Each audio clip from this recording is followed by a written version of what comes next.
Kings of Leon, California Waiting. Steve, the public have been waiting for us to return. Well, that's true enough. All right? Yeah. They had the best of last that week. Was a joy. They had Camfield and us without Carl the week before. But it's been a while since we've all been together. I'm Ricky Gervais, with me is Steve Merchant, and over there, with his little sunburnedy, baldy head, little Karl Pilkington. Hey. All right? Yeah. That wasn't Steve slapping me head then, by the way. No, that was just him clapping at, like, Steve Wright in the afternoon. It's a great show. Because it is a good show. Yeah. He's so pleased that we're a posse. Yeah. And we're all back together. 3 holidays Carl's had last year. Yeah. I'd love to have 3 holidays. You've got to start putting the work in there. I had 2 holidays then. No, you had 3 holidays. You went away with Suzanne and her parents. Yeah, well, that doesn't count. It does count. If you book 2 weeks off the firm, you go away and you go, how was your holiday? Go, well, it didn't really count. It wasn't a really good holiday. Can I have them days back, please? My New Year's resolution is to be nicer to you. But well done, sense. You've already broken that. No, but talk sense. Talk sense. You've had 3 holidays this year. And I'm just saying, you're in your 30s now, and 30s is when you should be really putting the work in. That's true enough. To reap the benefits in your 40s, 50s, 60s, 70s, 80s, 90s, and 100. Carl, what's your New Year resolution? What about think before you speak? It's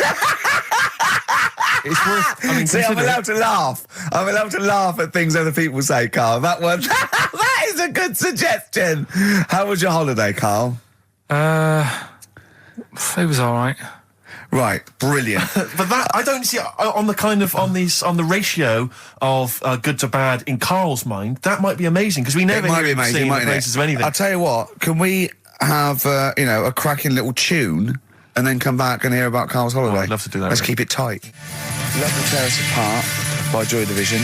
Now I can't put my finger on it, but that doesn't sound like the original, and it's off a compilation. It sounded a bit fast. I think the vocal was slightly different. If anyone can, put me out of misery, I think it might be in a session of the time or something. Carl, is it a New Year resolution for you? Another one. Maybe when we ask you to get a song, get the original single version. I could be and wrong, not some but obscure session. Yeah, it does seem different, doesn't it? Very odd. Yeah. Yeah. Maybe we just remember it wrongly. But anyway, that's XFM for you. 104.9. I'm Ricky Gervais with me, Steve Merchant. Karl Pilkington. Carl, you went to Lanzarote. Yeah. People said don't go to Lanzarote. They told you it was Lanzarote. They told you, were they right or wrong? You were right, yeah. Really? Yeah, it's a bit ropey, yeah. Is it? Why? Just, out there. If it wasn't for the volcano they had, it'd been knackered. That's their big draw, is it? That's it, basically. That's all they've got going for them. When you landed, was it really hot? Initially, were you quite excited? You were thinking this is okay? It was warm. It's, we can't complain about the weather. The weather was all right. Sure. You know what I mean? That's what I went for, but it'd be nice if there just was something else. Yeah. What did you do all day then? Did you read your ritual book? No, I didn't read that. I read that book. Do you know the book that I bought and all the chapters were messed up? Oh, yeah. I bought a better version of that. All right. And I read that. Excellent. And then... Did it make more sense in order? Yeah, a lot easier to follow. Yeah. And then we went and had a look at the volcanoes and that. They've got 36 of them to look at. How many did you look at before you realised that pretty much, you've seen one volcano, you've seen them all? Probably about 6 or 7. Really? Yeah. And then when you got to the 8th, you thought, now I know what this is going to be, Suzanne. This is going to be like a mountain with a hole in the top. Yeah. Really? But it happened years ago as well. It's like, just keep a couple, fill the rest in, tidy it up. Fill the rest in! Yeah, no, Well, getting some builders. No, seriously though. Okay, 4 million tonnes of concrete, please. They're an absolute death trap. Yeah, what do you mean fill them in? Do you know what a volcano is? It's just a hole, isn't it? That's happened. Well, it's more than the hole. It's more a portal to the magma in the centre of the earth. Back in 1730 it happened, and they still haven't sorted it out. Well, when you say it happened, volcanoes were made a lot longer ago than 1730. No, but the one that did Lanzarote in. Right. Sort it out. What would you suggest? Well, how can they fill it in? It's joined. It's all joined. No, but what I'm saying is... the big plates of the earth are all joined. All the magma's joined. With the trade centre thing, that happened. They cleaned it up, sorted it out, they've moved on. That's what I'm saying. Whereas Lanzarote have just gone, leave it. It happened back in 1730. You misunderstand me. How, in the name of God, can you fill in a volcano? You ignorant twit. No, but it's not just the holes. They've actually left the lava everywhere. That's what I mean. It's not just the big holes. There's lava everywhere. But it's molten rock. They can't just pick it up like they're like a carpet. Put it in the holes. The holes are there ready. Just push it all in. That's what I'm saying. What exactly is there then? Is it just a kind of moon-like kind of surround with just kind of dust and rock? That's exactly what you see. I was there when the Mars thing went wrong. Yeah. I would have just sent a camera crew there, filmed a bit of that, right, and say, here we are, this is it. Ignore the little coffee shop in the background. Right? This is Mars, because that's where it's like just loads of dust, holes everywhere. Tidy it up. Little round-headed aliens complaining. Whinging. Just like Mars. Yeah. So is there what's the best bit about the holiday? Come on, pretend you're Judith Chalmers. I have been doing. I would have done all. I would have said that. Don't bother. Right. I mean, the hotel was good. Yeah. That was all right. What was that like? It's all right. Just, clean. That's all you want, isn't it? See, that's not quite what Judith Chalmers does. She doesn't go, what's the hotel like? All right, yeah, clean, isn't it? All right. What was it like? What was it? 3-star, 4-star? Did it have a swimming pool? What was the room like? Had a swimming pool and that. Yeah. Yeah, it's good. I think it was one of the better ones on the island. Okay. Nightlife? Wasn't really. And there was a bar. There was some bands playing. Yeah. Not very good. Food got a bit boring. Yeah. It was always the same food every night, but they sort of themed it and made out as if it was different. So, like, on Mexican night, it'd be chicken with a nacho on it.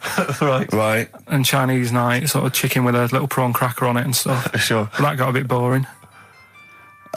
That's me just turning on my phone because I want to read to you a text that I got from Karl.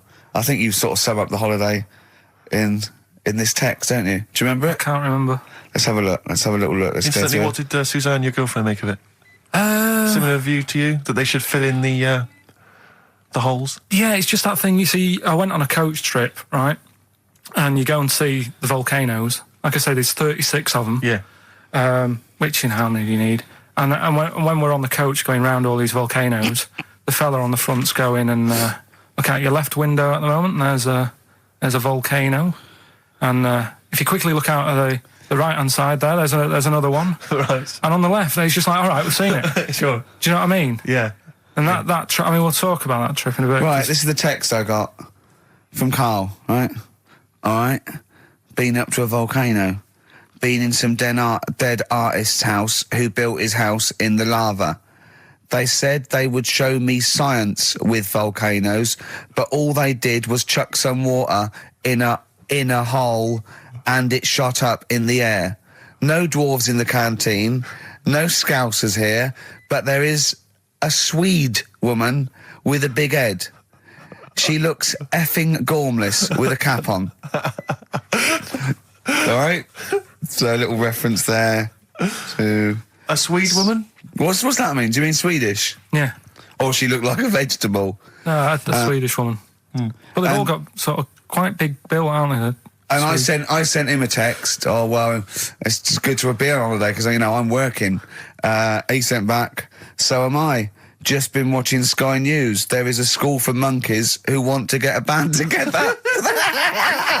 Is that monkey news for later?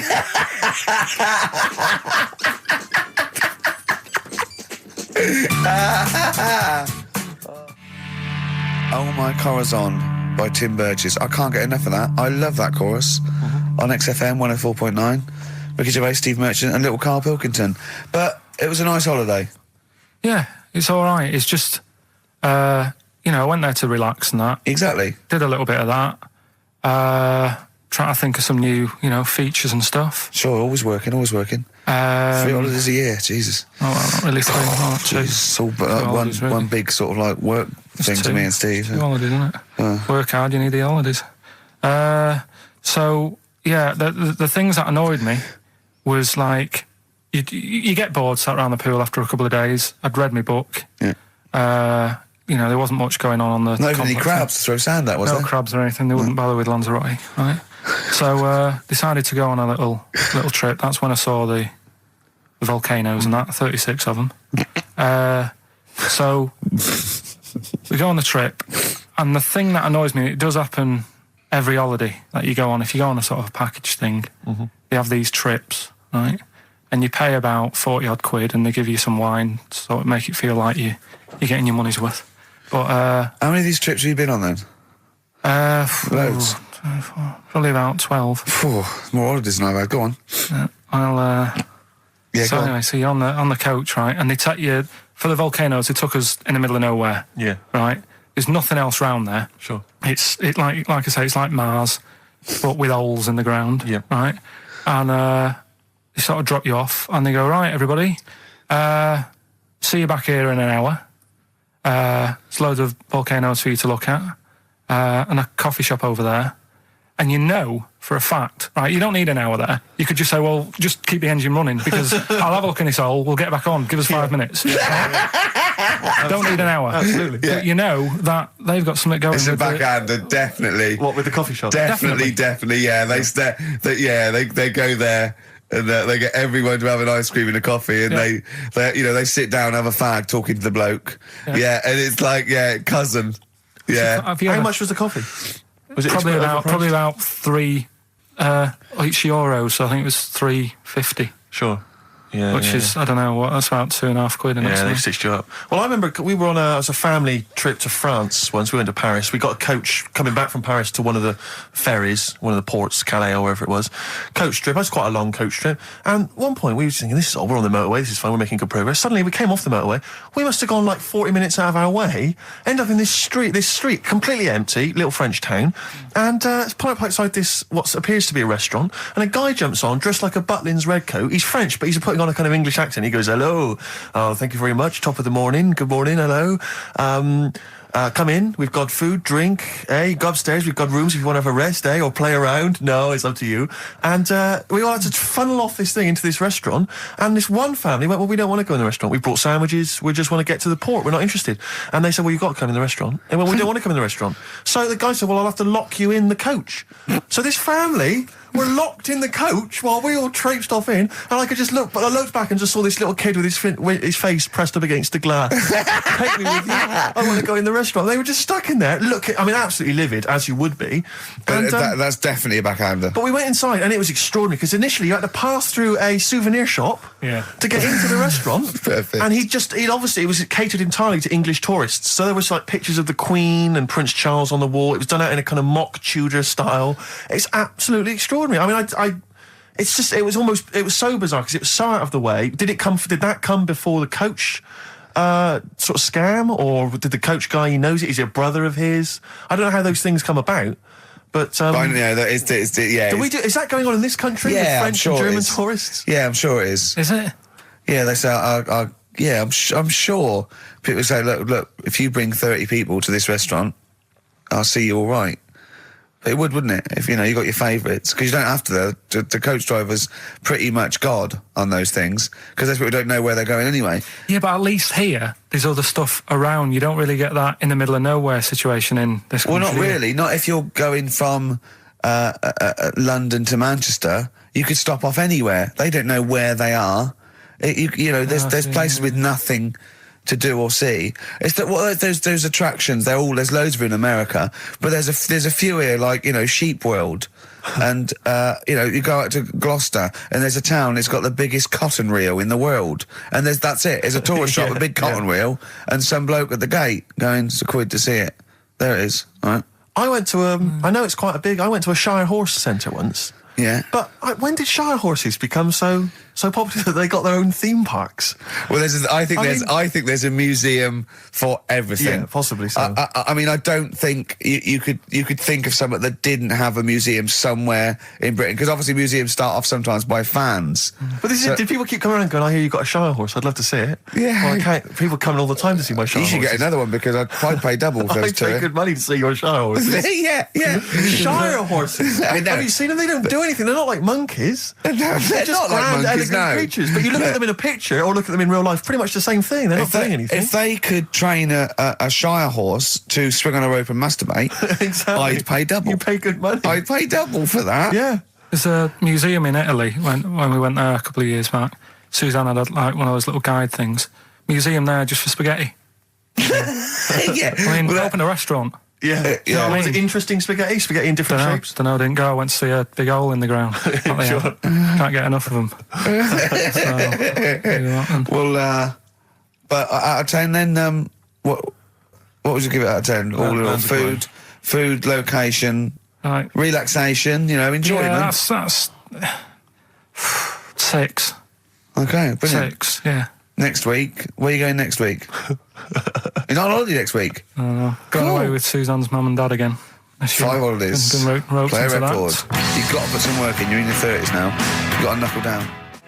Star Sailor, Silence is Easy on XFM 104.9. Now, we've got a few ads coming up, which is we're loving that. It tells you what to buy and when to get it and everything, which is a sort of information service. But after that, a welcome return by popular demand of Rockbusters. What do you mean by popular demand? Well, one person said to Carl, I used to like that, so he went away and started on it. Sure, brilliant. Yeah, brilliant. Get a paper and pen ready. Yeah. Turing Breaks, Mind Over Money, XFM 104.9. I'm Ricky Gervais, Stephen Merchant, little Karl Pilkington. Yeah. A couple of emails. Different people have visited various tourist attractions. Oh, yeah. Let me see who's this from. Not quite sure. But thanks very much indeed for it.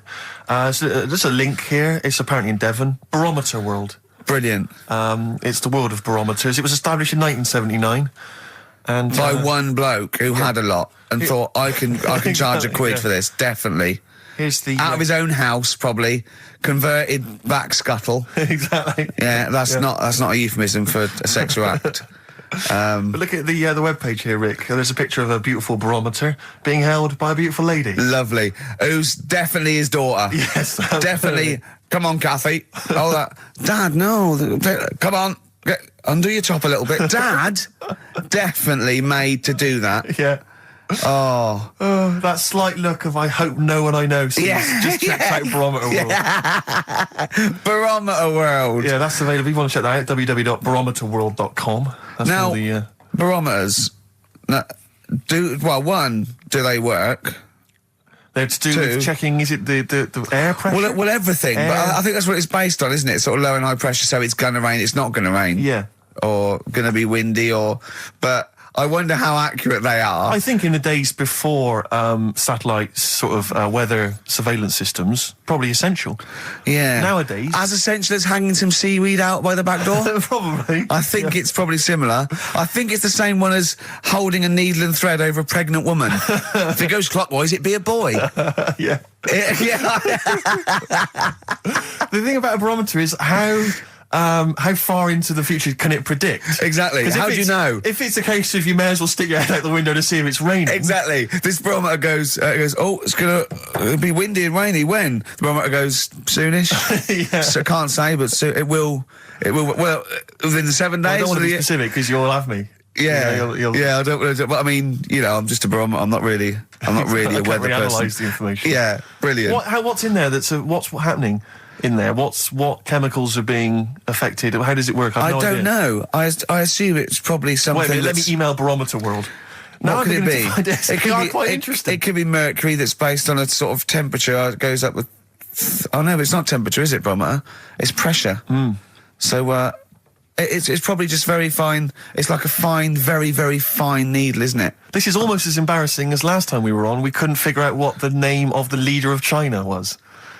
Was it the King of China? The Prince of China? Oh, this is where we were trying to imagine what it'd be like if all the Chinese people at once jumped up and down and made a big tidal enormous wave. tidal wave. But if you do know what the name of the leader of China is, we don't mean the name of the particular person in charge, but if it's a king of China, the emperor of China, the chancellor of China, well, it the used to prime be minister an of emperor, China. didn't it? No, that was Japan. Yeah, this is it. I don't know what's the big guy in charge. Is he still the chairman? I know Chairman Mao was important. I think he was just the chairman. I think he just governed all the big meetings. Yeah, I don't know. He just kept the minutes. Head Chinaman? Hey, Chinaman, the major Chinaman, the top Chinaman. Number one Chinaman. Do you know what? We're going to be honest here. We know so little about China. It's true. We know so little about China. Yeah. It's embarrassing. But if you've got any interesting facts about China, then email in ricky.gervais@xfm.co.uk. Also, I imagine the email address to use if you're going to take part in this week's Rockbusters. I did read an interesting fact. I'm doing a show called Politics, and I was researching, and there's a thing about you went sweatshops. Yeah, no. Sweatshops, like Nike. There's these facts, right? And these people get, like, you know, a few cents an hour, and the CEO, I forget his name, for a Chinese woman to earn his 5.2 billion, she'd have to work 8 hours a day, 7 days a week for 10,000 years. But Steve, they don't. They don't. They obviously don't want to. Exactly. They don't want to. They don't want to. Lazy, Rick. Ian Jury and the Blockheads, hit me with your rhythm stick. Rick, are you likely to be going to Cumbria on your stand-up tour? Almost certainly not. Why? Well, it's just because you might want to visit the Cumberland Pencil Museum. That's the journey through the history of pencil making. I do like pencils. Really? Yeah, I just used one then. That's what you mean. So, do you have any idea how that was made? No, was it? Let me email them. Now, Chinese people. Oh, incidentally, it's the premiere of China. The premiere. Premiere. Oh, right, yeah. Oh, yeah.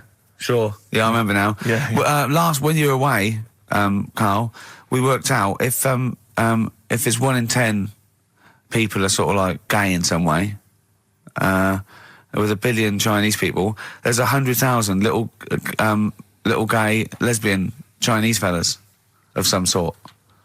What do you think of that? What do you mean? Well, I think so it's some sort of form of gayosity, whatever it's called, is sort of like 1 in 10, right? 1 in 10 people are gay, apparently. That's, Right. that does seem a bit high, though, doesn't it? I thought it was lower than that. What? You mean more than that? Yeah. But I don't maybe think not. so. I think that's of any sort of nature, anything. But what time did they do the survey on the streets as well? Because, you know, they go out late, so if they're doing the survey sort of around lunchtime, forget it, they're not going to get any. Sure. You know Yeah. what I mean? They're all asleep. But if they're out to say 1 in the morning, Well, It's going to be higher, isn't it? Yeah. Well, the thing is, you know Carl's favourite song, The Killing of Georgie? A little gay fella goes out and he gets beaten up and that. Carl went, yeah, but would it have happened if he'd have been going out at a decent time? True. But clearly in the lyric, it says, Georgie left the theatre before the final curtain fell. Yeah. Now, theatre's finished about 10:30. Yeah. So even giving him half hour, I reckon it was only about 11 o'clock. So you're talking rubbish there. are you sure that wasn't his curtains in his flat and he's closing them before he goes out? No, he was at the theatre. But I'll tell you what, I just realised something. Maybe where most people were going home after theatre, he was just going out. Exactly. That theatre to him is like a matinee. Exactly. Isn't it? He's off out clubbing, isn't he? He's off down, he's going to get some ammo, he's going to get a couple of butt plugs, and he's not even going to start dancing till midnight, is he? Have any of us ever met any gay people? It's just, I mean, our view of them is, I don't know. Email in if you've met a gay person. Yeah. Tell us where we're going wrong. Yeah, have any of us ever met a gay person? I mean, the way we talk about it is just like, have we ever met Chinese people? I've seen them. I've seen them out there wandering the streets, but I don't think I've ever had a conversation. Now, here's the irony. I definitely know and have met more little gay fellas than little Chinese fellas. Yeah. Have you ever had any little Chinese friends? There was a girl at school who was Chinese, but she was kind of inscrutable. I couldn't get close to her. She was sort of mysterious. Right. Rockbusters? Yeah, brilliant. Right then, this is where I give you a little cryptic clue and some initials, and it sort of makes up a band or an artist and stuff like that. Yeah, brilliant. Sort of being the operative phrase there. Yeah. Now, see how we read this clue? Yeah. This is going to sound like Oscar Wilde. Clue number 1. 3 different clues. Clue Oscar number Wilde 1. was Chinese, apparently. Was it? Yeah, it was illegal then. Right. Will you leave the entrance to my garden alone? Sorry? Will you leave the entrance to my garden alone? Are we back on the gay thing, or is this the clue? That's the clue. Right. Clue for Rockbusters number 1. Will you just leave the entrance to my garden alone, will you? Right, that doesn't count because I know what it is. And what were the initials? What are the initials? GG. Correct. Yeah, right, but you've got to pronounce the artist correctly. I'll pronounce the artist, because I know what it is. Don't ruin it. No, People- but when the answer comes, I'll pronounce the artist. Right, can we just focus, please, on the quiz? Go. What was the clue again? Give it again. Will you leave the entrance to my garden alone? Stop messing with it, right? GG. Okay. Right? Next. Doesn't count. Next. Incorrect. Don't phone, but you can send a message on my mobile if you want, right? That's T. It's another little easy one. And the last one, we were sharing out the mail sheet. Right, that doesn't count either. Can we just fuck? I know what that is. I know what that is. I don't care. We'll come to that later. Yeah. And number 3, we were sharing out the male sheep, and I think I got the best one. Right? DG. DG. Yeah. So quickly again, will you leave the entrance to my garden alone? Stop messing about with it. Yeah. Right? GG. Yeah. Don't phone, but you can send us a message on my mobile if you want. Right? That was T. And the last one, we were sharing out the male sheep, and I got the best one, so that's good. Right? DG. All right. Ricky.gervais@xfm.co.uk. Have we got any prizes? Do you want to have a look? Well, don't worry about it. Don't worry about it. Have we got any prizes? Just look, the clues fine. are rubbish. The clues don't work. The show is. I mean, this is pathetic. Play a record. That's what it should be called. And the clues don't work. Blur. Out of time on XFM. Well, we're not out of time. We've still got an hour left, boys. Hey! Luckily. Brilliant. A lot of emails, obviously, about the Chinese. People as fascinated as we are. I don't want to discuss it, interminably, Rick, because there's so much to say, and we've said most of it in the past. Yeah. Get a couple of emails. In fact, I think, Karl, you told us this information. Remind me of it again. If all the Chinese people in the world were... We're in a line on that, because there's loads of them, you'd never get to the end of it. Right. No, it's not that. It's no. If all the Chinese people formed a line and started walking out of China, you'd never get to the end of it. That's what I just said. No, it's because though. They'd be having babies. You know what I mean? Still, it'd be adding to it all the time, wouldn't you? But would they be walking and shagging and having babies as they're walking out? Yeah, that is. I'd love to see someone organise that. Maybe the Record Breakers team. I tell you what, I'd love to see Ross McWhirter or Norris, who is it? Who's the one that's alive? I forget Norris, I think. Norris, right? I'd love to see him to coordinate that. Yeah. 1.2 billion little Chinese fellas. Boy, girl, boy, girl, boy, girl. Yeah. And where are they walking out of China? Which exit are they taking? They're taking the... Through Tibet? Or? I think it's the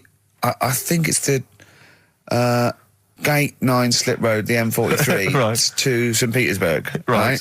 And they go, and walking and shagging. Yeah, exactly. Yeah. Because some presumably are dying as they're leaving. No, but they live to 120. That's true. So they claim. So, well, we know Karl's theory on that. Do you want to just tell new listeners your theory about when all these Chinese people get the records for oldest people in the world? Come on, what's your theory, Karl? Leave it. Karl, just that they're probably lying. Why? That's all. Because a lot of them don't age that well. Some of them do. A lot of them don't, and they always look older than they are. I read the other day, right? Do you know the one who was the oldest woman in the world, right? Chinese woman, right? The way she did it, it was...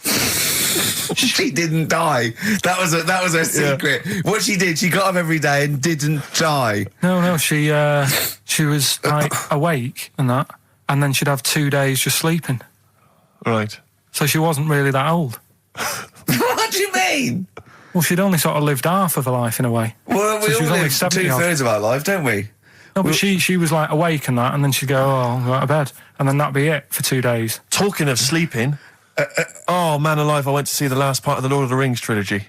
Why? Well, it's like a family thing now. Every Christmas, my family and I have been going to see the Lord of the Rings, the next instalment. It's like a family thing. What will you do if they keep making them? Oh, I'd say I've wasted now about 10 hours of my life with that tripe. You can never get that back. I can never get that back. That's what Peter Jackson owes me. 10 hours now he owes me of my life. It is absolute drivel. Well, I know. We've said this before. I don't want to harp on again about it, but I cannot fathom why everyone is so excited and loves these films so much. Like you say, people review saying it's the best film ever. I think this is the greatest movie I'll ever see. And I don't...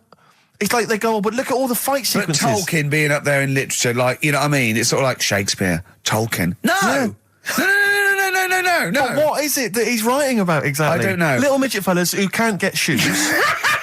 I mean, I've got big feet. I've got size 14. I can get shoes. Oh, God. Send off from mail order. I know, it's like Harry Potter taken seriously. Yeah. But I know who's watching it. It's like these people who are watching it are obviously nerds, people who live in Forbidden Planet. They love it. They can't believe their luck. But that's the core audience, but it's obviously bigger than that. But then it's also people who can think they have a go, like menopausal women thinking, well, I'll write a book then. the Glomplin came into the cave. Exactly. Right? And they're sort of like 13-year-old sons who've never shown an interest in anything except glue now writes Orc Yeah, exactly. on his exercise book, and so they're loving it. It's like, it's sort of uniting, bringing people together. But at the end, right, I mean, it's taken them now like 9 hours to get from one part of Middle-earth to the end, to the other end, so they can destroy the ring, the evil ring. Did they do a line? Was it? I don't know what they... Like these little Chinese fellas. And it's taken them 9 hours of their time and my life as well to get there. And at the end, they all say They do goodbye it in to each real other. time. Why don't they edit it? I mean, that's what it felt like. It really, it can't have, it must have taken them less time, you know, within the sort of logic of the book to get there than it did for me to watch it. And at the end, they sort of say goodbye to each other and they all hug. So there's like, you know, there's little midget one, you know, Frida, saying goodbye to, you know, Bjorn. What are and they Benny. called in the thing? Because are they PC in it? Are they called like midgets and dwarves? No, they're called hobbits. Oh, are they? Yeah. So we should call small people hobbits from now on. That's what they are, just to make it kind of topical, and they'll like that as well. Give them sort of, you know. So if you make see a them little, bit on the interesting. way home, if you saw a little Midget fella. 4-foot midget fella, just say, excuse me, hobbit. Yeah. Okay, that's Call fine him then. Frodo. Right, Frodo. He'd like it. He'd love it because everyone loves the Lord of the Rings. They love it. No, But everyone at loves the Lord of the Rings, In yeah. the end, if you ever get to the end, they all hug each other. They say, well, basically Frodo has to say goodbye to all his other little fellas, and so he's hugging them. I don't know how many of them there are, and he's hugging them, right? And it is the most interminable thing I've ever seen. It's like the music's playing. They look into each other's eyes. He hugs them. He hugs. They pull back. They look at each other again. That's like, we'll never see each other again. Then he hugs the next one, and I was just screaming. I was thinking, hug, just one big group hug. Yeah. Then we can get out of Like it. an American football team. Exactly. Just go, And then just go off. yeah, knock Not heads. each individual one. I mean, it's dragging on and on and on. And apparently on the DVD, there's like an extra sort of 20 minutes of extra footage of scenes he's cut out. Who's watching this tripe? Who cares? I don't know. I genuinely, Have we lost some of our popularity by slagging off Lord of the Rings? I don't care. Screw them. If you love it, if you can't live without Lord of the Rings, screw you. I don't want you as a listener. I can't fathom it. Really, Rick, it's not like I'm trying to be wayward or controversial. I can't get my head around the popularity. But doesn't Harry Potter annoy you as well, though? Yeah, but at least it's kind of over in an hour and a half. Is it? I haven't seen it. I went to the toilet 3 times during the course of the film. Really? It's unbelievable. The woman sat next to me. Sexy stuff in it, was there? Some of those little pixies with the pointed ears. It just took me back to, you know, Mr. Spock. Oh, all those glorious days. But dear. it really is just. I mean, have you seen any of them? You've not bothered. I've seen one, and it was long, and I thought it was nicely filmed, and I thought, well, okay, I'll just get through it. I even think, you know, it was just a list of, and here come the orcs. Exactly. Right, okay, we see the orcs now. Yeah. But it's like people go, look at the amazing fight sequences, the amazing immense battles. And it's true, he's got thousands of actors and stuff on horses, brilliant. But I'm not impressed by good time management. No. Well done, he's got all these people together, he's orchestrated it, well done. But it's got to be more interesting. My friend summed it up. He said the Lord of the Rings films, they're like the film equivalent of an Enya song.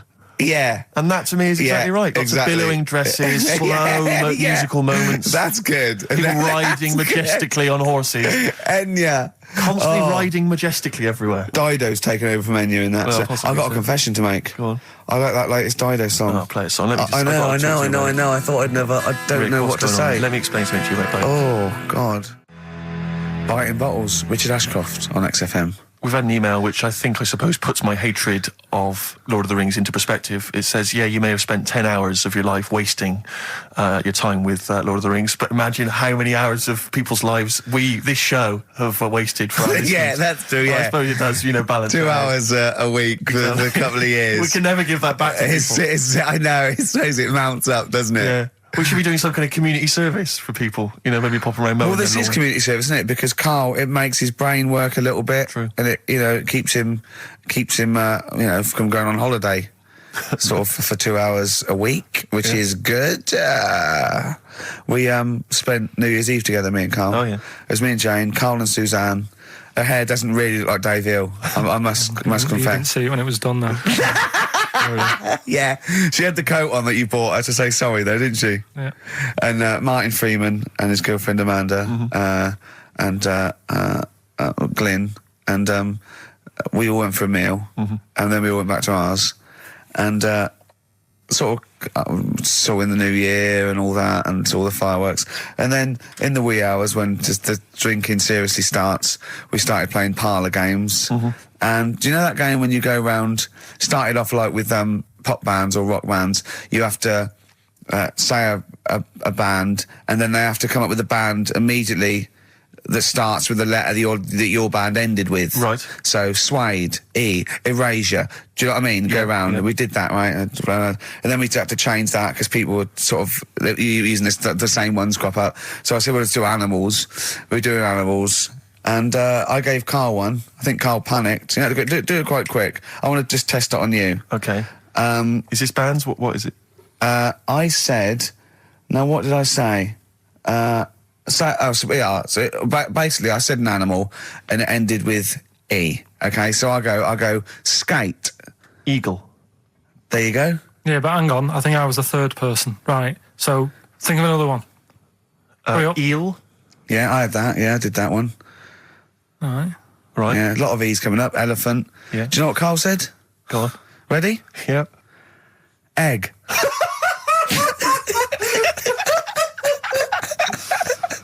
Oh, in a sense, I suppose. Egg? He went, yeah. I went, no, wrong. He went, well, what? And then Martin came to his rescue and went, well, what is an egg? Animal, vegetable, mineral. I said, well, it's animal, but it's you can't have egg. But went, would well, you allow then? tadpole? Well, yes. Is Yeah, that not because it's a kinda larval similar? stage. Yeah, no, but egg, you might as well have leg or eye, uterus. It doesn't count. Egg, you panicked. Brilliant. Oh, I still think I'm right. Well, you're not right. We were naming, you know. Just a bit of fun, though, isn't it? Yeah. exactly. Yeah. You meant, why obey the rules? It's just a Exactly. bit of Yeah. fun. No, that is true. Don't That bother is with the true. rules. That is You true. had the fireworks in the year, did you? Yeah. What, you had them yourself? Or No, you no, just no, watched you them? could stare across the river, we could see him. But actually very impressive. And I'll tell you what, they got it right this year. Instead of 2 hours of letting off fireworks, people were going, oh, can we go now?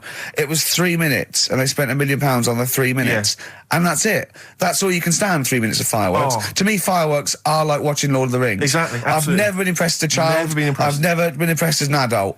But a big bang, a huge big explosion, that'll do me. I used to go to, they used to have little community fireworks displays at Christmas, things like that, near our school, maybe in the school or at the local kind of community centre. And I used to go along to them with the family and everything, get the sparklers, and they would have the fireworks, and that would be, and I was just bored silly. And I always thought that if the guy organising it had wheeled out an enormous firework, Yeah. climbed in, gone, last one to the moon's a bender, and then shot off, that I'd have been, yeah, that'd be brilliant. That'd be good, yeah. But it's just interminable. Do you reckon I could take out that church? Yeah, from exactly, here? yeah. Get money on it. Go Yeah, on then. yeah.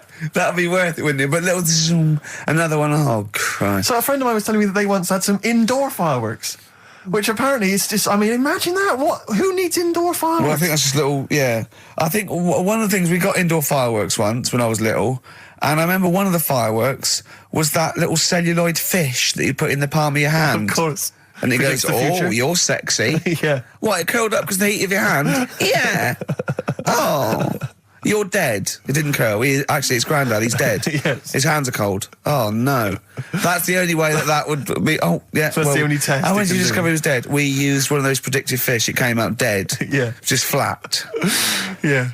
Did you have a good time, though, Karl?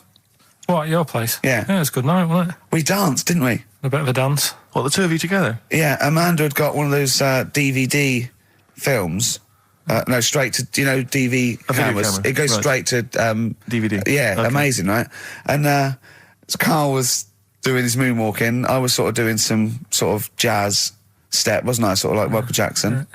I ended up jumping up on the couch with both feet and falling straight back on my back. Of course you did. I can't believe I was all right. Yeah. What's the chance of that? It's when you're drunk that you sort of like... You revert to childhood and you sort of bounce. Yeah, exactly. Yeah. So luckily... Is that DVD going to be available in the shops later this year? Track 1, side 1, the first Talking Heads album, Uh-Oh, Love Comes to Town. On XFM 104.9. Yeah. Well, I think it's Rockbusters results, isn't it? Okay. All right. Brilliant. Do you want the prizes, by the way? Not really. Not bothered? No. Right, there's some videos and DVDs and that, some good stuff. in there. VHS, I hope. Couple. $4.99. Is that one about TV weather? titles. What? There's the weather one. That's going to be on telly. Donald McIntyre. Oh, yeah. That's in there, if you want that. Yeah. He reckons Donald McIntyre ripped him off because he did a thing about how much it costs to have a chimp, cheap as chimps. What was the other thing you think someone ripped you off? Rockbusters? Ken Bruce on Radio 2 is doing Songs of Phrase. He was doing that over Christmas. I took 1 week off. He's in there. And when he heard that Donald McIntyre was doing a programme about wind, he thought he was moving on Auntie Nora. Right. So the first one, will you leave the entrance to my garden alone? Right, that was the cryptic clue. The initials were GG. Yeah. That was Gareth Gates. Gareth. What would you Gareth Gates. No, but it's Gareth Gates, isn't it? So why would you say to someone Gareth? Is that like what's that, a Manchester thing when you say Gareth? Gareth Gates. Gareth Gates. The bloke who came second in Popeye, yeah, Gareth Gates. So that's the first one. What was that about getting off the thing, though? Leave my entrance alone, though. I don't understand what it's got to do with leaving my entrance alone. The gate to the garden. No, Gates bit, but what's Gareth got to do with it, one was ignoramus? Don't phone, but you can send me a message on my mobile if you want. The initial was T. Text us, right? No, it's text. The word's text. Yeah, so you'd have to say text me. Text us. Text, what do you mean? No, text me. What's that? The third one was we were sharing out the male sheep and that, right? Yeah. I got the best one. DG, right? We were sharing out the male sheep. Get to it. It doesn't work anyway. Get to it. What is it? Delta Good Ram. Delta Good Ram. You were dealt a good ram. Delta Good Ram. All right. So who's the winner? We're going to give it to Stephen Gunning from Tooting. He's got all of those right. I don't know how, but well done to him, and he wins some crap in a jiffy bag. Literally. You too on XFM? Yeah. Snow Patrol and Run on XFM 104.9. Yeah, not bad at all. So everyone had a good Christmas though, yeah? Really? Carl, even though it was like a little bit Lanzagrotte, it was a nice Christmas. Yeah. What was the book you read, by the way? Someone just emailed in and wanted to know. What was the book you read? It was The Governor. The Governor? Yeah. Right, okay. Did you buy Suzanne a gift in the end? Which you surprised her with on Christmas Day? Yeah, after that show that we did before Christmas. Yeah. I was walking home thinking, might as well treat her then. Yeah. Went and got her a necklace. Nice. Actually, she said she wanted a necklace, but I didn't know which one, but went and got one. Yeah. And she was happy with that. Yeah. That shut her up. yeah. But, yeah. And did she get you a gift back? She did get me something, yeah. See, we knew she would. Of course she would. Yeah, but the thing is, right, she got me a little Game Boy Advance to take on holiday because she knows I get bored. Lovely. Right? So that was good, but I was like, hang on a minute. I know how much I spent. Oh, and I know how much these are, right? But I was clever, though.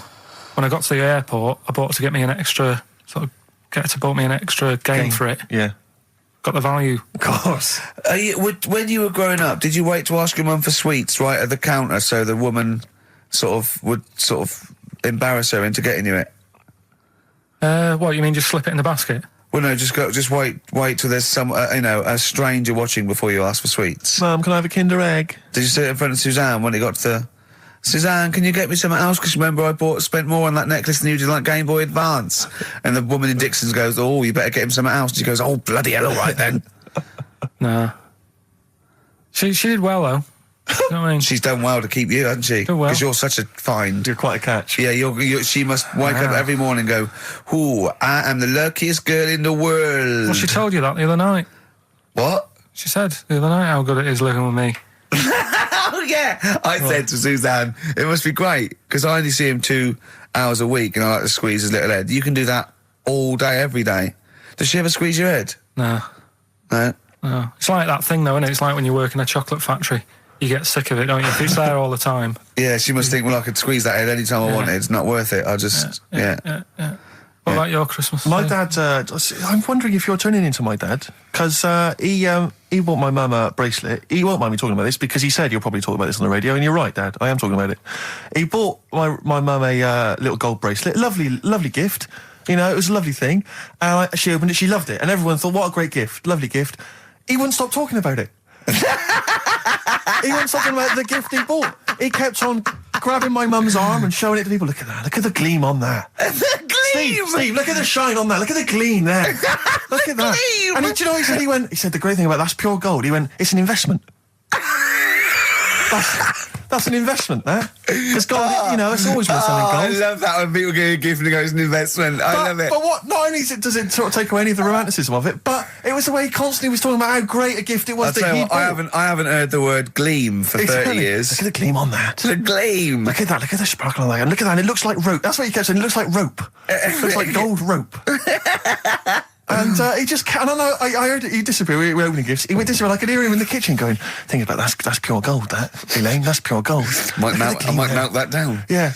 John, next door neighbour. John, look at that. Look at the shine on that. That's great. That's brilliant, though. But it doesn't sort of undermine the gift a bit if you keep on droning on about how great it is. If people enjoy giving, that's nice, isn't it? And you got to, what did your mum say? She loved it. She couldn't get a word in edgeways. That's a step up from a jar of coffee, though, isn't it? It is a step up, yeah. That's good. Oh. What about yours? I didn't get my mum and dad anything this time. No, because I'm always treating them anyway. Whenever if they need a few quid, if I can help them. Well, you are the gift that keeps on giving, Carl. No, but don't just go giving anything just for the sake of it. You know what I mean? Wait for the time that's right, sort of thing. Just because it's Christmas. Because... there's no better time, is there, really? No, I just was going to say my mum and dad didn't get me anything, but they did. What did they get? But, just some money. But I'll get them something when the time's right, do you know what I mean? They always need bits and pieces through the year, so I'll look after them. Sure. But it was weird being away on Has Christmas anyone got Day. a caught onto the fact that, they leave groceries in the telephone box near your dad yet? No, that's still going on. Is it? Going on, yeah. Oh, that's fantastic, isn't it? That is just fantastic. So when he needs a loaf of bread, pint of milk, just goes down.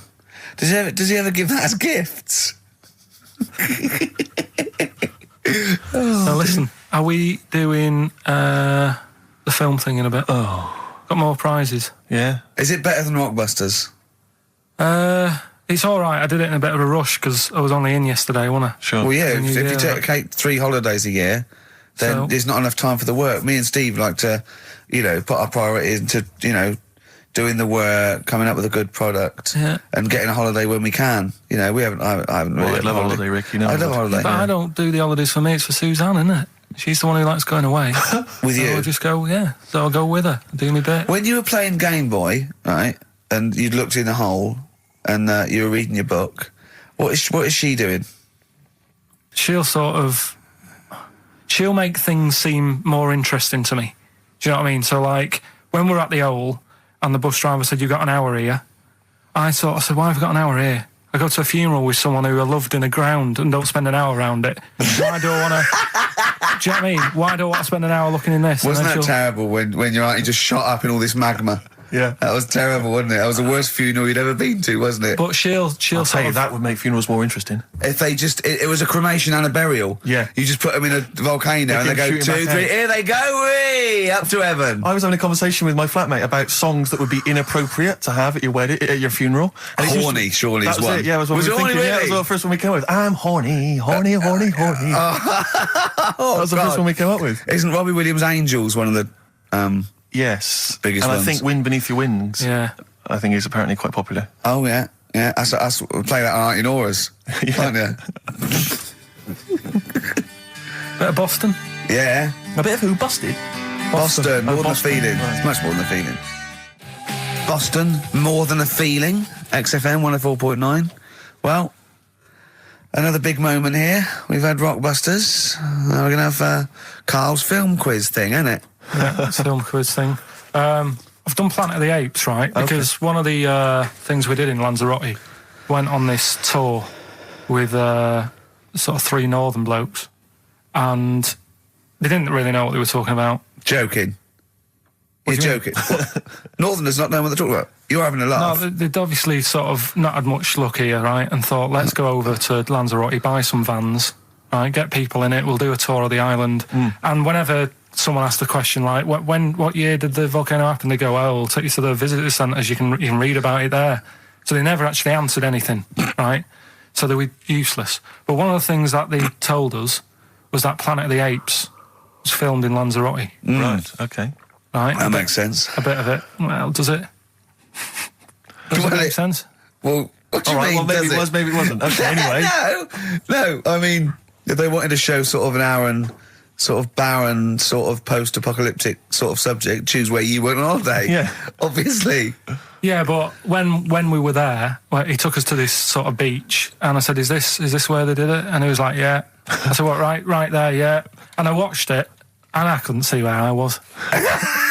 Yeah, you know that if you watch a film from 1968 and you've been to the same place, you're not going to feature. You're not going to see you in the back walking along the beach. It's a new one, new Planet of the Apes. Oh, the recent Planet of the Apes. Yeah, that's what they said. Yeah, right. So I thought I'd sort of. Now that sounds a little bit more far-fetched.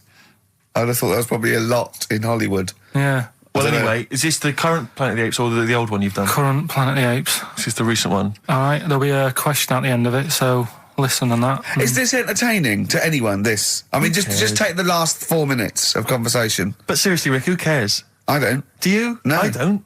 DVD's selling well. Exactly, what do I care? All right, go on then. All right, so Planet of the Apes, question at the end of it, listen and win some stuff, all right? Hey, where am I? What is this place? Hang on a minute, I'll have a look. According to the Lanzarote guide, we've been dropped off at the volcano bit.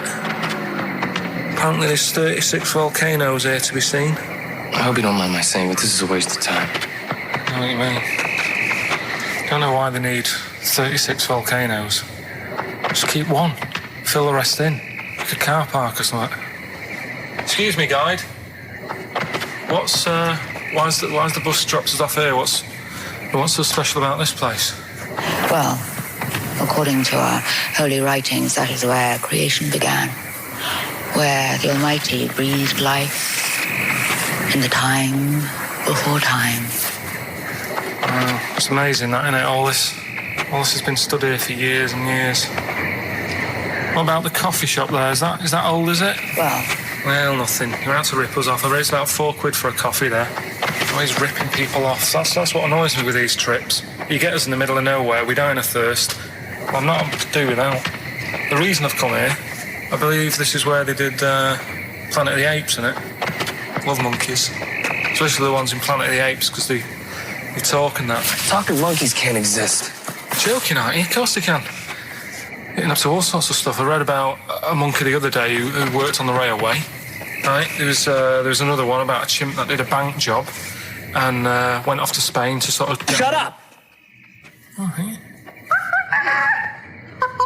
What is that? Little monkey fella. It's come from that little coffee shop. It's been serving coffee. Now that is worth paying £4 for. No, you're teasing him. I'm not teasing it. It's working, isn't it? It's serving the... We want some coffee. Get us some coffee. I've heard about this. You can buy coffee that's been sort of hand-picked by monkeys. It's like Coffee Mate, except it's more sort of coffee primate. Yeah? Hello, little fella. We want coffee. What do you mean, we? You're gonna have a coffee, aren't you? What else are you gonna do? Go and look at another 35 volcanoes? I'm staying here. I'm having a monkey coffee. It's brilliant. You find this amusing? Jesus, it's a talking monkey. All right, mate. Have a couple of coffees. Don't start now. We're off duty. I'm starving. What do you mean you're off duty? Have you bananas later? Just get us a couple of...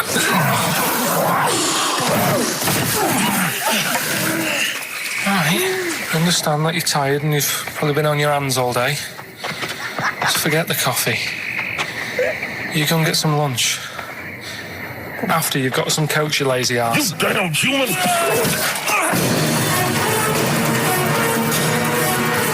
Powerful. Lovely. Excellent. So, what's the question? If you've been listening to the whole show, how many volcanoes do I think's on the island of Lanzarote? Okay. Yeah. I might have it wrong, what I've been saying, but it's roughly around that. Yeah, so what have you been saying? Yeah. Yeah. All Brilliant. right. Ricky.Gervais at xfm.co.uk. You're more likely to win the prize if you leave your address on the email. Yeah. Because otherwise we can't really be bothered to phone people or email them back. So, Good point. Put your address on there and you could win some crap. In a jiffy bag. Carl's theme tune there by Placebo. Special needs. on XFM 104.9. All right. New Year's resolution, Carl? I don't know. I don't do it. Really. Don't So what worry about about something it. like, I don't know, start smoking? Do you know, there must be something. No, it's a waste of time, isn't it? Don't bother with that. Right? You, Any- Steve? Me, no, I've never really made any New Year's resolutions. I just be good to people. Just treat everyone as you want to be treated yourself. Give to charity. Hate, crime, racism, famine, sexism. I know you're going to keep to all those, except the gift to charity. That's... Me and Carl find that a little bit hard to believe. Never gonna happen. Well, you've always got to break at least one of your New Year's resolutions. Exactly. Yeah, well, I think I'll be nicer to Carl.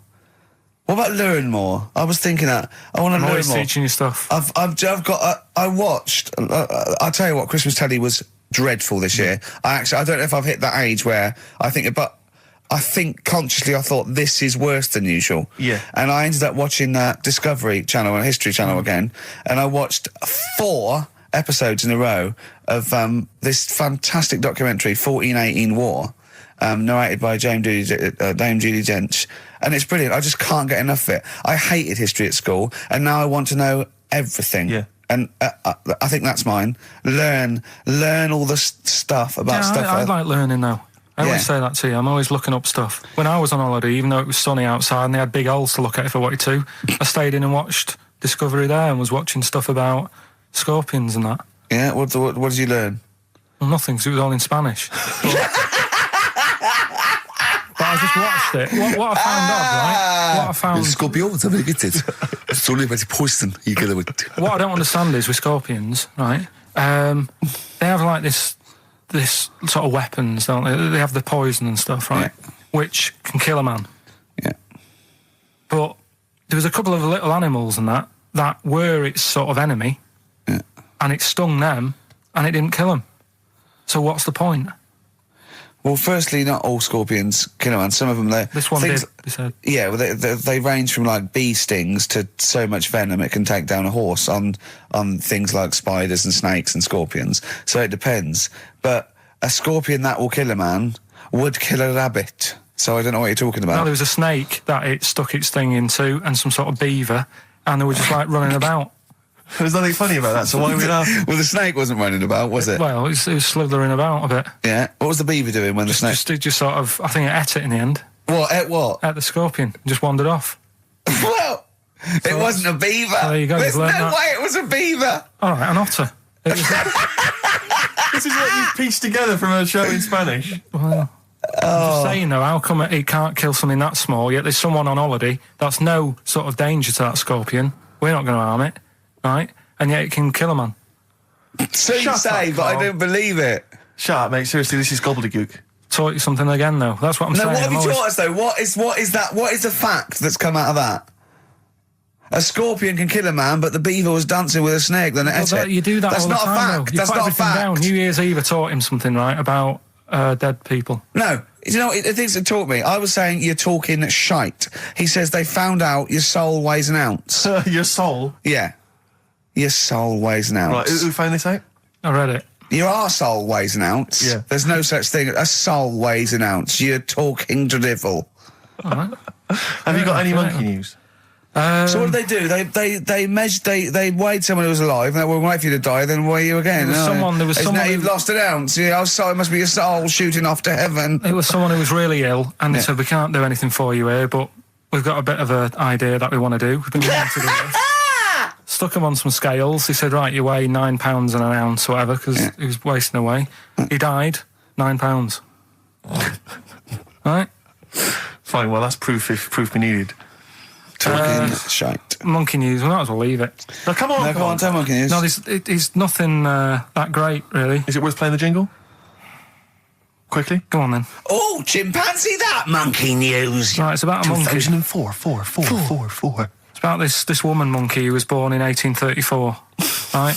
Half monkey, half woman. No, not true. It happened, apparently. Impossible. It was in the Daily Mail. Right? Okay. The Victorian ape woman was her name. Yeah, I christened this thing Victorian ape woman. Well, we thought Sandra. No, I'm calling it Victorian Ape Woman. She was about 4 foot. No, didn't happen. She had lovely, thick black hair on her head and on the back of her legs and on her arms. Yeah. All right. Save stockings. Let's have a look. And she didn't need a bustle because of a huge ape-like arse sticking out the back of her dress. She was good at reading and sewing. It's good because they didn't have opposable thumbs. So she could speak 3 languages. Yes. She was human, monkey, and monkey human. 20 offers of marriage. Does that annoy you, Steve?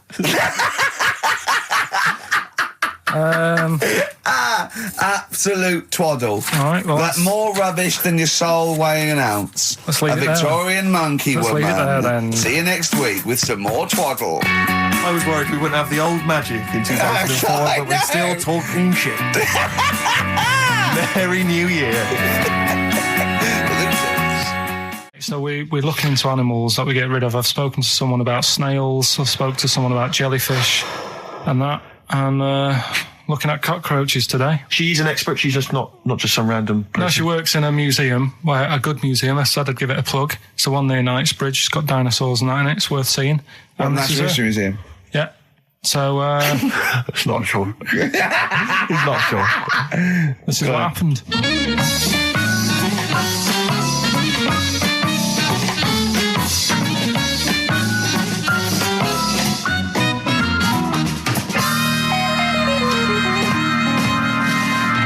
Now, what I'll do, I'll tell you as much as I know, and then you can fill me in if I'm right or wrong. And then at the end of it, we'll get to the bottom of whether we need them or not. Okay. All right. So, first of all, the first thing that I found out is that they have 18 knees. That's not exactly possible. They're insects, so they have 6 legs. Yeah. And a knee is usually the junction between femur and tibia. That's sort of classic human knee and every other animal knee. So with 6 legs, you can only have 6 knees. Could somebody sort of got mistaken for seeing one that was a bit double jointed? I think you're grasping at straws or something. All right. Well, we might have to come back to that one then. Okay. They can hold the breath for 40 minutes. Well, they don't do that because they don't breathe in the same way as us.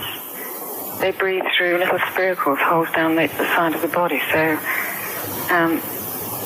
no, they're not a very apt simile because the method of breathing is so different. What do you mean? Because insects have a totally different system. They don't have lungs in the way that we do and just breathing through one part of the body. They're actually breathing through every segment of the body all of the time. So even though they've got their mouth shut, they might be able to slide. Nothing to do with breathing. So only just feeding. So you see, maybe that's where someone's gone wrong. Someone's got hold of one and sort of taped its mouth up or something and got bored after 40 minutes and said, well, we'll call it right. It's a pretty unkind thing to do to an insect, even to a cockroach. Yeah, but it's all... You can't do that. Yeah, but... No. Pretty unkind thing to do to anything, even a cockroach. Something else I found out. Yeah. They can live for a week without an head. Well, that's true if they don't bleed to death in the process. But the weird thing is, when I told you that they had 18 knees, you seemed a bit sort of like, don't talk ridiculous. But then we're talking about an animal that can live without an head. So there's a little bit of truth in that one, yeah? Yes. Why, when it was invented, has it got that facility? Say if someone said to humans, we could do that with humans, and, you know, if you lose your head in some accident, it gives you a bit of time to sort of go back to your family and maybe write them a note. You won't be able to have a chat, but write them a note saying, it was my own fault, and it was nice knowing you. Well, that would be a useful facility, I agree, but cockroaches are great survivors. I mean, they've been around for over 300 million years. They're one of the most primitive insects. All right. Well, I've also... is it true that they do a lot of resting? Apparently they can sort of rest for 75% of the time. Rest? Yeah, they just sit about doing nothing. It's probably true of a vast proportion of the world's fauna. I mean, maybe the 25% that they are working, they're really giving it some, so it might make up. They're probably searching out food and, they can slow down considerably. You can chill insects in the fridge and they'll become very, very quiet. You might think they're dead. Yeah, but I'm sure, you know, if we were sat in a fridge, you know, we'd go a bit quiet, wouldn't we, you know? Well, you might not know much about it, of course. Yeah, but... Not quite reading the right sources. Well, I've been using the internet. I'm sure there are many useful sources that you could find there, but some of those seem to have been a little misleading to you. So you don't agree with a lot of what I've told you there? No. So, cockroaches, can we get rid of them? No. So we're keeping them then? I would say so, yeah.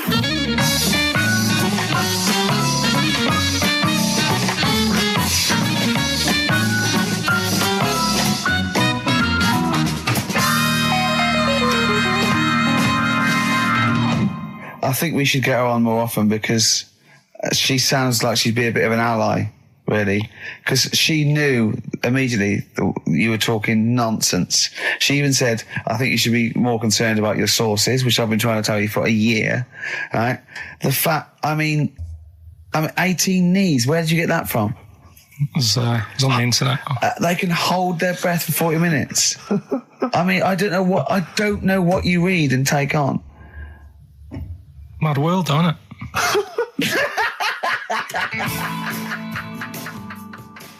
Right. The Cure, obviously. Yeah. Song. Right, Carl's been taking phone calls for these clues. Right, and so everyone's been saying the same thing for the last one. He's been going, no, and I'm worried. I'm always worried. FD. I just overheard him on a call there going, what have I been saying? Oh, no, it's FP. Dickhead. Right, give me the clues out. It's a rollover. Right, tell people. We're really sorry to anyone who would have got that right. Okay, right, do the clues quickly. Tell them it'll be a rollover, so we have to do 3 new ones. Do you not write these down, You're such I don't write the answers down in case Ricky looks over the thing and sees the answer. Why would I cheat? I'd rather you do something right with your life. Right, well, the clues were I've got 3 other jumpers like this one. Yeah. That was FT. Yeah. You got that? 4 tops. Yeah, that's all right. Good, well done. That bunch of people can't make up their minds if they want to sit in the sun or not. That was C. They were getting that. That was charlatans. Charlatan, right? A bunch of them charlatans, right? What What's Charlie? No, it's like shall I go out? Shall we? Charlatans. They got it, right? Where I went wrong with this one, the Jamaican fella, he had to have some aspirin. Why? It's my fault, you know, I'm not cutting, there's no point passing the book or anything. I said FD. A lot of people were saying, Fred Durst, like forehead hurts, which is a good one. Yeah, which would have been as good as any of yours. But I made an error, so we'll roll it over. No. What is the answer? What is the answer? Jamaican fella what? Add some aspirin, why do that? What's the thing? FP, it was Frida Payne. Frida Payne? Frida Payne. Frida Payne. Frida Payne. That's awful. You've got to write these down next week. This is I'm right. sorry, You're the producer. I know, but I've had a busy week, haven't I? That's not an excuse. That isn't an excuse. Our excuse is we don't care. Yeah. You do put care. the work in and then make a mistake. Yeah. It's better not to try than try your hardest and be rubbish. Do you see what the point? We don't care. But you've got standards. Yeah, and you're not meeting them. Think of that. You're not even reaching your standards. God. Right, well, that's that, I guess. Well, the prizes will be giving those away next week. Again. Just completely... Song for the ladies to end the show with. It's from Nick Cave's new album, Nocturama. This is a track called He Wants You. Back next week. Remember, Frida Payne. I had some exciting news this week, Carl. You'll be pleased to find out. I'm worried that you might get a little bit jealous because it's obviously going to impact on your world quite strongly. Because I know you think you'd like things to be quite samey. You like the status quo to be maintained. You like the fact that in the past, we've had some crosswords. Because I remember. What did you think of me when I first walked in? When I first came in on the first day of XFM? I don't know why you're making a big deal out of it, because I'm just being honest, though. I'm just being honest about a lot of people who see you for the first time sort of go, well, he's a bit weird.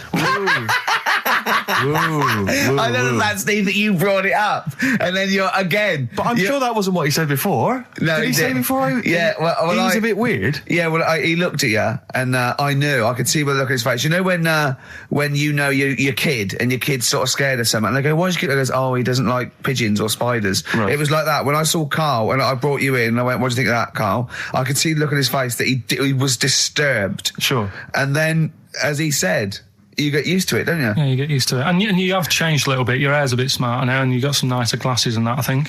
Or I might have just got used to it. Whoa, don't bring it up, Steve. Don't look at me like that. So you say that you think some other people in the office thought the same? Do you know that for sure? Carl. Did you discuss it? Carl. Yeah, I think they do, yeah. Okay, leave it there then. But not just in the office, as you walk through the building. Oh, it's worse than you ever thought. Well, no, it's not worse than I ever thought, because as you well know, Ricky Gervais, what did I do on Thursday morning? Oh, is this the thing...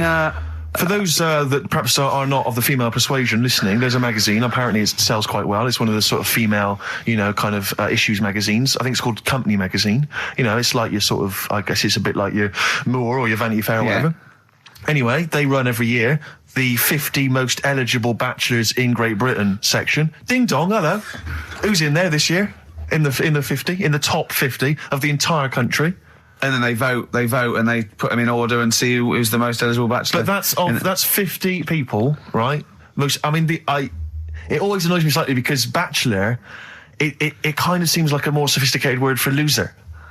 Yeah, doesn't it? Which always sort of unnerves me slightly. And also they try and do a different 50 every year, so they're getting pretty desperate to get different ones. Because also a lot of people who are sort of like successful, are married, so there's very little to... No. There's a huge... I don't know if this is international. It could even be international. I'm not sure, actually. So I could be up there with the likes of Justin Timberlake, etc.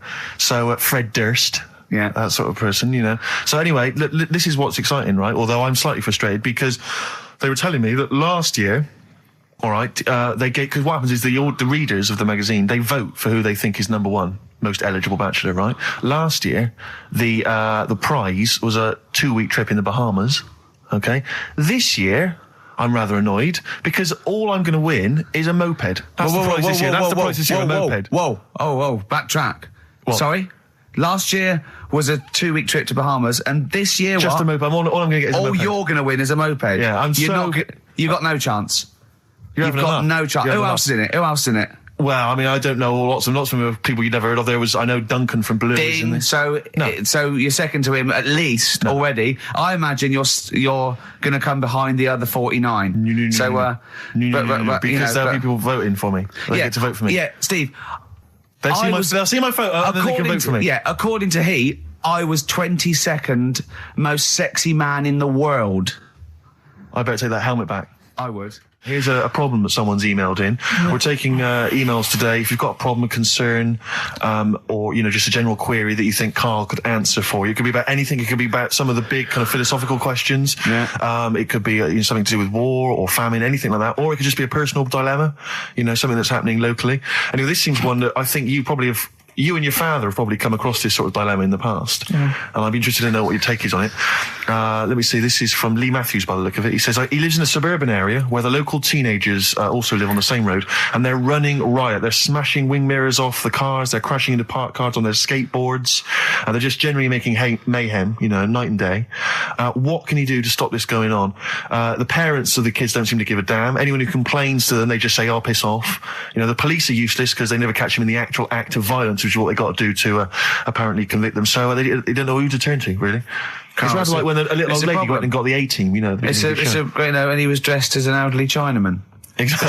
She knew who he was. Colonel Decker didn't have a clue. Yeah. You see, it's weird because now it has got out of hand. Do you know what I mean? Like years ago when I was growing up on the estate, you had problems, but not like you have now. Do you know what I mean? Summers were nice as well, weren't they? Well, right. And police are getting shorter and younger. But you yourself kind of admitted in the past that you were something of a tearaway. You didn't do anything like these kids here. The thing is, I was scared that if I got caught doing it, my dad would go mad. Yes. And I remember smashing a car window by accident and legging it in the lounge. and sort of pretending to go asleep on the settee. Right? Genius. And I heard a knock at the door. Chloroformed himself just to be unconscious when his dad came home. And there was a knock on the door, and I thought, oh God, this is a fella who saw me. I was chucking a stone in the air, seeing how high I could throw it. Of course you were. Did it keep landing on your head? That would explain a lot. And it came down. Chucking a stone in the air, love To it. see how far I could It's throw it. brilliant. So, I wasn't bothering anyone. Did you by invent that game? Right? Did you get the stone for your birthday? Go and play with your stone. He gave one to Suzanne. Carl, go and play with your stone. The thing is, right, and it came down at a funny angle, and Of course it did. It ate the back of this car, and the back window is the most expensive because it has that heating thing in it. Yeah. In case you got a frosty window. Yeah. So I thought, oh God.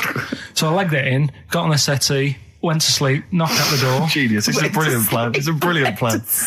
I couldn't be guilty. I'm asleep. So I love the idea. So the thing is, our lounge used to sort of you could see in from the door, right?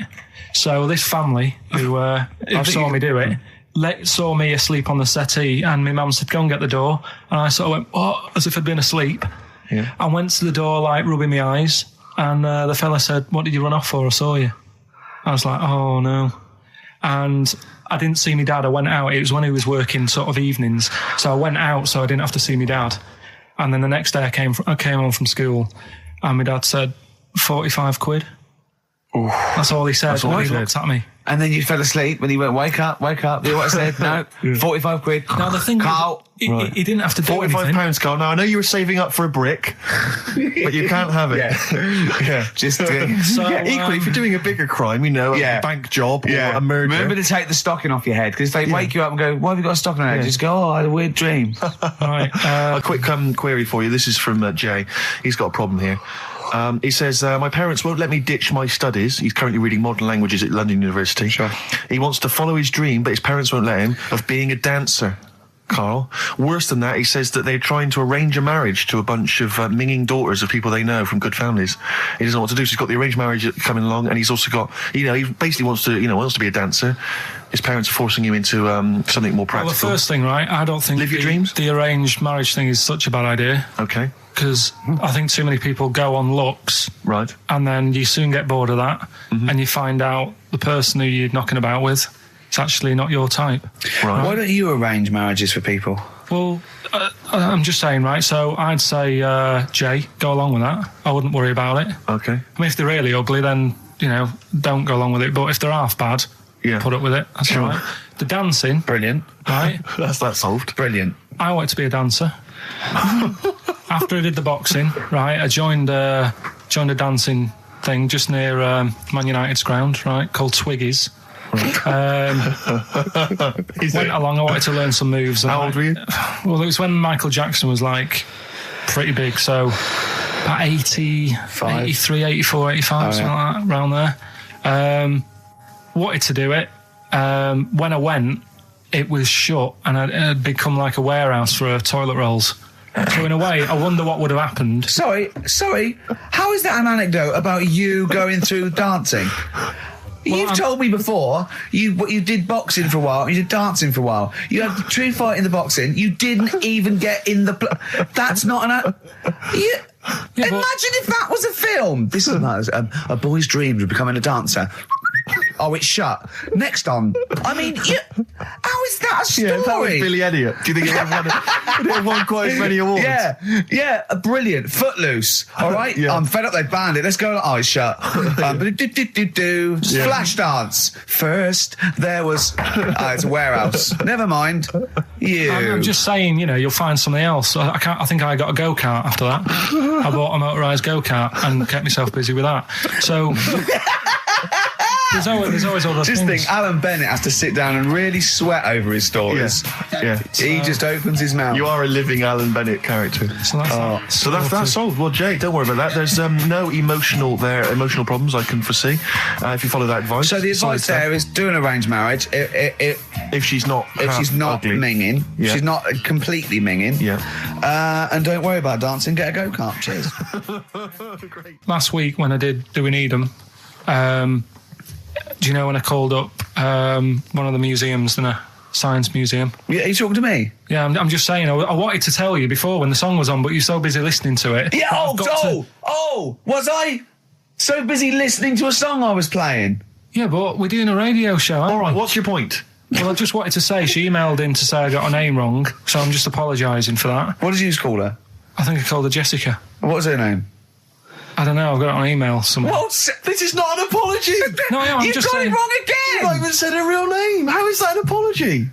Well, I remember, I read the email, so, yeah, I But who are you apologising to? I think her name's Jackie, I think. Oh, you've got it wrong again, haven't you?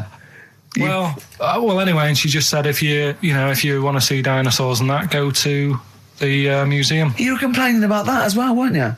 You went to a museum and there was too many dinosaurs. He said you just need 4. No, well, Steve, have you been to the one in Knightsbridge? I think this so. one that I called up, right? It's nice. You go in, you get a good collection of stuff. You walk in, there's 3 or 4 dinosaurs. You've had enough, right? I went into New York, right? I went to the museum there, hundreds of them. You can't move for dinosaurs. Yeah. It's almost like they're responsible for them being extinct. There's loads of them. So all I'm saying is, if you want to see a dinosaur, go to the one near Knightsbridge. They've got a nice selection, some old vases and stuff. It's worth going. So Oasis and Songbird. It's a nice little ditty It's all right, yeah. of a It's not too Saturday. bad. Yes, thank you. XFM 104.9, Ricky Gervais, Steve Merchant, Karl Pilkington. I think we should go straight into it, Karl. I think we should do the competition. There's Karl in the corner. It seems a little premature. Do you reckon? Yeah, I Do you think reckon so. it's so Yeah, good? We should tease it out of them. Well, it's a big thing. It's just that I've got absolutely nothing to say. Sure. I haven't really. Well, I mean, like often I know you all have spoken to Karl in the week. This week, for some reason, I've been speaking to him. Oh, right. I spoke briefly to him about Michael Jackson and the documentary. Yeah. Now, of course, I thought that was extraordinary. Amazing, I asked amazing Karl's piece of opinion. work. Yeah. And he didn't mention to me the fact that Michael Jackson likes to climb up in trees. No. He didn't mention anything about his bizarre relationship with children. He didn't mention anything about his obsessive billionaire spending sprees. Right. He didn't mention anything about the mannequins he has in his thing, or the fact that he drives around his sort of 7 hotel suites in Las Vegas in a little kind of old people's scooter. The only thing of note for Karl was he said to me, "Did you notice how big his hands are?" I'll tell you what, though, I did. What? Yeah, how you look at the man's got like a face that he's had reconstructed. Well, I can't seem to say that. It's libelous. Yeah, But, he hasn't. He's got an he's had two face. nose jobs. Yeah, And you're but looking at his hands. But I think it's because you look at him and he looks a bit like there's a bit of androgyny there, but it's sort of like it is quite a petite sort of old lady's face in a way. But then you see these labourers' hands come out. That's always the way with a tranny, isn't it? You know what I mean? Well, you can't accuse him of being a tranny. No, he's not. No, he's not. What are you saying? No, I know He's got enough issues. Now you're accusing him of being a tranny. I like him. I thought he came out that brilliant. I thought it was really. I really felt sorry for him. No, I think he cleared up a few things as far as I'm concerned. I thought it was a fascinating piece of work, but I did like the shopping spree. That was great. Extraordinary, 'cause he's just got going such around bad just taste. pointing. I know it was bad taste, wasn't it? It was like one of those bizarre shops. You know what I mean? There's anything sort of a gift shop, but they're trying to make it look like Ming. But and it's sprayed gold. If he'd been living in a trailer park, he'd have been ordering, one of those porcelain dolls dressed like a Harley Davidson bike rider, or an Elvis commemorative plate. It was the kind of billionaire equivalent of that. But the hands were a giveaway. It's the same as those sort of transvestites. It's like you get. What was it about his hands? You know when you get like a cab driver or something, right? And he decides to turn transvestite about 60, and he goes on Kilroy. Do you know what I mean? It's that way. He got a twin set of pearls, and he goes, "I've never felt so comfortable." But his hands are still big. He's got a little wig, and he's got the lipstick on, and he's with his teenage kids who are going, "Kill me." Do you think he's been having surgery on his hands to make them larger? Bigger, yeah. Is that why he was wearing that glove through most of the Exactly, but I think he wants to be a goalkeeper. Right. And they said, well, you can't, Michael, you've got a big hands. It would help him climb the trees. It's yeah. And he can play tennis now without a racket. Yeah. So what did you make of it, Karl? Were you intrigued? The Michael Jackson thing, it was all right. But, that got a load of attention in the press. But the Trisha programme got nothing. Okay. Which, I know, Steve called me up in the week, right? 10 o'clock in the morning, I was at work. And he goes, I should think so at 10 o'clock. I should think preparing this show. Most people go to work about 8 or 9. Are you watching Trisha and that? I said, no, what is it? He goes, oh, you'll be loving it, right? Freaks. Was it Help Me, My Mum's a Freak? Siamese twins. Right, so I couldn't watch it, but he said, it might be on again because they repeat stuff on ITV2. Right. So I had my dinner late, right, instead of having it at like 1 o'clock like I normally do. Yeah. I had it at like 2:30. Yeah. Sat in the office, put the telly on, ITV2. These Siamese twins. Did it blow your mind? It was amazing. You know, we talk about a lot of things on the show quite a lot. The Airy kids crop up a lot. I was waiting. It's been 10 minutes and you haven't mentioned the Airy kid. Right, and last week we were talking about Siamese twins, weren't we? So it was weird that this programme was on, but it was amazing. I mean, what I think you can't refer to them as Siamese twins. I think they're known as conjoined twins. Why? I think Siamese is maybe considered derogatory or as an old antiquated phrase. Yeah, I think it's because the first famous ones were actually from Siam. Right, but anyway. and that doesn't exist anymore. No, it's conjoined, Carl. Yeah. Get the phrase right. But you'd think that if that's happened to you, that wouldn't be that sort of offensive. The names that you must get called. Right. You think that's the least of your Siamese worries? twins, I'd say, well, that's, yeah. Now, were you stunned by where they were connected? Just live with it, we'd say. Because they were connected, of course, at the forehead. Oh. Sort of, which was quite extraordinary. Well, there was one set of Siamese twins. One had a job and the other one didn't. That's ludicrous. Yeah. The other one was unemployed. The other one had a job. She had to go to work. She had to get up at 6 o'clock on her day I'm off. supporting you, literally. Yeah. Then they get done off the social for sort of... Yeah, because the other one was signing on. That wasn't a question that Trisha asked. Annoyingly, because I know that much of the audience was thinking that. There was a few things that didn't crop up. What questions would you have asked of them? Because what things did you feel weren't mentioned? I'd love to just watch Carl watching amazing things. Exactly. Do you know what I mean? It's like early learning thing. Mouth slightly open. Yeah, some mouth slight open at a dribble, looking round to see if anyone else has seen it. You know, I hate that. Like when a cat sees a bird land on the balcony. Exactly. It can't believe it's luck. I'd probably say, how do you buy her like a birthday present? A surprise gift, yeah. Because everything's ruined. Sure. Right? I'd probably ask... Yeah. Well, did you not think it was interesting that one of them had a boyfriend? Well, that was a bit weird, wasn't it? Uh-huh. But what was the other thing that I was thinking when I was watching it? I was thinking if one got into crime and that was sent to prison... Right. What would happen?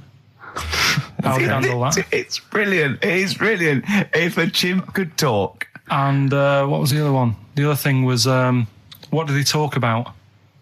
Because it's not as if you can say, well, guess what I did today? Do you know what I mean? Yeah.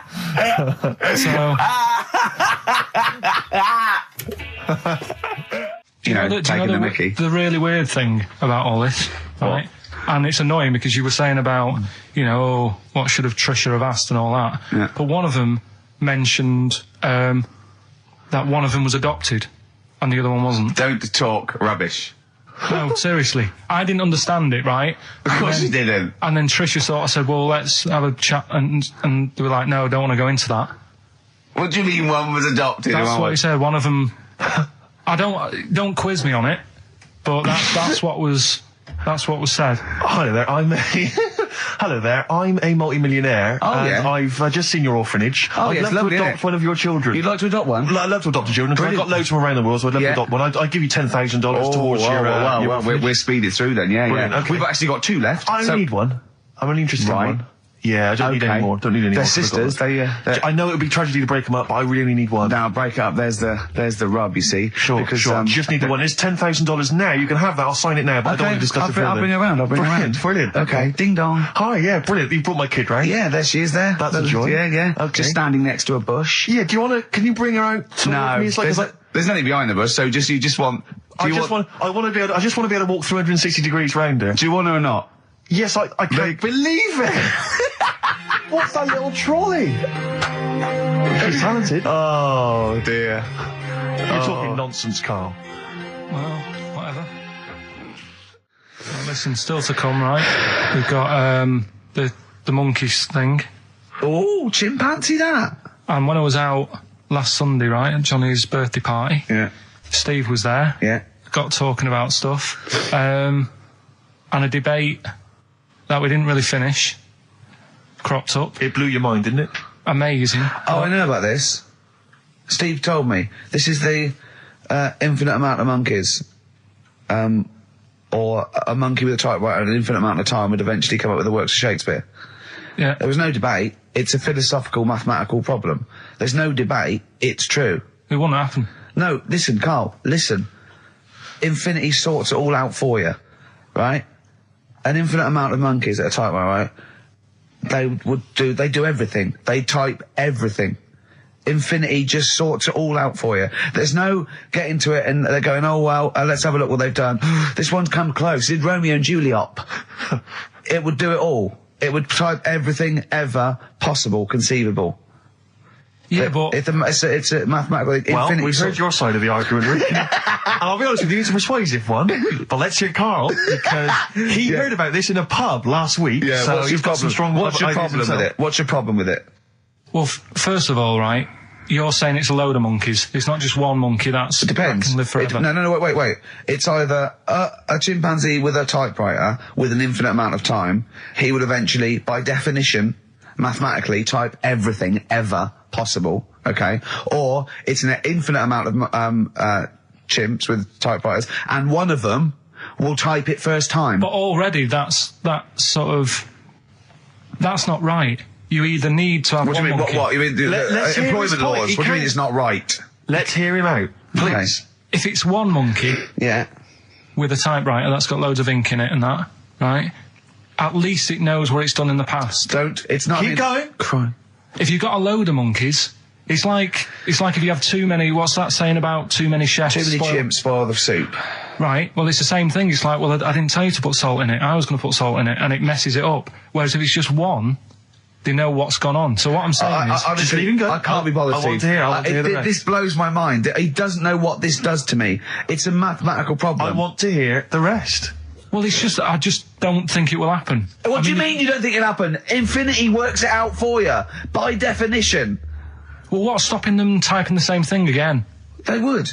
In fact, the problem should be, if you had an infinite amount of time, that it would type the works of Shakespeare an infinite amount of times, and everything else an infinite amount of times. But, you know, that's not as...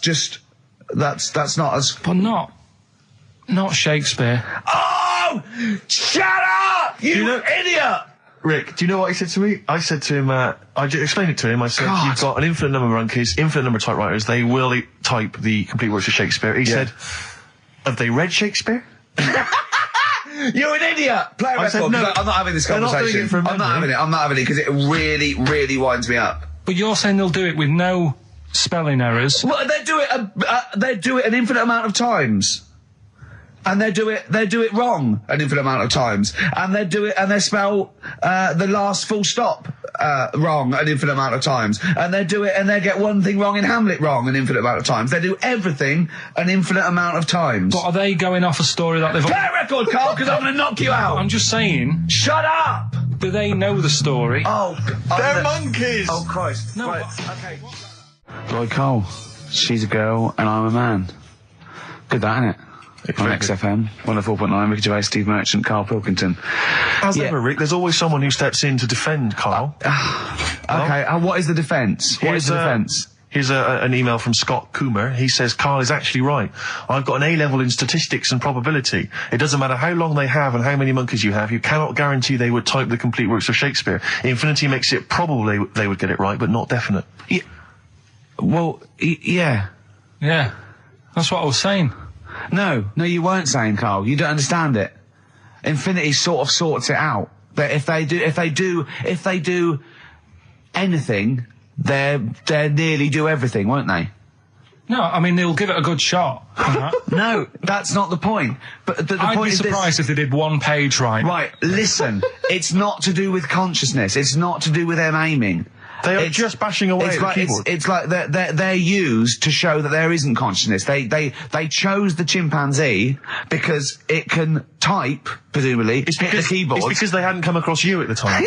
Yeah. It's to take out thought out of it. It's to take out reason and trying, right? It's just random. They're saying that if you typed enough things, if the computer was left typing everything, if you left it for an infinite amount of time, and they chose Shakespeare because there is meaning behind it, and it's difficult to get it exactly right, to show you that Infinity would come up with it's not just Shakespeare, it's every novel.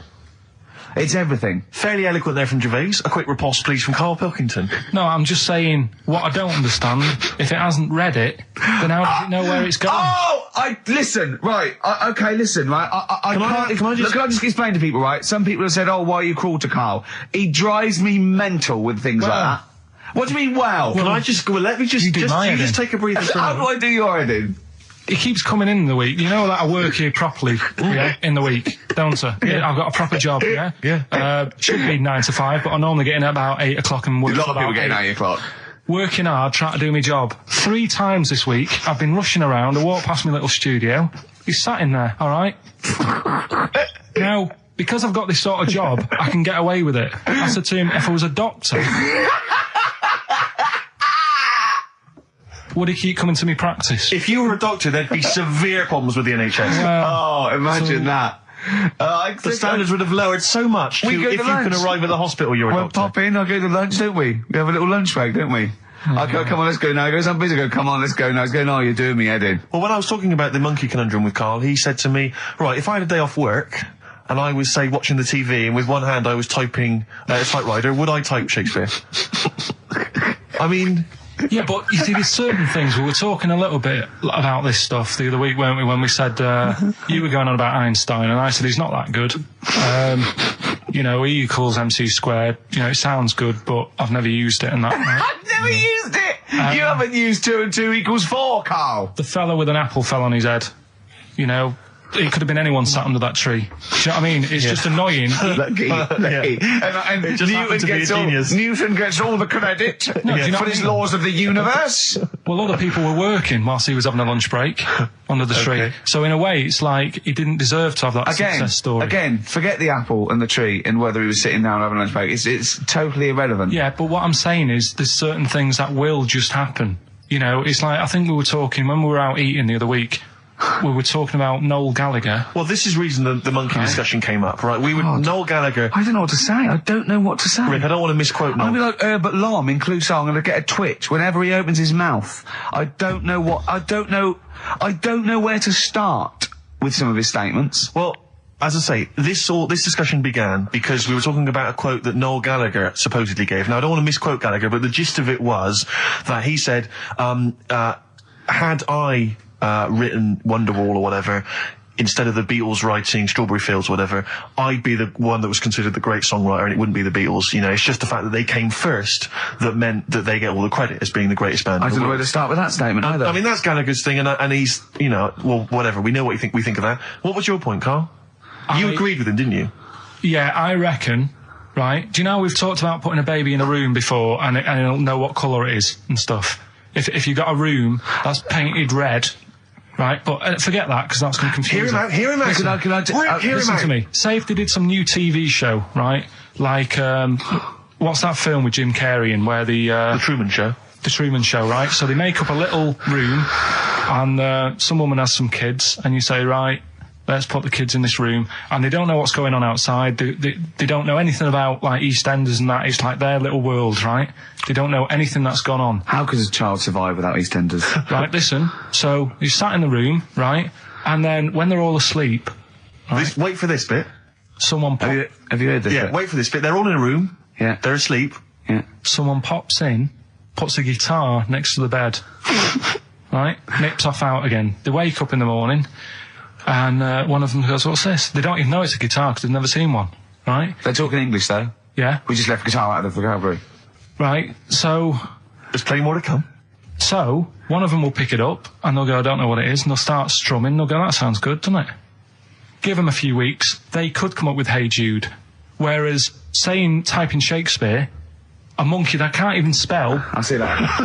Listen, can't answer it. I might come with you, Rick, if that's all right. We've got to sort out that Christmas special as well. Yeah, no, sure. All right, I'll see you later. I'm shooting off then as well. Cheers, Karl. Ooh, those boys can rock there. That's the Guns with All Their Roses and Sweet Child of Mine. On XFM 104.9. I enjoyed that. Yeah. That was good. It rocks. I hope the audience was playing it loud like us. Yeah. Ricky Gervais, Steve Merchant, Karl Pilkington. Well, look at him yawning. How rude is that? Karl, what's wrong with you, man? Have you been up late? A little bit. girlfriend was away, wasn't she, yesterday? Yeah, I always have a problem with that. Because you don't go to bed, do you, early? Do you know what I mean? You sort of think... I just always find that thing that if, you're used to living with someone, one of you will go, let's go to bed, then you'll go, all right. But when you're on your own, you go... You just forget to go to bed. I just stay up. Okay, stop eating now, Carl. You've ate all the food. That's just a plate. All right. Okay. Yeah. No, I stayed up and watched... there was a thing on about Dracula. Right. What, Dracula? And I found a flaw in it. Go on. Not the fact that he's the living dead and and drinks blood to stay alive and he doesn't reflect and he can in turn into a mirrors. bat. Well, and you can go on. The mirror thing, you can't look in mirrors, can he? Well, he can look in mirrors, but he can't see himself in a mirror. Yeah. That still doesn't work. Go on. It doesn't work at all, Carl. It doesn't work Go anyway. on. Well, centre parting's always really neat. His centre parting's always really how does he do it if he can't look in the mirror? Blood on the floor or something it was called. Rubbish.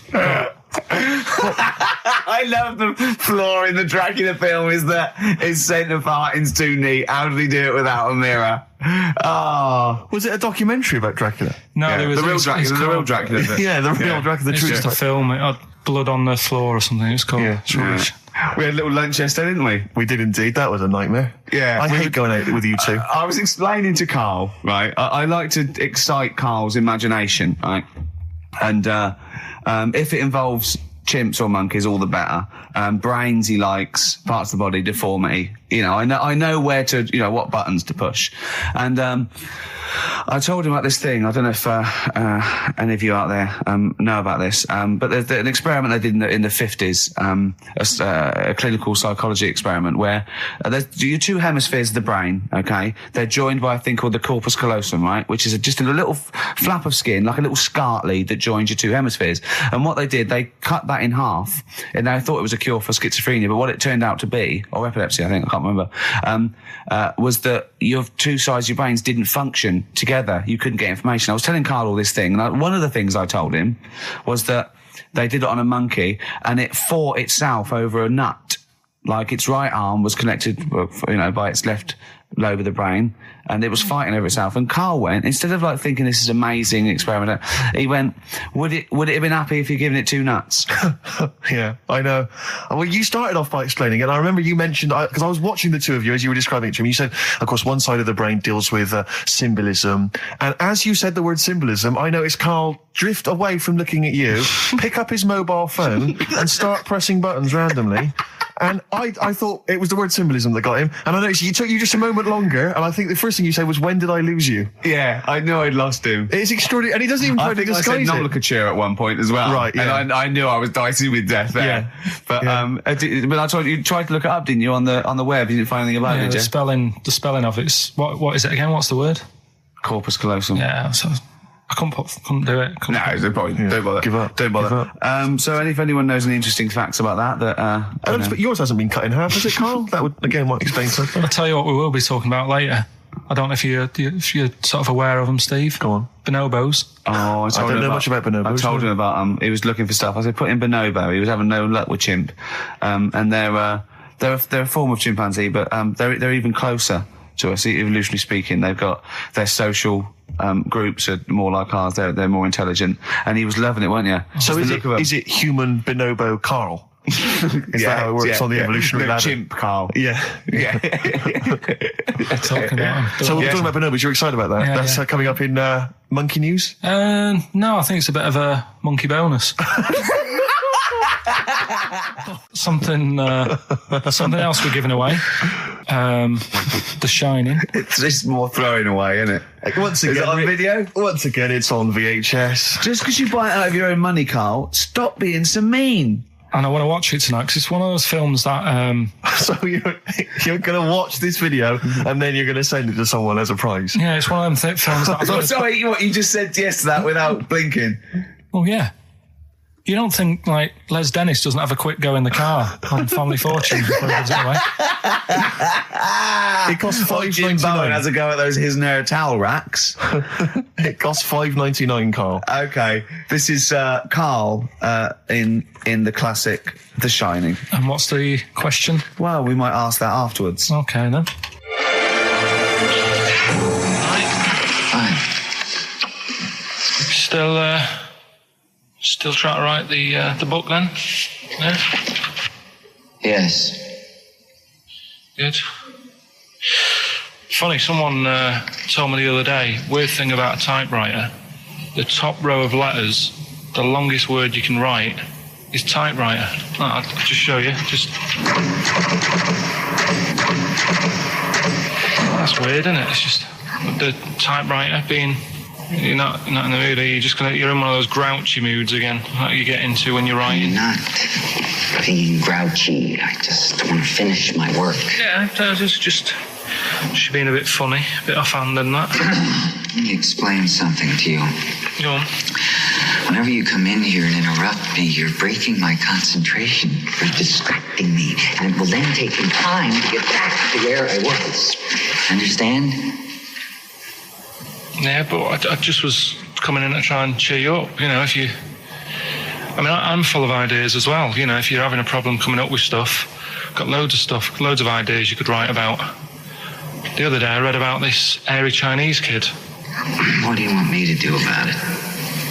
No, it's just that it could make a good book. Do you know what I mean? Sort of following round.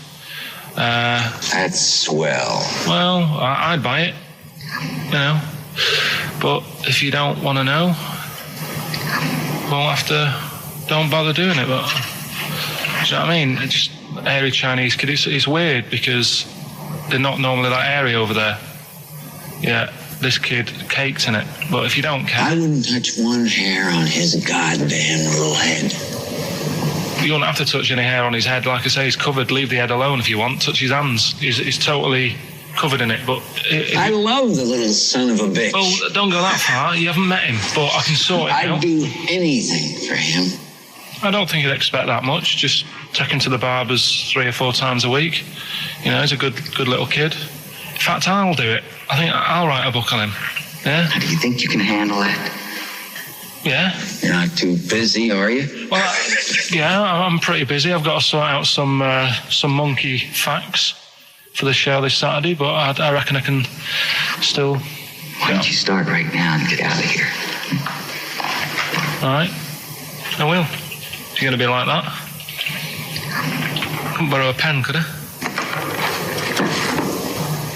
See you later. There you Haunting. go. Haunting stuff there. Karl Pilkington in The Shining. You know, in the film, Jack Nicholson goes crazy because the suggestion is he's maybe possessed by demons that maybe are in the hotel. But, you know, if I was stranded in a desolate hotel, removed from all human contact with Karl, I'd go mental with an axe without being possessed by demons. That's more chilling to me, trying to get some work done and you keep wandering in. I'm trying to get Karl to spend a couple of days in the caravan with me, just for the head of it. And he won't. I've offered him money, won't I? I think it'd be a great laugh, wouldn't it, Karl? Oh, yeah, great. That would be terrifying. No, I want to film it. I just want to film it. Like a little video diary. There's Karl there, he's just waking up. Well, if I was stranded in that would be like being... I may as well be with Freddy Krueger and Jason Voorhees. That's more scary. The thing is, Ricky doesn't mess you about as much as he messes me about. No, you see, you've given him an inch. You've given him an inch and he's taken a yard. 12:30 you got in today. In 30 minutes between 12:30 and 1. The old bin lid on the head. He wanted to do that again. Yep. Squeezing my head, think he had a go at. And karate chop on the back of the neck. Yeah. All in 30 minutes. Yeah. Who else can say that? Wait, what were you thinking during the quiz then, when the questions were coming out? What were you thinking of? Well, what it was, right, just before the quiz started, I had to go to the toilet, right, because the rule is, right, people who don't go to it, once it starts, phone's off, no more toilet. They take it dead serious, don't they, right? Yeah. So, I went to the toilet. Now, I'm not being out of order here, it just got me thinking, right? I went to the toilet, the gay fella in there, right? There was a gay fella in there? Gay fella in the toilet. Now, how could you tell? How did you know? Just typical, you know, everything about it, right? Everything about it, right, yeah. Oh. What, large handlebar moustache, leather cap. Butt plugs, amyl nitrate. Could I just say that these views do not reflect the views of the management of XFM or me and Steve. Or most of the people in this country. Go on, Karl. What's your problem? Yeah, but this is what I'm worried about, really. But this is why I only got Danny Minogue right. right? Because this was floating around my mind. Went She's to a the big toilet. gal icon, Now, isn't she? go into the toilet. They have like men's cubicle and they have women's cubicle. Yeah. Now, without sounding out of order, is it wrong for me to think gay men should have their own little cubicle? Go in. They should have their own. Well, not cubicle. You mean an actual toilet, I suppose. When I was at the urinal, Yeah. normally, there's a fella there, and then you go, all right, and there's no pressure. But I couldn't go. I was thinking, should I wait? If I go into the toilet, it'll look obvious. Yeah. I had loads of pressure, and But this was what were going you on. worried I'm about? so sorry. What were you concerned about? Viewers? I'm so Well, sorry. it's like, right, listen, when I was a kid, right, and it's all right for you to go into women's toilets when you're a kid, it's like, oh, it's a bit cute, Yeah. right, as long as you're not, like, over 15 or something, right? Right. But when I was a kid, I went into a toilet, and women, when they use their little cubicles, they don't shut the door. Some of them just sit down on the toilet, Yeah. right, and you see everything. And, no, seriously, that's probably one of the first times I saw, like, a woman. Yeah. That, right, and my Auntie Nora when she was staying over. What happened with your Auntie Nora? She was, she's into wearing caftans. Into wearing what? You know, caftans. Oh, yeah. What are caftans? Big, bellowy sort of dresses. Right. And, yeah, I used to sit on the floor at home in front of the telly. Sure. She was on the chair behind. Yeah. She did a bit of a sort of a Sharon Stone scene. Oh, God. Yeah. Did you see it? There was no underwear. No. What age were you? What was it like? What age were It you? was like a ripped tennis ball. What? Right, we're off air. We're off air. Either that or put us in for the Sonys. I mean, I'm a little bit concerned Yeah. about your toilet discussion. What exactly is your point again? I was just a bit bemused. You see, it's a tricky one. All I'm saying is, right, there I was at the pub quiz. I go to the toilet, not thinking about anything. I try to go, right, there's a little gay fella next to me. I love this little gay fella. Now, the weird thing is, there's nothing stopping him having a little glance, right, because he's allowed in the fella's toilet. Yeah. Now, I'm not allowed to go into the woman's toilet and have a little look round. Right. So all I'm saying is, should they have another toilet area? What, for gay people? Yeah. And so this would be gay men and lesbians? Is that going to complicate things? I mean, I can only assume. I mean, to what point? I'll ask you a question, right? If you're intimidated, that's a shame. But most gay men aren't looking at your knob. You know that. What do you mean? I can only say that 99.9% of gay men who use a urinal standing next to what they assume is a heterosexual man aren't looking at his knob. And what they're doing then? They're emptying their bladder. No, but the thing is, I can't talk. you're politics saying, for Carl. you're saying like, about would you have one toilet for lesbian women and gay fellas, right? Well, does that mean? Would it be mixed? Would it just be? Well, would it have a man on one? That's heterosexual man. One little picture of a woman, there, and then what? What would the little icon be? A man and a woman? A man and a woman. Just having a chat? Yeah. In pink and dot But lines. you couldn't mix them because then what would happen is you'd get people who are going, oh, I'll play up to this a bit, What, pretend to be gay? and yeah, sort of grow a moustache and shave their head. And pretend to be a lesbian. Right. Yeah. So, I see. So, people pretending to be gay so they could go in and have a look at the lesbians. Yeah. Right. So that would mean that we need 4 cubicles now, would we? Yeah, no, this is fine. 4 cubicles. So every pub How now... many toilets do we need at the Every pub's moment? now got 4 toilets. Oh, Carl, bisexuals. Yeah. Now, interesting. Bisexuals. How many toilets do we need now? Call the council. Do you use any? Huh? No. No, because they're interested in everything, aren't they? Because the little bisexual fellow will be looking at your knob. Right. With them, Yeah. what you do, you just have a door. You open it, and there's one urinal there, so you can't get a queue. They have to sort of wait. I just thought that, well, why can't there just be a thing between the urinals so no one can look at anyone else's knob? Wait a minute. Just to go back to Ricky's point, what stops, even if we've got the toilet for gay men, what stops the gay men who want to have a look at your willy going in the regular toilet and pretending that they're straight? Most men don't Who is going to police this? wear gay across their No, head. exactly. They don't have a tattoo. There's no branding yet in the British house where they have to declare. So we're going to have to expand this. What So we've do all you- got to carry identity. Do you know cards. you can see a gay, can you? Coming a mile off. No? No, I'll just hold it in next time. No. Can you tell gay men? Do you know a gay man? I'd say probably if you did if you lined some people up and said point them out, I reckon I'd get. But hold on, we're not talking about people dressed in leather with the arse cut out and an handlebar moustache. Yeah. We're talking about, the everyday, No, non-seen. of course, no. Well, yeah, but I mean, suppose I put you in a room and there was 10 naked men, right? Yeah. And there's 5 gay men and 5 hetero. Could you walk along that line looking at those gay... Am I naked? No, you don't have to be naked. Why would you have to be naked? To catch them out. How would you catch them out? Don't go into it. Don't go into it. Don't go into it. Play a record. Right, there was this. This is what it's like about getting presents and stuff, right? With my mum and dad. Go on. My mate Colin, right? He Colin had, Makin? No, Colin Bailey. Oh, right? yeah. He had a little Sinclair Spectrum, right? Yeah. Computer, Yeah. which was like the thing to have at that yeah, time, yeah, right? yeah. You used to always go round to his house. The deal was Not the one you had to play through the window because you weren't allowed. no, that's another lad. Oh, right? yeah. This is a different lad, and the deal was he came to our house and my mum gave him a pie, and then I'd go round to his and I'd stay there for a few hours playing, Hungry Horace and stuff like that on it. Sure. Right? Now, my mum and dad knew that I really wanted one of these computers, right? So I waited about a year. Came round to Christmas Day. I thought, I reckon might have one. Turned out they bought me the wrong one. They bought me a ZX81 instead of a Spectrum, right? And Christmas Day, I'm there trying to load the games up. It's not working. I'm thinking, what's wrong, right? And the thing with me when I was a kid, I used to get quite sort of agitated. This is the moment. Right? I found out that it needed a RAM pack to make it work, right? Looking in the thing and it's saying, and make sure you put your RAM pack in the back. And I was like, oh, where's the RAM pack?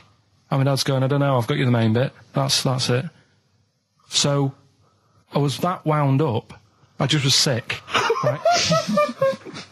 Just sick. I didn't feel sick or anything, I just was like, oh God. Went to the sink, just sick. Because I was that on edge about it. I said, come on, we've got to get one. And my dad's like, Tandy's shut. We're not gonna get anything today. Ruined again, Christmas Day. That was after the year when my train set got blown up by our kid. The following year, no RAM pack. And now you ask me why don't I get good presents? He's scarred. He just I'm gonna die. Honestly, I'm gonna die. He's just being sick. Yeah. There's no RAM pack. Did you get to the bottom of it? Why wasn't there a RAM pack? You have to buy them separate. Oh, It's one of them okay. cons. What do you mean I can't play Frogger? Oh no. So, wasn't there another incident when you threw up? Spontaneously threw up? Through sheer anxiety? I do get it. It's not so much now because I've relaxed a bit, but as a kid I used to be quite on edge all the time with certain things. Do you think that's what happened to your The cat wind. that kept being sick? That it didn't get the food it wanted? And it just threw up? Do you remember that? Yeah. God, so they shaved it. Yeah, but again, you see, the cat thing, I mean, it's mad. I was thinking about it the other day, right? I used to think I had quite a normal upbringing, You didn't. right? And someone was talking Your about the mother cat. once told you not to go to school because it was windy, Carl. It was Yeah. not a normal The upbringing. cat was being sick, so she shaved it, so it was easier to clean. Right, well, my mum and dad went on holiday, right? And I stayed at the Rosses down the road. Oh, yeah. Only a kid, must have been about 5 or something, right? And I was always running around in the house. I had a lot of energy as a kid. What the Rosses did, they had this cat that was dead violent, the most violent sort of angry cat I have ever witnessed. A tiger. It was honestly, Steve, if it was bigger, it would have been, because it was just always having a go at you. Yeah. If you went to pat it on the head, it went to bite you and stuff. And what they used to do with it, to stop me running around, I'd sort of be running around, and then I'd get a bit tired, and they'd say, have a lie down on the settee. So I'd lie down on the settee and I'd nod off. And what they used to do, I'd wake up and I'd put the cat on my belly. Right? So I'd be scared to move because it's like it's going to get me. but it would keep you there. It kept me there, and it used to sort of slaver on me, and they'd sort of, go out or whatever, and I'd be lying there. That's not normal, is it? Carl, sorry, were you created by the Brothers Grimm for one of their fairy tales? What kind of a life is that?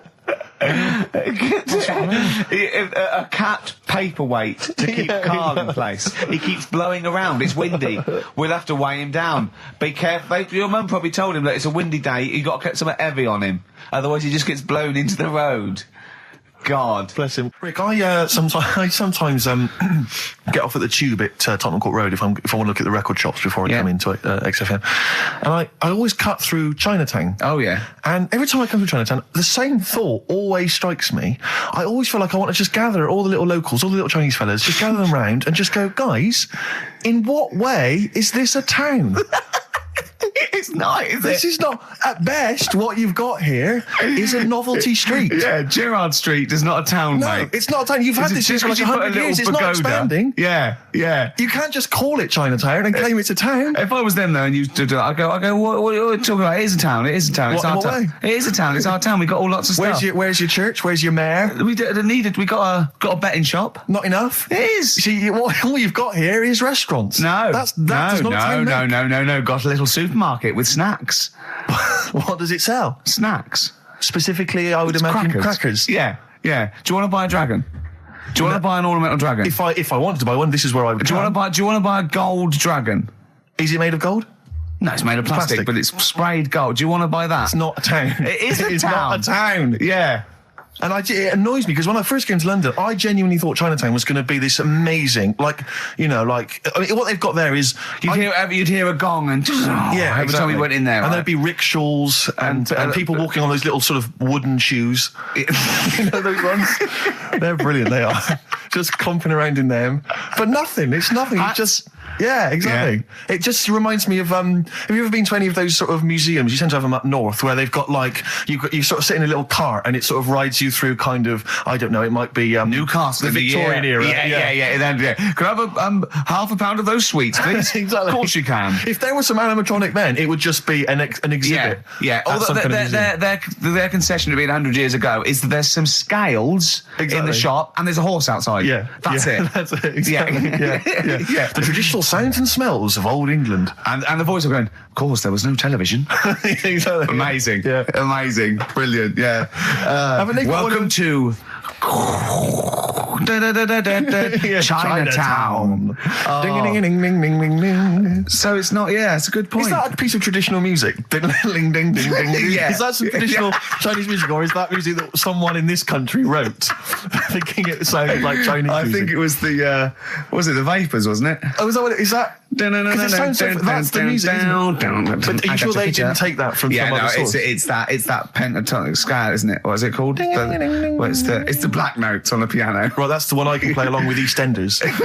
Yeah. Do you know what I don't get with it? Go on. Chinatown. Yeah, Chinatown, because I always walk through it on the way to work. A couple of things annoy me. First of all, I think it's bad business, just because if you've got a Chinese restaurant, put it somewhere where there isn't any others. It's a good point. Yeah, but it's also a community. They're not just a theme park for other people. I remember going out one night with Suzanne and some friends, and you got there and there's so much choice. It's that dilemma of, forget it. Well, not really. Specifically, do you fancy Chinese? Well, no, but why don't you go to the one with the dead ducks hanging in the window? That's my favourite. That's the other thing as well. It's like, normally you put your good stuff in the window. If that's what's in the window. Yeah. Right? Yeah. And the other thing that annoys me, walking through it today, there's always lard on the floor.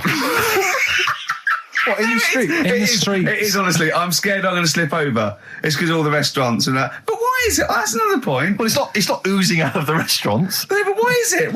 I don't know what they do. Careful. Listen, no, but why is That's why they used to wear those little wooden shoes. We've got... No, but the thing is as well, they try and wash it with water, which doesn't work with lard, and it's like oil. Famously, yeah. You know what I mean? Even I know that. Yeah, you've got to scrub it. So, you think sorted that out. Yeah, you think they'd know, wouldn't you? Yeah. All right. Anyway, thanks for your thoughts on Chinatown, Carl. I'm Ricky Gervais, with me Steve Merchant, Karl Pilkington, pressing the little buttons there. XFM 104.9. What's that? What's that little Well, I think I do more than press the buttons. Right, you see, this is it, right? Karl has had a little strop on since last night, okay? And He's had a little strop on? Yeah. You said strop on. I just wanted to clarify. And, I don't know why. He says that I'm an annoying person. He says that I wound him up, right? Which I don't know. He says that you're winding up because you're sort of like negative about I'm everything. negative? Yeah. And, but what I think it is because we pointed out that his lateness is unacceptable. Yeah. He said, meet you at 6. He turned up at 20 past. He said, well, someone stopped me in the corridor. I don't care. I've got stuff to do. We had stuff to do. I think we're a bit busier than you, Karl. You've got one job. We've got loads of jobs. I keep telling you that. You've got one job in a little room, a 9 to 5 there, that you don't even get done in 9 to 5. That's why you're late and mucking around all the time. There's loads of work to do. Yeah, one job. No, it's not. It's one job with a lot of other jobs in it. It's like those little Russian dolls you get. Right? Well, it's not, is have it? a go. Yeah, it is. Yeah. Everyone thinks, oh, he only sits in his studio messing about, making songs a phrase. That's what I do in my free time. Which we've got coming up later. Super slick. I still think 20 minutes late is an outrage. Yeah, 20 minutes late is... Yeah, but I didn't say bang on 6. I said around 6. No, you didn't. You said 6, which means 6. Well, it doesn't. Wait, sorry, it doesn't? If it was a newsreader, I'd say, yeah, you've got to be on time. Do you know what I mean? If it was a 6 o'clock news, I wouldn't want to be late. But it's the fact that I said to you, I'm busy, I've got stuff to do. No, you didn't say that. You said 6 o'clock to sort out tomorrow's show. I didn't. I know what I said. So yeah, well, you don't, because I remember you sent me a text. You didn't even. It wasn't even a phone call. You didn't even have the politeness to call. Stephen has stitched him up by being a little bit more precise than him. It was a text, and it said, "See you around 6 tomorrow?" Question mark. Around. You just said it. Well, yeah, but 6. That doesn't count. That doesn't mean anything. Well, yeah, no, he does. What? So all right, you told me he said 6. Well, he did. I'm paraphrasing. 6 o'clock, Rick. To me, even if it was around 6 o'clock, that would be 5 to 6 or 5 past 6. It would not be 20 minutes after the event, because that is late. Well, you've got nothing. You see, you haven't even got an excuse. Yeah, but then I turned up, right, and I said, right, well, let's not argue about this. Let's come up with some good new features, because we've been in Cheap as Chimps. That's gone today. Good news. He never liked Cheap as Chimps, Karl, did he? Right, he never liked it. Do you know what? Do you know who's took it further? Donald McIntyre. What? He's doing a programme, Cheap as Chimps. No, he's not doing a channel. Well, we'll see. Again, I'll prove you right. Again, he's not doing a programme, Cheap as Chimps, is he? He's not. What do you mean? He's doing. I saw a trail on Channel 5, and it was saying, you know, is it 5 or is it about 20 past 5? He's doing this. He's done that. You know, now see him on Channel 5 because he's moved to Channel 5. Right. He's saying first big problem, chimps. You know, they deer and that. And no, they're not deer. He's getting confused. No, 50 odd grand for a chimp, and he's saying, you know, he'll look into how much you can get gorilla for. What are in the name of God are you talking about? We'll talk about that later. But I don't know what. I'm just saying that's another idea. And then so go on. You got off. This is why you never get stuff done and you're late. You got off the point. You were talking about arriving late. Yeah, I know, but I'm just saying to you now. I turned up late, so I said, right, well, let's not argue. Yeah. I said, let's do some stuff. Yeah. You weren't having any of it. I think at one point you were trying to be sick on my leg. I do remember that. Yeah. Why? Just for fun? Yeah. All right. That's when I started getting annoyed. He was very annoyed last night. No, yeah, okay. Yeah, I can see where that could be annoying, but you just got to think, hey, look, so what? It's, you know. Well, I think you rub each other up the wrong way. Yeah. No, that's the problem. Well, no more Cheap as Chimps today. Right. Nothing to replace it because we didn't have a chat. Songs of phrase, we're doing that. You can win some stuff. Yeah, we've got the film that we haven't done for the last 2 weeks. The final film, we won't be doing that. Let him down. There's 2 weeks. So you're 2 weeks late on that. Yeah, can I just ask, guys, is there going to be some great music? Yeah. Well, what about something from the Only Ones? Yeah. Another Planet. Brilliant.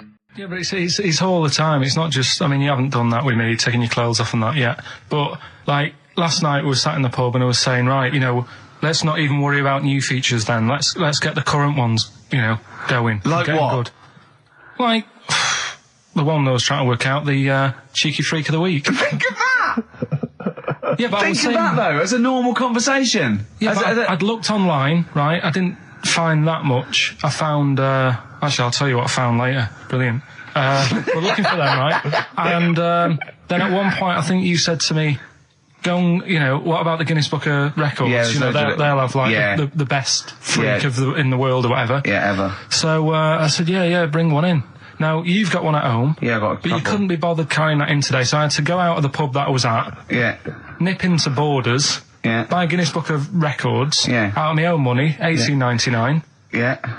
Bring it back, and then you said, I don't know if I want to do this feature. So it cost me 20 quid for that. I had to buy a video for Silence of the Lambs film clip. I'm actually out of pocket at the end of this. But do you want to work with me is the thing. If you want to work with... people would pay that sort of money to work with me, Carl. You're a lucky bloke. Think how many people think, Carl, he gets to drink and sit. Yeah. Well, you making a cup of tea and I surprised, didn't I? Little surprises. Steve, you know, last night, do you know when I left the pub in a bit of a mood because I was just fed up with not getting anything done? Yeah. Walking down the road, I was thinking, how can I get out of this? How can I stop having to work with them? And thinking, I wonder if I leave, I wonder if they'll be funny and they'll go, and then my boss will be giving me stick. And thinking, how much notice have I got to give out? And all this is going through my mind. I'm walking home and I got in, said to Suzanne, I'm sick of it. She's going, you need to do it when I get a new kitchen. And I was like, yeah, but how big does the kitchen need to be? I was saying, do we need a big kitchen? Can we get a small one? Have we got enough for a small kitchen? Do we need so many cupboards? Can we just have wood instead of steel? All this, trying to get out of doing this. Yeah. It's always I always feel like, you know, because I like to think that I'm not perhaps as bad as him. Yeah, no. You annoy me in different ways. Like what? How does he annoy you? Well, stuff that, you know, I come up with ideas, say Cheap as Chimps. Yeah. Rockbusters springs to mind. Yeah. 15 Taiwan. 15 Taiwan. Let's just remind people what 15 Taiwan was. It was a little feature that I wanted to give a run, you know, give it a little run, see if people like it. The premise being? No, there's no premise, it's just a title. No, we were going to get 15 sort of ornaments, you'd explain them, and then people would call up and say, that one's from Taiwan. See, Carl, you just explained why I didn't think that was a good idea. Yeah, by explaining the good... No, but you know the funny thing is, Steve, right, I was walking down Regent Street on Monday, walked past one of these big stores, right, and they've got all famous quotes on the windows, right, and one of them was something like, an absurd idea is often a great idea. Yeah. Do you know who said that? Go on. Einstein. Yes. Which made me wonder, if you were his mate, would he ever have done E equals MC squared? Or would you have said, don't bother with that, it's not going to work? Because that's all you seem to do. Everything I come up with, you put down. Yeah. Well, that's one thing. He's negative, right? I don't know why. I don't know why he is. What else? He messes me about. I get him concert tickets for stuff, and you say, I didn't bother going. Yeah. That is annoying. You come in, you know, 5 minutes to go with tracks that need editing. Yeah. The little bag, that bag that was free. Yeah, you got a free bag today, an XFM little rucksack thing. Yeah. You were like, oh, what's this? What's this rubbish? Yeah. Ricky said, I'll have it. They're great. He said, no, I want it. Yeah. Well, it was free. I needed. I'd give that as a gift or something. So, I mean, I think on reflection, Steve is probably a little bit more annoying than me. I won't go that far. You are annoying. If I had to go away for a week somewhere, if it was a quiet place... Well, you are again, aren't you? That's 2 holidays you had this year, I mean. If it was a busy place, I'd probably go with you, because people, do you know what I mean, staring at me all the time and that if I'm walking around with Steve. No, I'm just... Can I draw up a list of reasons I don't like you, Carl? Just being honest. Well, I'll tell you, because the list of reasons I don't like you is incredibly long and getting longer. Just saying. Do you want another slap? Eminem, Sing for the Moment, on XFM 104.9. I'm Ricky Gervais. With me, Steve Merchant, with 5 little hamburgers. Got 5 burgers here, yep. And so I don't know, how should we begin, Carl? Do you want to just look at the size of these burgers? Look, they can see it on webcam, can't they?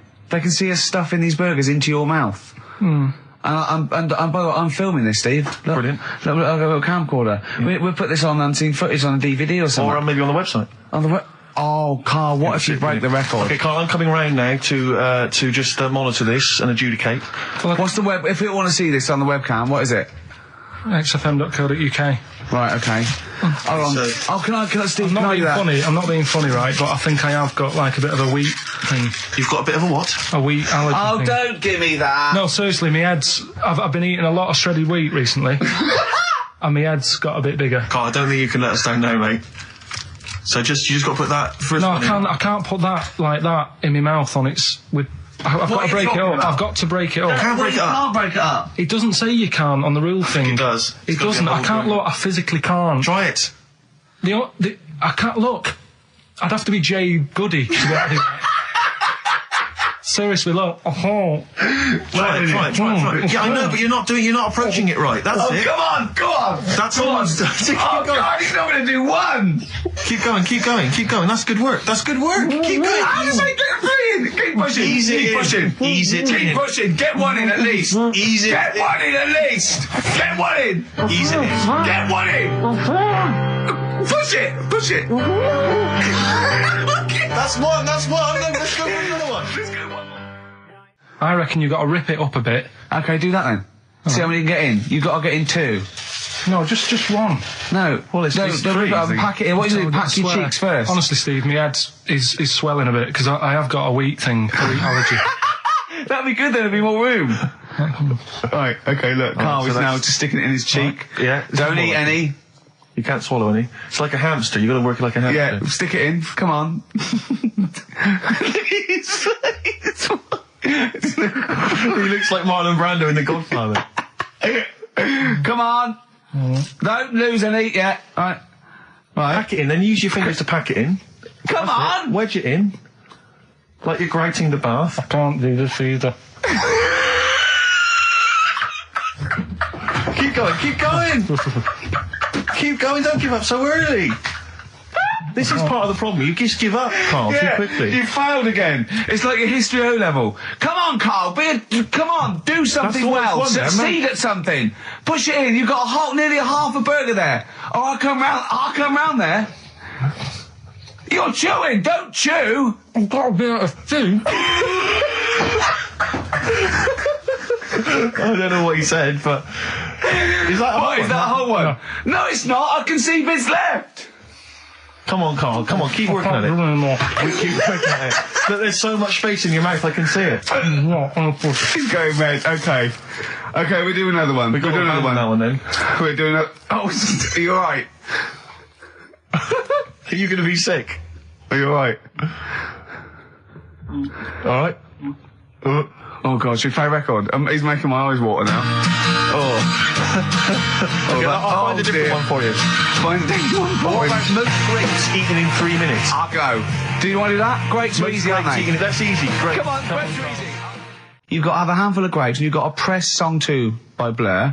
When we come back, you'll be stuffing your face. Hold on. You ever do that? How can you work the buttons? I can do that. No, I don't think you can. You cannot touch the grapes until the opening note Yeah, of but hold song 2 on. begins.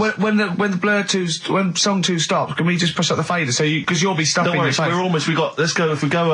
Okay. Any second now. Okay, right. You're Okay, ready, 3, 2, 1, go! And he's off. That's good work from Carl there. He's approaching it cautiously to begin with. Cautiously. And he's keeping it. Well, let's just, he's keeping people. Come on, don't make him laugh. He's choking. Oh, Carl, quick! Keep going, Carl. Come on! What happened? Did you just throw up? No! Don't make him laugh! Oh, come on! We can make wine. Come on, Carl. You're doing so well, Carl. mate. I want to go. Come on. Only. Why are you making him laugh? That was a world record attempt. Come on. He's over. Keep going. Come on. You got 25 seconds. Come on. Oh, I think that was a shame actually because you were doing well, but something went wrong. I know, and I think those are bigger grapes than the ones I've seen before. They're quite big grapes. Look at his face. He looks so despondent. Come on, Carl. 8 seconds. Just a few more. 5. Come on. What's the matter? 2. 1. It's all over, Carl. It's all over. Better count how many you did. Just the... You can get good at this. We can get good at this over the weeks. I think that was a fairly pitiful attempt, actually. I really thought you had a... It's interesting, actually. These are harder records than you might think. Yeah, I know. 6, 8, 10. How do you feel after that record-breaking attempt? Not happy with that. What are you not happy about? The fella who did it, was he in hospital and just had loads of grapes? I was bored. I'm sure he wasn't producing a radio programme, that's for sure. Well, to be fair, neither are you. What was tricky about it? What did you find hard? I think having Ricky standing over me, sort of shouting, "Go on!" isn't normal. No. But that wasn't... He hasn't eaten any! Hold on, that's 50 left too. That's quite a poor attempt then, by the seam of it. Would you think about trying to maybe do that again in a couple of weeks? Would you do some practice and try that again? No, leave it. Leave it to the experts. And I noticed a tricky point, maybe sort of when you had about 50 seconds to go, you seemed to be spewing things into the bin. What was that? Again, mainly Ricky standing over me. So 88. He's got 88 left. Okay, so what's the mental arithmetic there? Because we put how many in? It was 150 in the thing, wasn't it? What did I say? What did I say I had left? Well, I'm not doing it again. 88. So you had 88 left. So 62. God, you're only at 62. What's the matter with you, Carl? There's people start you at 62. That is rubbish. That's disappointment. Let's leave that. You failed on 2 world record attempts there. 62, and the record's that is rubbish. What were you doing? Oh, yeah, but like I said, I've got a small throat. I can't drink a drink quick. Ever since the Mr. Freeze Pops when I was 6, that I nearly choked on, I nearly died on, I can't go back. It'd be like asking, I don't know, someone who got run over to play Frogger or something. What's Frogger? What, you mean real life Frogger? Game. Well, just a computer game brings back memories, doesn't it? And I can't do that. What's Frogger? Does Frogger get run over? Yeah. It's a little frog that has to run across a busy road. Do you know who he reminded me of? Apart from Hamburglar and Zippy and all that. When he was munching those grapes, because the shape of his head, it looked like a game of Pac-Man. Yeah. It did, as he was getting to him, it looked like... We should have had that music. It looked just like it. Oh, God. Do you remember there was a board game version of Pac-Man? Was there? I mean, the only thing that Pac-Man had was the fact that it was on a computer and it was a little face eating things. But imagine that as a board game. But there's board games of like things that you don't need board games for. Yeah. It's like there's board games of charades. Do you know what? You don't need that. It's like parlour games. Board games of let's watch the telly. Yeah. Let's play sit around. And it's all like 1999. You don't need it. New from Mattel, a stick. Simply run along, clanking it against a fence or a metal grate. It's fence stick. And a picture of it like, oh, Nan, that's my stick. I'll tell you That's what. my fence stick. Do you know I saw in a shop recently the board game of Cold Feet, the TV show. That is a winner. You are John Thompson. Yeah. Go back. Yeah. It's a good game. Drink 8 pints. Go on. Songs of phrase. Songs of phrase. Nicely done. Right, we'll get this going. How do you feel, Carl? Yeah. Again, all right. disappointment. Disappointment probably to your family and friends. Well, I don't think they'll be that gutted, to be honest. Right, songs of phrase. Well, Carl, why don't we play we'll come up with songs of phrase, because it's a big tease. People love that. Yeah. It's one of the hot new We've got quizzes. one more thing for you to eat. No, I'm not doing any more of that, seriously. Play a song? Right, songs of phrase next, right? That was rubbish, that half hour. Rubbish. I would like to apologise for my son's behaviour.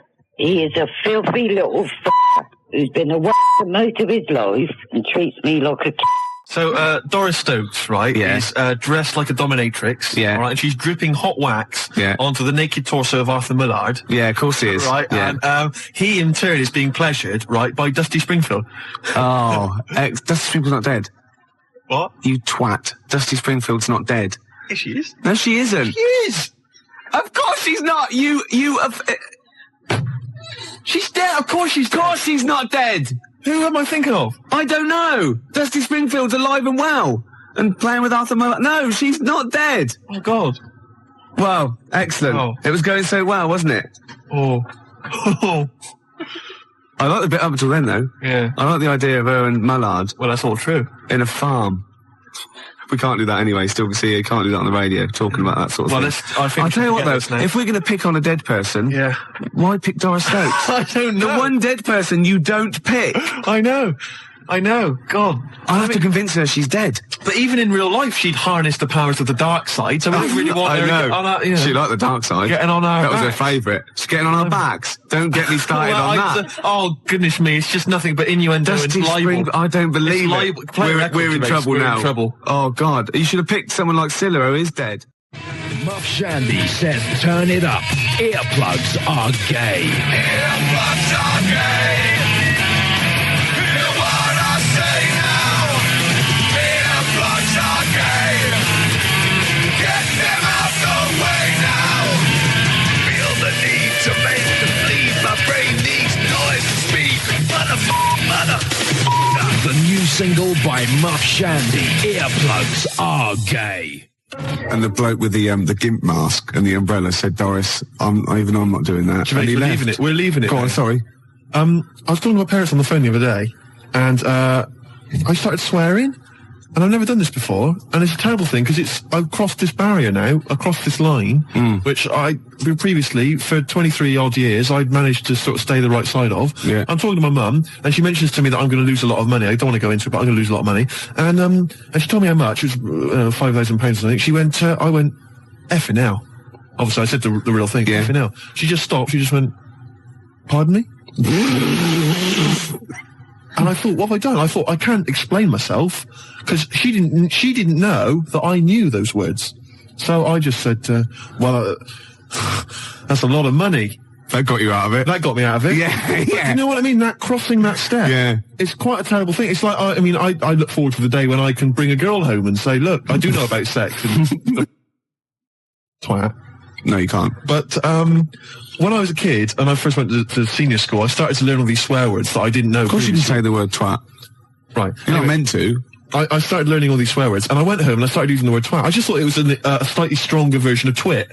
Yeah, yeah. Just it's a bit tougher for some reason. Yeah. And so I used to go around saying that, and I'd go, my sister would say, stop ruining my Lego, and I'd go, you twat. Yeah. And, make your bed, Steve. No, you twat. I'd say to my mum, right? And I didn't realise what it meant. Right. And my dad, right, he didn't really know much about swear words, so he started using it as well. He started going, oh, you twat, Steve. And, do you want to clean the bath? No, you twat. And we just started using it all the time, right? Yeah. So then at school, Mark Johnson told me what it meant. Yeah. Right? Obviously, I'm stunned. I'm thinking I can't go around calling my mum a twat. Yeah. So I didn't. I just stopped using it. Yeah. Like that. Just stopped using it. But I didn't have the guts to tell my dad what it meant. Oh no. So he carries on using it, and to this day, we were driving along. He'll say to my mum, Elaine, watch where you're going, you twat, you great big twat.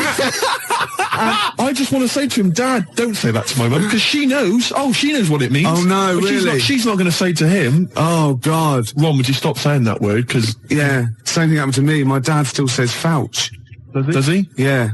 Oh, felching, talking of that, right, it's Doris Stokes. Yeah. She's got this huge... 4 sailors and a big bucket and like a weight. Well, that's it, Steve. Is it? It's the news now. Then we're out of it. Yeah? Yeah. Well, we've had a few laughs, a few tears. Yeah, I don't go on about it. XFM 104.9, Ricky Gervais. Gervais, I've just thought of a great game. All right. Emma, who helps us out here, she's just brought in a couple of beers for us. Yeah. All right. And I know you We're have going to drink them after the show because I do not drive the desk and drink. Absolutely. Yeah. Anyway, okay, don't pick it up. Okay, right. Because the thing is, there's a picture, all right, on the bottle, which I don't think you've seen it yet, have you? Right, and I guarantee if I turn this bottle round, you're going to start... Yeah, this is good radio, isn't it? You're going to start laughing when you see this picture. Right. Now, before I turn it round, right, hopefully you will laugh spontaneously. Yeah.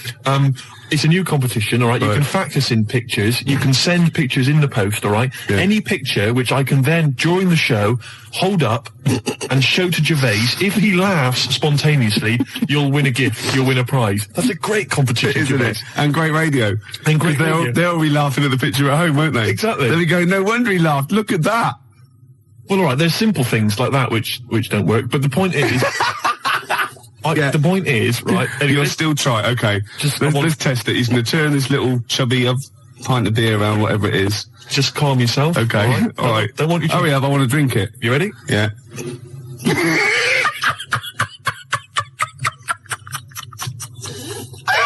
All right, play a record, Gervais. Oh, God!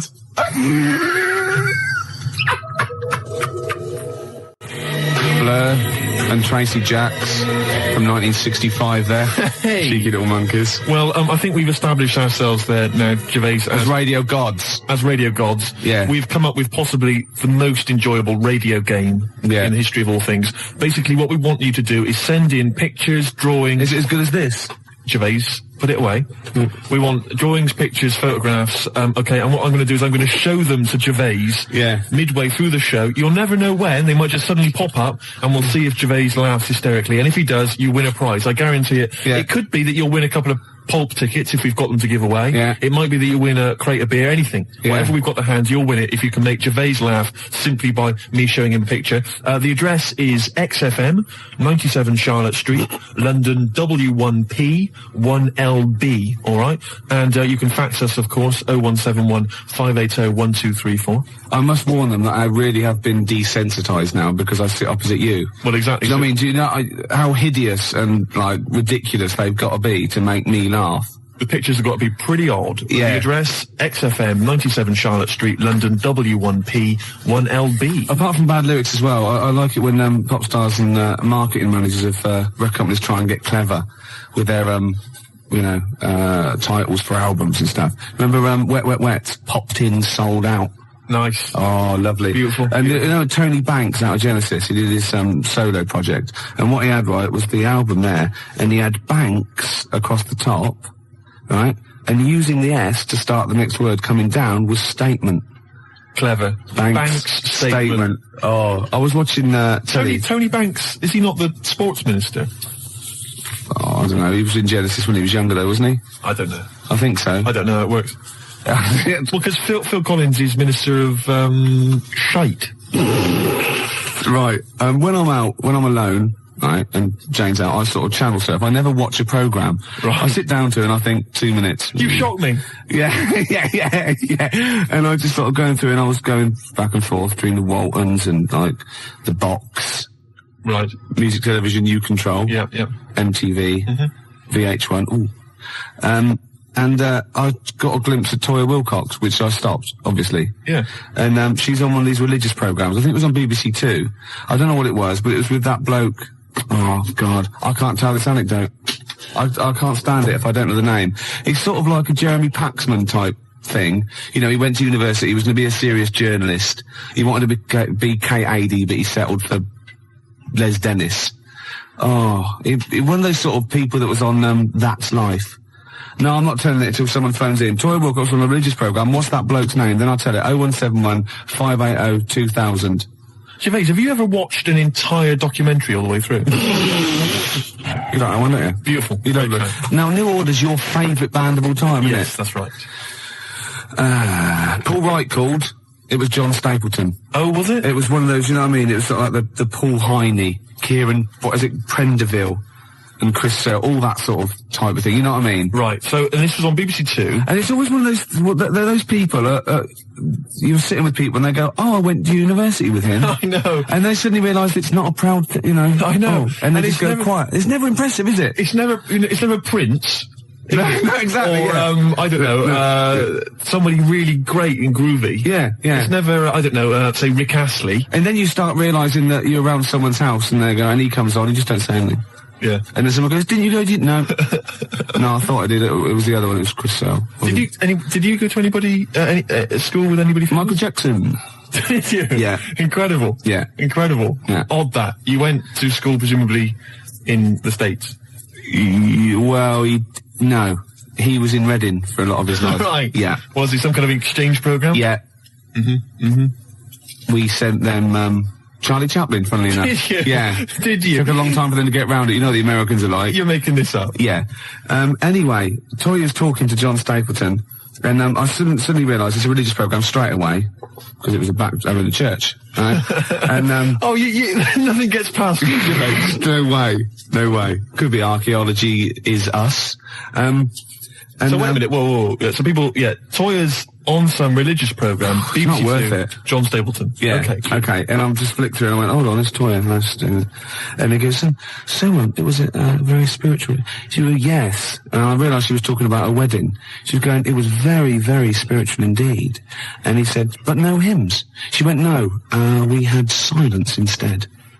silence instead. So now we will do silence number 3. It's 4.5 minutes long, so keep your gob shut, right? And I think, oh, what is she talking about? He went, she went, people are scared of, sorry, people are, that was Chris Eubank, right? She said, people are scared of silence. Yeah. And then she said, the thing is, during silence, there's a lot of unconscious thought. What? You thought that you don't know you're thinking?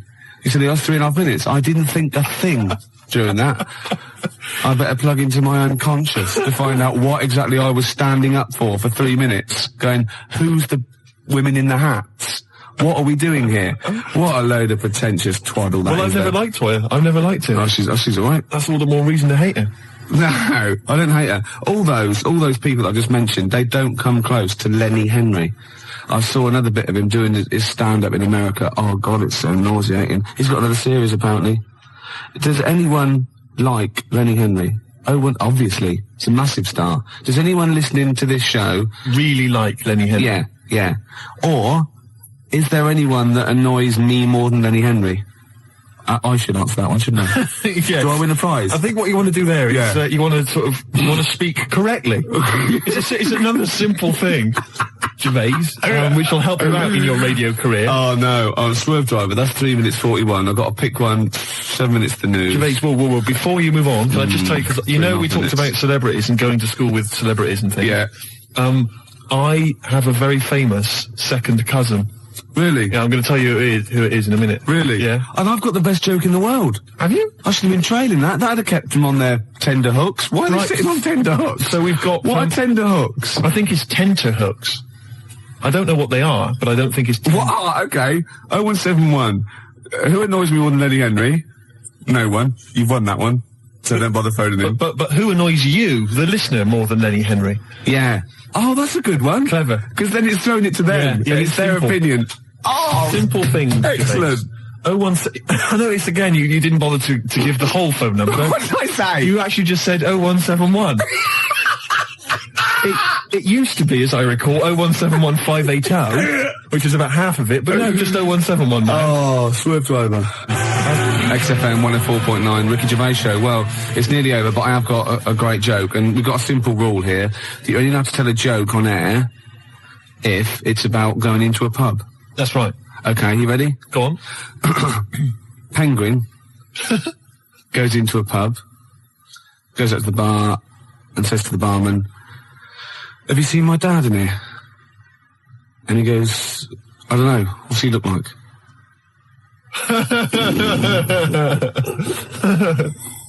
Yeah, no, it's not bad. It's all right. It's all right. I had a similar one about something going into a pub. I think it was a turd and a wig, but I can't remember what the punchline is. If anyone knows, 0171 580 2000. Something about a turd and a wig.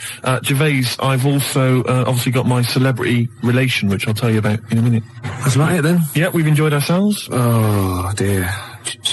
Bald character, once drummer for Genesis, is more annoying. Who's lost this for? Smoked fish. Oh, what? What's this, Emma? That is what tenterhooks are. Oh, what are they? Oh, tenterhooks are what? It's what smoked fish are hung from. Excellent. And bald character, he's more annoying than Lenny Henry. Okay. Once drummer for Genesis, well, that's Phil Collins. You can't say that. Of course you can. I can say Phil Collins is more. It's a matter of opinion, isn't it? Yeah, but he said that on the phone. He said, "Please don't say that. It's a bit mean." Phil Collins is a deeply boring man. Anyone can say that. I won't say who it is who said it then. Okay. We've got our bit, haven't we? Joe Pasquale is less funny. Ooh, yeah, okay. Who's that? I mean, the point is that you can say that Phil Collins is a bold, boring man in the same way you can say Andy Peters is a raging...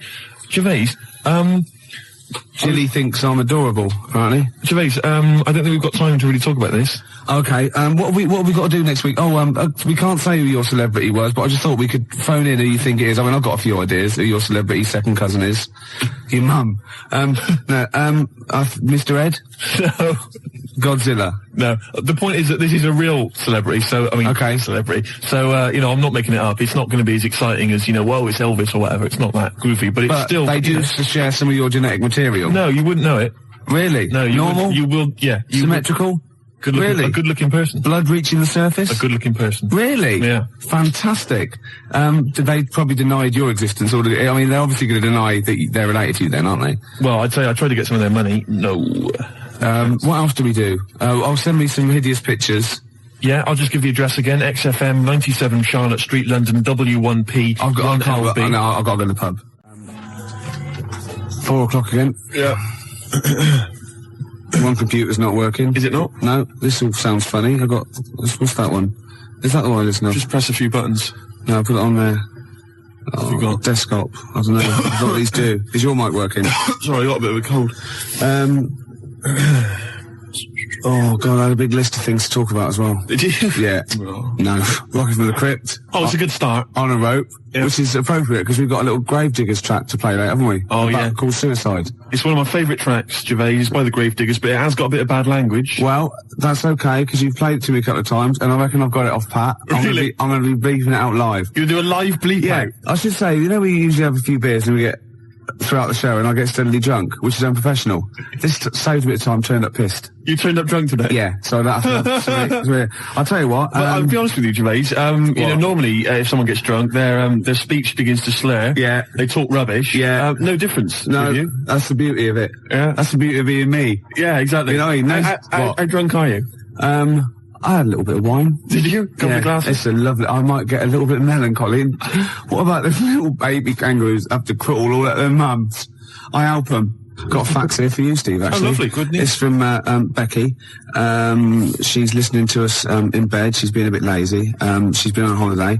And she wants me to dedicate a song to dedicated to Skanky Steve because he is an alien. And she's been a little picture of him, Slimy Steve. Isn't that lovely? And she wants me to play a Subterranean Homesick Alien by Radiohead. And that's sweet. So people do think of you. Lovely. And I got one from Laura, as I says to Steve, you still sound as stupid as ever, you asymmetrical, asexual, rabid, anemic, flea-ridden deformity. Oh, see, you have got people thinking of you. See? Yeah. I'd rather they didn't. Baby Bird, and if you'll be mine, then I'll be yours. And Baby Bird was actually in this week with Claire. Lovely man. Oh, Baby Bird was it at XFM? He's very nice. Is he? He's got a beak and funny little claws. Oh, Rick. I know, it made me laugh. It was oh, my God, we're desperate. Used to be an we're egg. Desperate men, Rick, if you've got to resort to that kind of I called him Baby Bird, and he went, I've never been called that before. Which is bizarre. But there's a band are called Baby Bird. He's called Stephen. Can you go to turn that down next door? All the time to a show. Music, it's Emma, it's not on. That's insane. I can hear a throb from the other room. Yeah. Someone's got... This is insane, Gervais. It's like trying to host a radio show. Yeah. And now he's laughing. Yeah. Oh, well, anyway, it's all going to be... we're going to play a track that you've brought in. That's right. Go on, what is it? It's a fantastic tune by the Gravediggers, part of the Wu-Tang Clan rap collective. Yeah. Right, it's from their album. Not to be confused with the Wu-Tang Clam. That's a little shellfish. Yeah. That's into rap. Yeah, it swears a lot. Yeah, yeah, terrible, yeah. The track is... Got a muscle posse. The track is beautiful. You've probably heard it on the dance floor, maybe in some indie club. Yeah. 1-800-SUICIDES. Yeah. Now, I would stress, Rick, it has got a bit of bad language. I know. I mean, I've listened to this twice, and I reckon I've got it off pat. I reckon I'm going to pull the fader down at just the right places and go, okay? Right, you're going to sort of bleep it out. And if it goes wrong, so what? That's real. People have a problem with swearing. I don't. Do you? No. I'm doing it because it's rules, and the great thing about we want to stay on air because we take our job seriously. We do. And I think we're sorry. Excuse my French. Bloody good DJs. Well, I think you're absolutely right, Rick. Yeah. Let me shake your hand. Yeah. All right. There we are. Yeah. A good shaking of hand there. I love a bit of rap. That wasn't actually French. No. Was it? It's weird, that, isn't it? Pardon my French. People always say when they maybe say bollocks. Excuse my French, but le plume de ma tante. Hey, come on, language. We'll be learning a little bit of a foreign language later. I've brought in Instant Yiddish by Fred Kogos. I've always wanted to learn Yiddish. Really? Yeah. Narishnek, foolishness. Some glick, some schlimmen, for better for worse. So I'll teach you little useless phrases like that, out of the old Instant Yiddish book. But first, what was this? Gravediggers. It's Gravediggers. They're keeping it real, they're keeping it raw, so there is a bit of bad language. Yeah, well, mine's raw. You've been keeping it raw? Yeah, of course I have. Right, I'm gonna have a go at this then. Alright. Right. Don't get nervous. No, don't, shut up. Right, I've got to play this. Shut up then. Don't put me off. I've got to concentrate. Bleep it out live. And I will, yeah, shut up. Alright, is it going? Oi. Okay. Okay, Take it calm. shush. Take it calm. Alright. Well done, Rick. No, it's very good. No worries.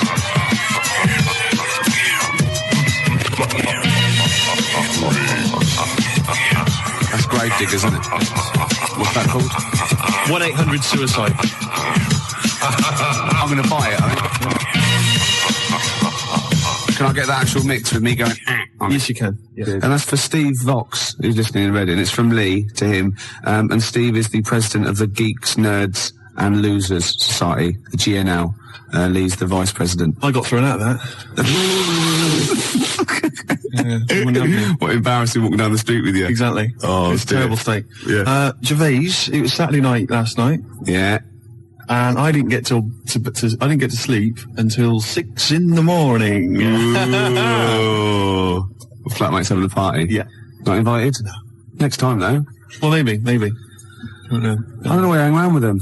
Well, at least I look after you. People say to me, is Steve really as ugly as you say? I go, he's worse. Do you know what I mean? But that's no, do you know what I mean though? You're doing me a favour. Well, of course I am. You're protecting me. Of course I am. I'd say one day, right, it's just one of me at the moment, but one day there'll be a whole squadron. It'll be like Planet of the Apes. Oh my God, and you don't actually need anyone else to sort of like breed, do you? Exactly. We can just reproduce as we are. It'll be like Planet of the Apes, right? There'll be sort of a Charlton Heston figure. Planet of the Squids. It'll crash land. Get your damn dirty tentacle off me. It'll crash land. Yeah, exactly. And there'll just be loads of me crawling around, all identical, chasing him on horseback. And they see like Bristol Temple meet, and they go, "Oh my God, they blew it up!" Yeah, he's back in Bristol with all your. Oh no, incredible. It's the charlatans, and then there must be an organisation of volunteers or something who, if it's like touch and go, if it's really serious, if you're like clinically depressed about it and you really can't get a woman, they don't want just people turning up who can get girls and saying, "Oh, I fancy," But in your case, they'll speak to you, they'll see you, and I think, there must be some sort of national health thing or private where you can actually sleep with, I don't know, a voluntary worker. You know what I mean? So? Well, yeah, there's people that... Yeah, I know, but there's people that, I don't know, volunteer for geriatric duty, and they're exploding all over the place. They're covered in the stuff, right? There's people that work on leper colonies, right, for nothing. There must be someone who will sleep with you out of sympathy. You don't want that. Of course you don't. You don't want that, do you? Well, let's not be hasty, Rick. I mean, these people, especially if they need some sort of free publicity, get a bit of, sort of press and media attention. Yeah. I also sort of help to publicise their campaign, really. There's probably an organisation that they go off to like, strange climes and go on to like leper islands and that, and they work with them. Or they can sleep with you. Now, that's got to do the lepers some good, doesn't it? Yeah. You know what I mean? Wouldn't that be terrible if that was the option, right? And suddenly volunteers to leper colonies doubled. Was like going to Torremolinos. Yeah. Let me on the bus. Sorry, there's no room on the bus, but you're at the back there. Yeah. Going, well, then here we go. Here I am then. Yeah. But I signed up for the lepers. Yeah. Licking their wounds. Well, sorry, but... Geriatric duty. Yeah. Scraping it out. Oh, dear. I heard a song in the week, right? I've heard it before. It's by Ween. And it goes, "Push your little daisies and make them come up." And I don't know what it's called. 0171 580 2000. I don't know where to look. "Push the little daisies and make them come up." It's like that. It is. It's rubbish. I've been round to go around singing that. There's no song with that lyric. It's like that. It goes, "Push the little daisies and make them come up." Shut up. Yeah. Shut up. That's what my friends have been saying for the last 4 days. God, you're really irritating me today. Like, people will go and go, "If you'll be mine," not too annoying. But, after about 10 times you go, "Oh, can you sing something else?" But when you've heard, "Push your little daisies and make them come up," it can get really annoying. Yes, it really can, can't it? Shut up. Okay, One of Dies, you and me song. "Push your little Shut up. I wasn't exaggerating, was I? Well, it's a good tune, then. Yeah, let's leave it.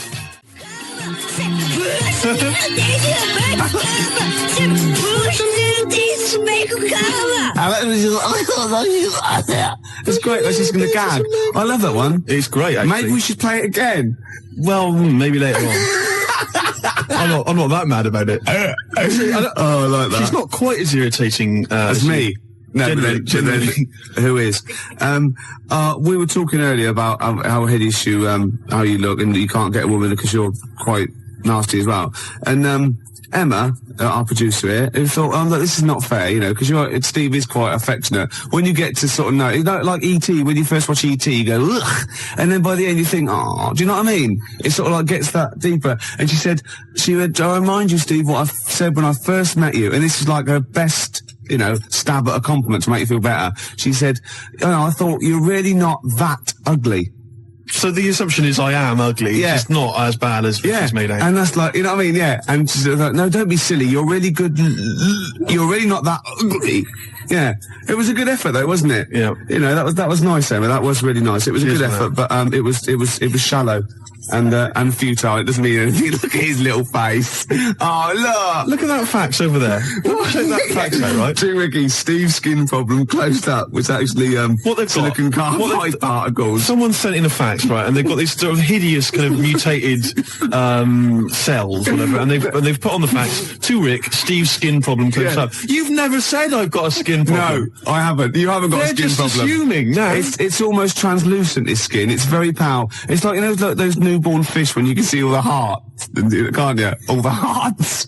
Well, in many fish, they've got one each. Lots of fish, lots of hearts. Gervais, shut up. You're irritating me now, and you're abusive, and you're just winding me up. Oh. No, I'm a little bit offended by it. I know. You should be. But what about this charity thing? There must be one. 0171 580 2000. Oh, that would be fantastic. That'd be great. And it'd be like £1 fix. You'd write on the little form. Yeah. And they could get friends and relatives to sponsor you. Would that be per stroke or per shag? I think it's for the whole thing, the whole event. Yeah. It'll be a big event. You know those guys, I think it was a hoax, but they were going to televise the first moment they lost their virginity. So they were going to broadcast it down the internet. And they were going to have sex on the internet live, and everyone was going to applaud and watch and pay for it. Maybe I could organise that as well, make a bit of money out of it. Yeah, but think of the technology by then, though. Incredible. They would just be able to think it, won't they, and like see you losing your virginity. And they all have big swollen heads. You might be good looking in like the year 2090. You never know, because it's all well, isn't it? You know, in Bristol, you're a good looking fella, aren't you, in Bristol? I'm a good looking guy. Yeah. Oh, this is Bell and Sebastian, the boy with the Arab strap. This is for Jim Hobbs. Who said, who said, can we hear more about Jezuk? And I better tell people now, we've had a lot of factors about Jezuk. Jezuk is spelled J-E-Z-O-C. I made it up. That's how it's spelled. Okay? All right, Gervais. You'll tell us a bit more about Jezuk, will you? Oh, yeah. I've got a whole new storyline. Before you carry on, 0171 580 2000. I've got some sponsorship forms already printed up. So just give me a call. I can post one to you. I will sleep with Steve, or I will go and work on a leper Connolly, Billy. Yeah. Oh, shut up! Play a record. Scottish bloke with a beard with his legs falling you off. Drunken sock. Gets quieter and quieter, doesn't it? A couple of phone calls. Rob phoned and said, slap Steve for saying 0181 instead of 0171. See, it's the single most important thing. The number is 0171 580 2000. That's why you don't hear me mucking that up. Yes. Do you know what I mean? I apologise. Pump Ricky with more wine and challenge him to quack over the Out of Nowhere League. So what? I don't know. I've start that sentence again. What? That was a sentence? No, shut up. I had something to say then. You are drunk. Oh, yeah. I can smell it on your breath. Shut up! I can smell it on your breath, for God's sake. Don't wind me up, man. Yeah, I've got this new storyline for Jezuk. I want help with it. What it is, right? I think it starts off with this villain, right? Jezuk brings him in, right? And he's murdered maybe a little kid, or or someone's husband. The woman's there and she's terrible. Well, you would be. Yeah. Right? Jezuk's in there and he goes, don't worry.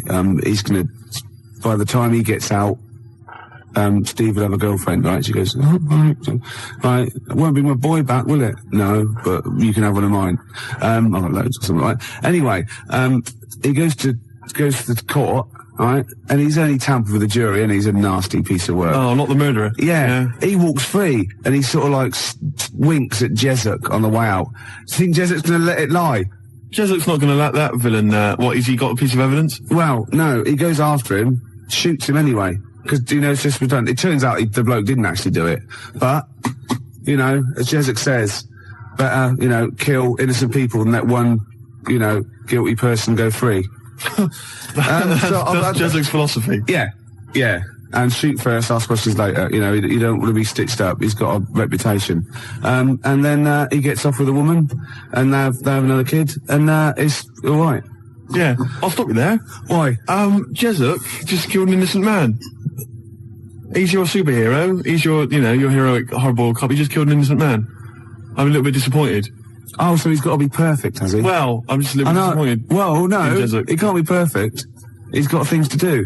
We know he's got problems. He drinks too much. He kills innocent people. You go out there every day. See how you survive. Yeah. Do you know what I mean? Yeah. Yeah. We got Mama Said Knock You Out lined up. It's one of our joint little favourites. We like this one and we like some other songs, don't we? Yeah. 'Cause we're like mates. I got a little plot. Yeah. Right. It's Jezik, right? And he retires. He just gets out the whole thing. All right. That's the final one. We've pulled a discreet veil over the whole Jezik debacle. Right. All right. Is that okay? Yeah. Rick, forget Jezik. Right. Because I've got my own show. I'll be telling you about. Have you really? Yeah, it's fantastic. Am I in it? No, not really. Something to do with... Right. Okay. It's a genuine one I've come up with. You know this song, right? Mama Said Knock You Out. I like to, you know, shadow box that. I've been working out today on the big bag, did a bit of boxing, because I'm in training. I challenged Camfield to a fight when I was pissed. Thursday night, he was swaying. I challenged him to fight. I offered him £1,000 prize money. That was the purse. Whether he won or lost, he still said no. Well, he's a wuss. He's about 14 or something. Yeah, but he's about 6 foot. Yeah. Maybe he was scared of killing me. Yeah. Jezik is not scared of that. Jezik's gone. He's out of it. Okay. There might be a comeback special one day, but thank God he's Let's gone. work on it. Well, that's my challenge to Camfield. You know what I mean? Said knock you out. Yeah, I'm putting it out. I'm putting it out over the airs. Yeah, you're keeping it real. You know, like, you know, Death Row, Puffy and all that, and Tupac, that's like me and Camfield. Oh, that's a fantastic idea. I'm saying, come and get it, Camfield. I'm saying, I'm here, you know what I mean? That East Coast, West Coast rivalry we can recreate amongst DJs. Yeah, yeah. Steve Lamack, outside now, have you seen him? He's a weedy little dweeb. Yeah? Oh, fantastic. You can't actually say that, because, I mean, he's a nice guy, and... well, maybe so. Yeah, so you're going to fight Lamack, I'm going to fight Camfield. That'd be brilliant. Let's keep it within XFM. You know, Crowley. Yeah. Remember he had a fight once at school, and his defence, lucky he had a hymn book on him, and he hit the bloke in the nose with the hymn book. So you don't mess with Crowley, because he's probably carrying, you know, Bibles, hymn books. You know. He's loaded, he's got some kind of religious paraphernalia with old parchment papers. Yeah, crucifixes. Paper cuts are the worst. Oh, nasty. Oh, imagine that, a little bit of papyrus across the eyelid. Oh, you don't want to mess with Crowley. No, I'm saying Camfield, come and get it, you know what I mean? He hangs out with his Deftones and all that lot, right? Yeah. You know what I mean? Should we just ask out? Who should we threaten out? Who else can we threaten out? Well, let's not go too mad. Well, what about Henry Rollins? Wow, I've made a mistake. I don't I've made an error there. There are a lot of people I could have chosen. Jarvis, for instance. I've gone straight to... A lot of people come before Henry Rollins, don't they? I was a fool. Some British heavyweight boxers, for example. Yeah. You know, I'd rather fight than Henry Rollins. Before we carry on, because I'm going to tell you about my my TV idea in a minute, Rick, because this is an idea I've been working on, and it's serious. It's like, you know, Jezik's got a certain strength, a certain quality, and I think you'll like this as well. But before we do that, I've been sent a picture. The picture's been faxed through. Oh, excellent. And it's a little challenge, as ever. Right. It's make Ricky laugh. If you laugh at the picture I've got here, Rick, then Martin in Crouch End, he wins... well, I thought we could give him... I like it already, Martin in Crouch End. I thought maybe we could give him the Baby Bird album. Why? Why do you mean it's mine? You haven't got one, so you go on, yeah. Well, I'll give that to him. But anyway, here's a picture. See what you think.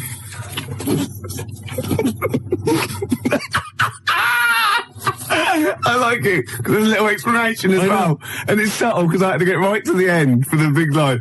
You're not allowed to see this. No. That is fantastic. So well done to Martin. I think he wins an award. Yeah, he does, yeah.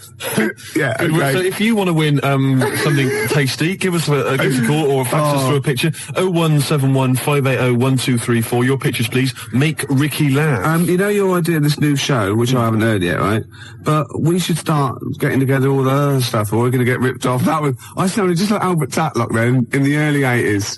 Oh, we should go. I love that fact that you sort of, maybe you've got a sentence, it's got 15 words in. You reckon, well, if I get out an average of 5 coherent words to every 15 that I need to say in a sentence, that'll be enough. God, right. Jam or ISIS? either one. Both rubbish. Oh no, come on. They're both good big bands, aren't they? All right, Gervais, next let's talk about my TV idea. Okay, let's do All Around the World, because it's probably going to be big all around the world, isn't it? Before that, The Jam, All Around the World. Got a fax here from my mate Nick. He's listening. Say hello to him. Say hello to Nick. Hello. Yeah. And apparently he's found a great website about Joey Deacon. So we'll check that one out a little bit. About Joey Deacon? Yeah. Oh, Joey. Yeah.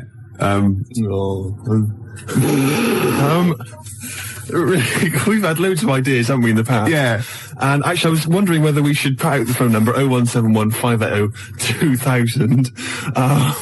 The reason being that you might perhaps want us to perhaps relate an old anecdote that you once heard on the show that you'd love to hear again. We could recreate the golden years. We could recreate some of the classic moments from the Ricky Gervais show. Yeah. And also, of course, we've had tens of thousands of ideas for products, for services, for TV shows especially, and board games, all kinds of stuff. I mean, we've come up with one recently, haven't we, that have catch on. Sleep with me or play with lepers. That's right. I mean, that is a good service, isn't it? It's an interesting show, that. I imagine that's at Channel 4. Yeah, definitely. Later, really. Yeah, and we've also, of course, most famously, perhaps, had the Penis Puppet Theatre. Penis Puppet Theatre. So easy to manufacture. I don't know why publishers aren't, knocking on my door. Yeah. A lot of other people are knocking on my door. Ricky Gervais meat rations. Oh. Should be fun recreating. Get in the queue, Mum. It's Ricky Gervais's meat rations. Yeah. All kinds of great games. To be perfectly unfranked. Who's Snork? Who's Snork? Yeah. Great games. And if you've not ever heard us describing these, well, you've missed out. Yeah. You learned your mistake. The tease penguin's probably my greatest invention. The tease penguin, can you tell us again? I forget. Well, it's just a penguin, right? You train, you put it in a lovely little French-made outfit, and it comes in, with, sort of breathes fishy breath on you, and slaps you around the face with its flipper. Yeah. Oh. Jesup, obviously. But it doesn't let you go any further. No. That's why it's the tease penguin. Yeah, I see. Yeah. XFM Family Fortunes. Oh, I can see that on telly myself. Yeah, it's incredible. I don't know where you got the idea from. They just go into my head sometimes. Do they? Yeah. But anyway, here's my new idea, Gervais. Oh, come on. It's a great show. It's an exciting show, right? Right, go on. It's the future. Oh, yeah. All right. Crime has got so bad in the future, that it's terrible, that there's not enough hours in the day, right, for all the cases to be tried in court. Right. Because there's just not enough time. It's a bit like, Judge Dredd sort of thing. Yeah. So what happens is, right, there's a night court. Okay? And it comes into session at 12 o'clock. Yeah. All right? And there's lots of lawyers and stuff, and they really deal with the dredge. I'm talking about the dredge, the crimes which you think are open and shut, Rick. Yeah. All right, the sort of stuff that Jesup would just sort out, with a bullet. Yeah. You know what I mean? Yeah. We're talking rapists and murderers and stuff. Yeah. But or people who just piss him off. Exactly. But Ronnie Midnight. Ronnie Midnight. He's the hard-boiled lawyer, right? That's sort of the main figure at night court. And he gets dealt all these rough cases, right? And he thinks it's open and shut. Everyone thinks, that person, he should be electrocuted or whatever. Yeah. But no. Ronnie sees something in them. He investigates the crime during the day. So he's only got like 12 hours to sort it out. And then he presents the case at night court. Right, at night, and maybe often, it's like Perry Mason meets so he wastes taxpayers' money investigating people that might be innocent. Yeah, Jesup just kills them. Well, maybe so. Yeah. That's why Ronnie Midnight's much more loved. But it would be great. And it would start off with like, dung, dung, dung, all rise, for night court. Yeah. Be fantastic. I like that. Maybe sort of set in the future. Am I in that? Well, not really. But, and who knows, Jesup maybe could get, he could make a guest appearance. What do you think? I like it. Night court. I like it. Isn't it? Yeah. What's the problem? This rubbish about all this taxpayers' money investigating whether they're actually, they're innocent. You're more of a Jesup kind of guy. Yeah. Just shoot first. Don't even ask questions. If his time's like, of the essence, why ask questions? You've done, what's the point? Yeah. He just like opening up old wounds, which is another favourite pastime of Jesup sometimes. And also a great idea. He loves opening up old wounds. A great idea for maybe a board game or a TV show. Old wounds. Fantastic. Oh, I'm going to work on this. Oh, and I've got Tip the Balance. I haven't even described that. Tip the Balance? After Embrace. Can you tell us? Emma goes out with a bloke in this. Oh. Yeah. What's Tip the long-haired type. What's the Tip the Balance? Well, Jesup wouldn't tolerate that. What's Tip the Balance? It's a board game for 4 rugby players or more. I'm looking forward to it. Yeah. Or the infirm. Or people who've just got no dignity left and we can get them on screen doing that. This is, my weakness is none of, ... Obviously ran out of...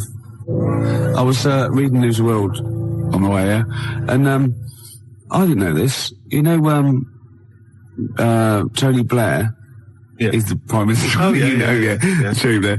His father-in-law, which is Sherry's dad, is, that bloke, out after Death Us Do Part. What, Alf Garnett? No, his son.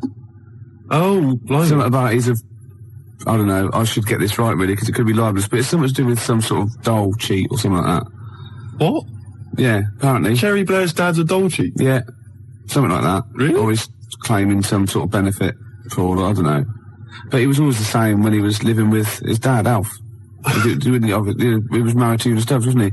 I mean, Sherry Blair's mum is Una Stubbs. I'll stop you there, Rick.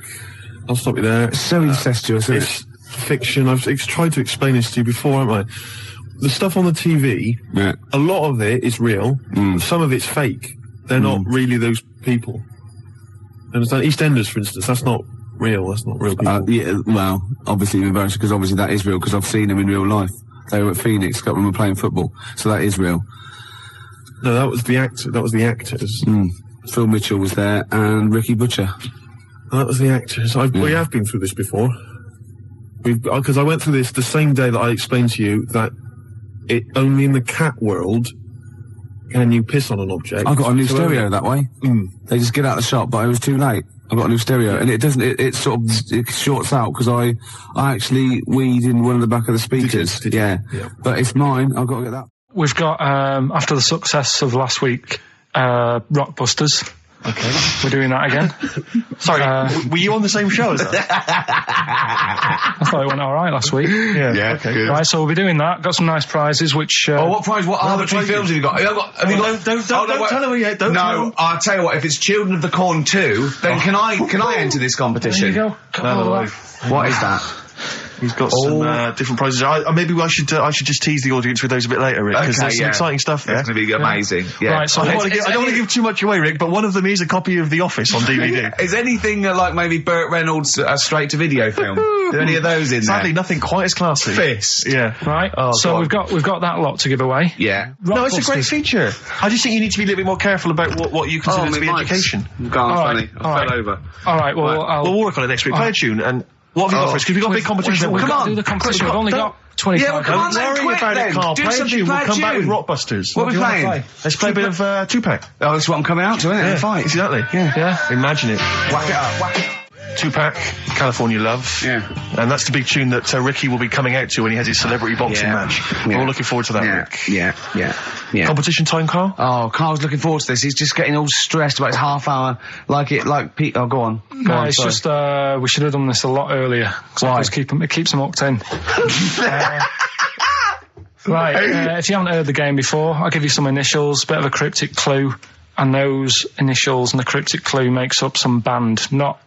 Might not be an XFM band, but it's a band or a pop group or an artist or something. Yeah. It's on What's email. the feature called, though? What's the feature called? It's called Rockbusters. Rockbusters, yeah? Absolutely. Do you want to, will we do this on email? I think we ought to, because you don't like taking calls from the public, do you? Well, he can't work the machine. No, that's absolutely right. It's not that, it's just that it's pretty fair for everyone. Anyone who's got a computer, you mean?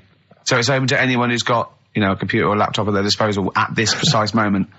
Anyway, there's some cracking prizes, Rick, you'll be pleased to know that, obviously, once again, Carl has managed to collect together an arbitrary assortment of just looking around the office. I mean, where did you get these from? Seriously, where did you get them from? Because it's such an arbitrary collection. What have we got there? I don't know what kind of a person would want these items. Right. It's such an arbitrary selection, I don't know what kind of person you'd be. Read them out, what have we got? Well, there's another XFM compilation, which you've nicked from somewhere in the office. Yeah, it's a good compilation, remixed there's album. An album here, which is a promo album with two pigs on the front. I think it's the Smashing Pumpkins live.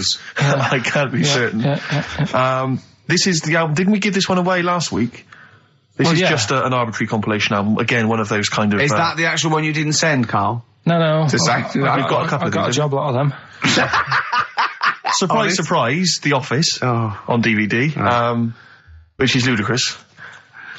I've seen it from here. What film? If it, listen, dear XFM listener, it's 2:30. You know, it's just a bit windy out. You're probably going to stay in this evening. Maybe do a bit of shopping you got, and then stay in this evening. Or what film would you really want? No, I mean seriously. Think if you could see one film, right? What would you want to see? DVD. One of the big releases. Yeah, it's great. We'll put them out of their misery, Steve. They'll be watching this tonight if they're a lucky winner. It's the movie Stigmata. Stigmata with Patricia Arquette and Gabriel Byrne.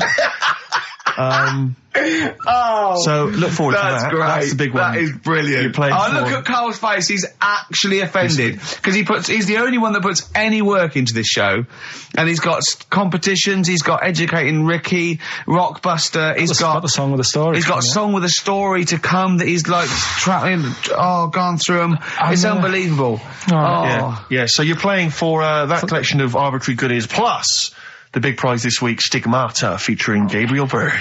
Oh dear. About a woman who I think starts bleeding from the hands. It's a horror film, I think. You have to be 18 or over I've to seen take it. part.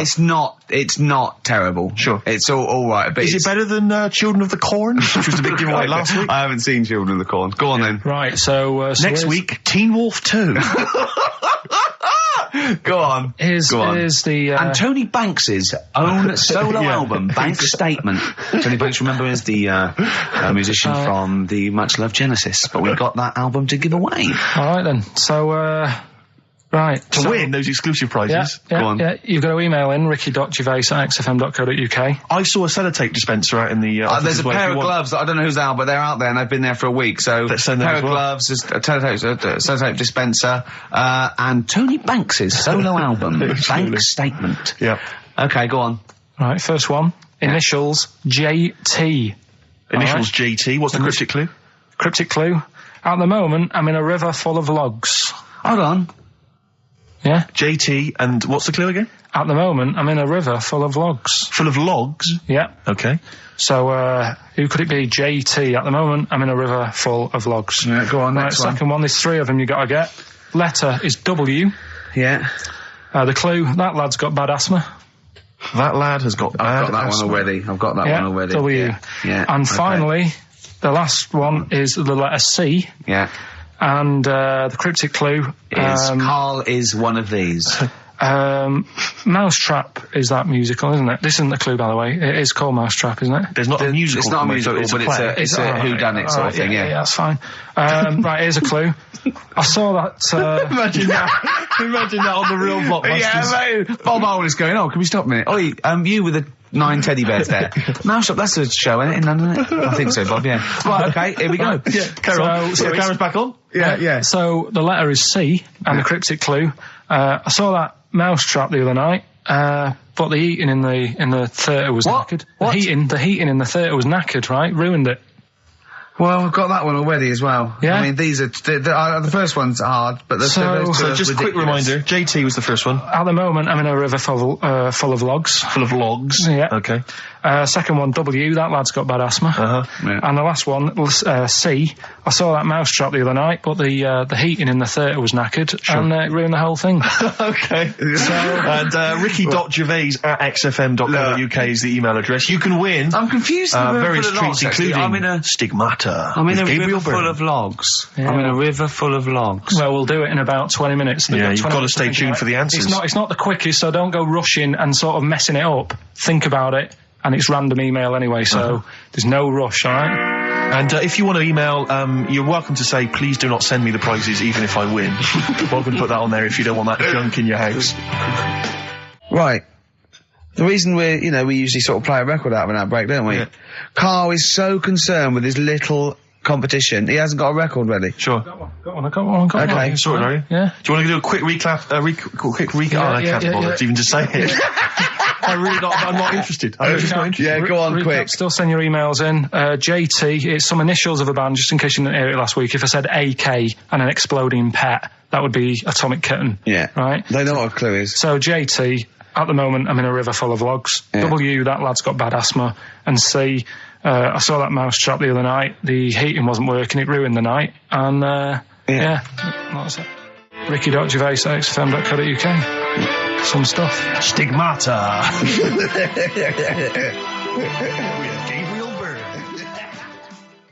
So this is the Carl big set a prize they've got to be competition. given away, Rick. They've got to be given away. This is Rockbuster. We've got obviously the big prize Stigmata this week. Yeah. I'm not going to give the prize to Ira. I think it's Ira or Ira, but she or he emailed in the right answers and then said if you could enclose the receipt for Stigmata, that would be much appreciated. But I'm amazed by the number of responses we've had. And someone wants a copy of Tony Banks's solo album, which I was mucking around, so we better buy that in the week to give it away, because I think that'd be an amazing prize to give away. If you just give the clues do again. the clues and then just give the answer. Come on. What the answers are. Right, well, the one that everyone was struggling with was the first one. Yeah. I'll save that, so we'll go to the second one. W. Yeah.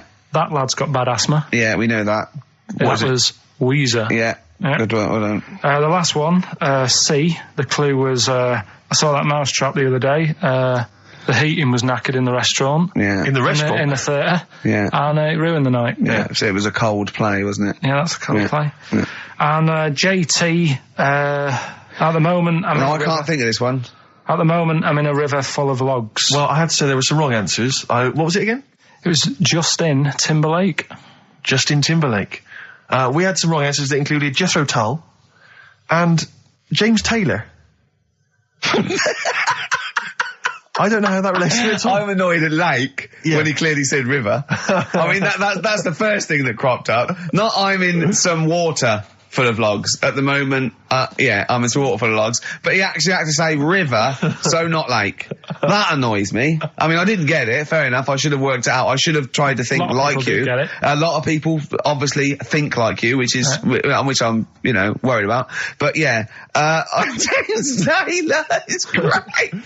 James Taylor. Just from guessing. Yeah, James Taylor works. Have we got a winner, Stevie? Just going to randomly pick one? I did have a winner. I've just lost them. Oh. Needless to say, that lucky person won't be watching Stigmata tonight. Just randomly, it's a draw, by the way. It's not the first one. Okay, I said to Carl in the break, I said, "Is the first one in?" He went, "No, I don't want a competition that relies on speed because I don't want to be rushed." Okay. So randomly click on someone. I'm just going to randomly click on one. Go on. They've not put an address. Well, what we can do, we can email back and say, send us your address. Of course you can. I think if they haven't put an address. Well, no, okay, hang on. All right. Yeah. Chris Beaumont. Lucky Chris Beaumont. Chris Beaumont will be watching Stigmata tonight with a club of Haagen-Dazs, if I'm not much mistaken. So he'll be loving it. Well done to Chris. Need his address. Right then. But we have got a great show lined up, man. Have we? No, go on. We know we have. No, because we've got Rockbusters coming up, the great new looking quiz. forward to that. That's made the press. Has it? Yeah. Frimley Tea Rooms newsletter mentioned it. We've also got that's Carl's local, isn't it? Let's remind people, Carl, of the prizes for Rockbusters this week. It's dynamite stuff. We've got the David Attenborough DVD Nature Collection. We've got a number of CDs, the best of David Bowie. We've got a Madness CD, not quite sure whether that's songs from the musical or their original tunes. Country Legends, 2 CDs there of great country music. Brilliant. And the remix to XFM compilation. Plus, of course, the big movie prize this week. Hellraiser. If you haven't seen it already, then I assume you have never seen a film before, because I don't know if there's anyone who hasn't seen Hellraiser. But obviously you have to be above 18 to join to play the competition. So, how long would you want to be around for? Is this just for the show? A couple of hours. 2 hours. Did you get the desk in there? A live OB. We could check out the futon. We could sing its praises. Check the fault in, right? Yeah. Oh, you might have sold that by now. We could have someone come round and buy it live on air. Yeah. Yeah. Think about it. It's great. It's great. How did Graceland start? That was his normal house, and then he took over. Right. Anyway, Rockbusters. Yeah, go on. I give a cryptic clue. Yeah. And a letter, and it makes up a band. He right? never said the word cryptic a few months ago. I love it. Do you know what I mean? I feel it's like our own little Eliza Doolittle. Yes. Right. Even Richard will like this one. Mm-hmm. Here we go then. First one. There's 3 of them. Go on. And you email in. If this doesn't turn Dickie round, nothing will. This is an email-only competition. Email only. Right, here's the first one. Initial is B, so it's a band starting with B. Okay. And the cryptic clue is, I don't like them birds. They shouldn't be allowed in this area. I don't like them birds. They shouldn't be allowed in this area. Next one. Right, the next one. He doesn't like women, yet he's got a couple of kids. That's a bit weird. Is that a cryptic clue, or is that just a thought? A general point? Is that yeah? That's the cryptic clue. Okay. And the initials there are PD. Okay. And the last one. I've got that one. That's terrible. That's terrible. Okay, quickly. Oh God. And the last one is that bloke who does. Come on! It's making me laugh. Come on, Carl. Be professional. Right, the last one. Right. I can't do it. It's making me laugh. Oh, come on. I'll come and read them then. No, hang on. Come on, Carl. Right, here we go. They don't do this on Blockbusters on TV, do they? No, come on. That bloke who does sport on telly. He's got a little kid, right? Initials DC. What? Right? Is that, I'm was that the completely clue? confused by that. Was that the clue? Yeah, that bloke who does sport on telly. Yeah. He's got a little kid. Initials DC. Okay, is that a band? Or an artist? It's well, I'm not a gonna cheese. Tell you. This is a well-known sandwich. Is it? What is it? Is it a band or an Right, artist? so just quickly recap. Okay. It's a Come B. on, Carl. Right. Come on. Quick recap. The first one is B. I don't think them birds should be around in this area. Right, that's B. Right. Second one, he doesn't like women, yet he's got a few kids. It's a bit weird. That's PD. And the final one, that bloke who does sport on the telly, he's got a little kid. Right. DC. All right, and it's ricky.gervais@xfm.co.uk if you want to enter for Hellraiser. Oh, I'll tell you what, continue to do a little theme of like some old stuff people haven't heard of. If you're under 30, you probably never heard of this band. It's also a new thing I want to introduce. It's Show Up Camfield. Camfield talks the talk, he doesn't walk the walk. He doesn't play some rock classics on his show because he's scared. I'm going to play the tracks that Camfield's too scared to play. This is Kansas and Carry On Your Wayward Son. All right? Right. Okay, right. The results of, We ain't got a winner for the first time. Yes, we have. We've got done this loads. feature for... We've got loads of winners. No, we haven't. We've done this feature for 3 weeks. This is the first time I've managed to sort of... What? Well, let's go through them then. What have they got wrong? The first one. The first one? What was the clue? Well, hang on, let's do them in reverse order for a second. So what's the last one? The last one, the clue was that bloke does sport on the telly and he's got a little kid. What's that? That's Destiny's Child. Des, who does ITV Sport, he's got a Tiny's Child, right? No, that's fine, they got that. Okay, Destiny's Child. What's the middle one? Well, the middle one. Right. Child. The second one was, he doesn't like women, yet he's got a couple of kids. That's a bit weird. Yeah. Right? That was PD, that was Puff Daddy. That is offensive. Go on. But it's not Puff Daddy, it's Puff Daddy. And he's not even called that anymore, he's called P. Diddy. Well... Okay, fair enough. But they got that one. Yeah. And if I'm being tight, these lot are as well. Yeah. Yeah. Tight means being something in Manchester. Go on. Right. And the first one that they're having problems with, I don't think them birds should be allowed in this area. They've got it. Boyzone. It's not Boyzone. What's the clue again? I don't think them birds should be allowed in this area. That is perfect. A boyzone. No birds. No women. No women, yeah, birds, right? A boyzone. Sorry, Carl. If that isn't the answer, their clue is better than yours. That is brilliant. What was yours? Boyzone, it works perfectly. What's your answer then? Bangles. What? I have no idea what that means. Like seagulls. So you don't want them in this area, so you're banning them. Bangles.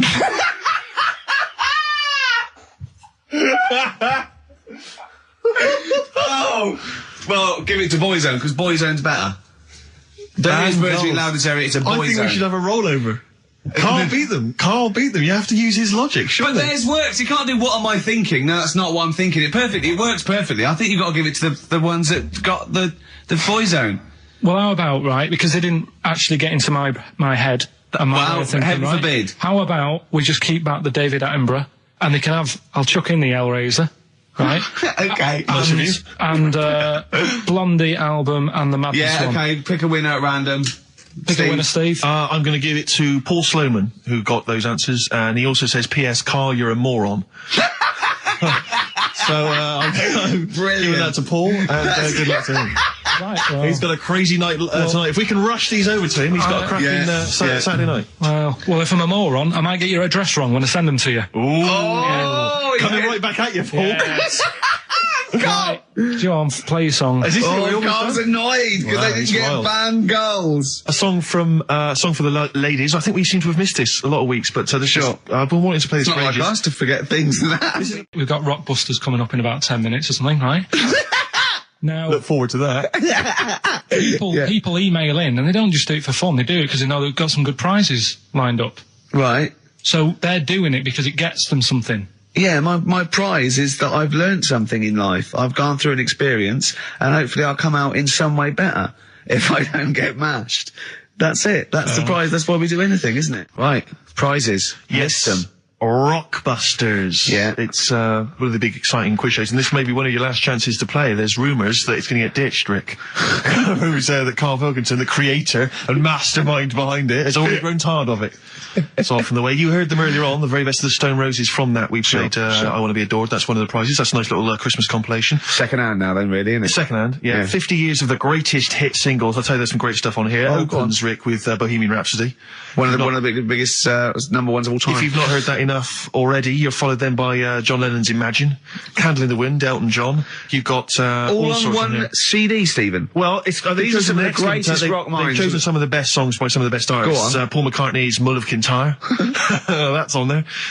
We've got, let me see. That is pretty impressive though, because they are real big classic number ones, as opposed to, you know, the song by the artist they didn't really care about. You see those things on, this is not available in the shops, and it's, you know, the second best song artists have done. It seems odd that we're giving it away on XFM because it includes Robbie Williams' Angels, Atomic Kitten's Whole Again, Spice Girls Wannabe, Kylie Minogue's Can't Get You Out of the Head, and I think it closes, well, it almost closes with Steps Tragedy. That's the penultimate track. It ends though, any ideas? It's a big hit single. Do they know it's Christmas, Band-Aid? Perfect for your Christmas party. Sure. We've also got the Groove Armada current album, is that from them? Yeah. And signed by the man himself, the Big Beach Boutique DVD, Fatboy Slim's concert on that Brighton beach, and there's all kinds of treats on there, and includes an audio commentary by Norman Cook. I don't know how that works. 3 hours of him going, this is where the needle almost jumps. Watch out for this. I did a little bit of scratching. I'm not very good at scratching, but just look forward to that. I'm putting a different track. You'll see me there. Yeah. There's the crowd loving it. Here's me. I'm just waiting for, this is where I go from Conga Squad to Basement Jacks. Yeah. Look forward to that. That's one of mine. I'll pop on what you see there. I've got Praise You ready on it. Yeah, I just got, that was slightly dusty. I just had to wipe that down with a damp rag. Yeah. So we look forward to that. Plus, I suppose this is good if you're a fan. This is a box set of the first series of Linda Green. I think a new series starts this week or has already started. I'll tell you what I found while I was clearing up, Rick, because I know it's not a big movie this week. We normally give away a big movie. I was moving house this week and I found a video that you're more than welcome to if you're a fan. No, it stars Kurt Russell. Executive Decision. I've got that to give away if you're interested. Executive Decision with Steven Seagal in a cameo as well. So I think it's on TV this week, Rick. So if you miss it this coming Friday, you don't tape it this Friday. Well, here it is on video. Bring it in, because I think Carl's excited about that. I think Carl would like to win that, wouldn't you? Great prizes there. How about if you come up with an extra Rockbusters today for the bonus prize? I don't think I'm the man for the job, Carl. I think it has to come from your unique take on the world. Carl, I don't think you've quite worked out why you're funny and why things you do are good. Go on then. Right, you ready then? So, just in case you haven't heard it before, I'll give you some initials of a band or an artist. We're not doing Rockbusters now, are we? Yeah, I thought, well, we've just... Oh, no, we keep that going. Then we've got... I love educating Ricky. That's my favourite thing now. Well, what do you want to do, Steve? I think let's do the clues. It's just like he's sort of bigged up the prizes. And so this is only by email. Give the email address out now for people to write it down now, Carl. Right, it's ricky.gervais@xfm.co.uk. ricky.gervais@xfm.co.uk. Only entries on email. Yeah. You're going to get 3 clues. You've got to get them all right.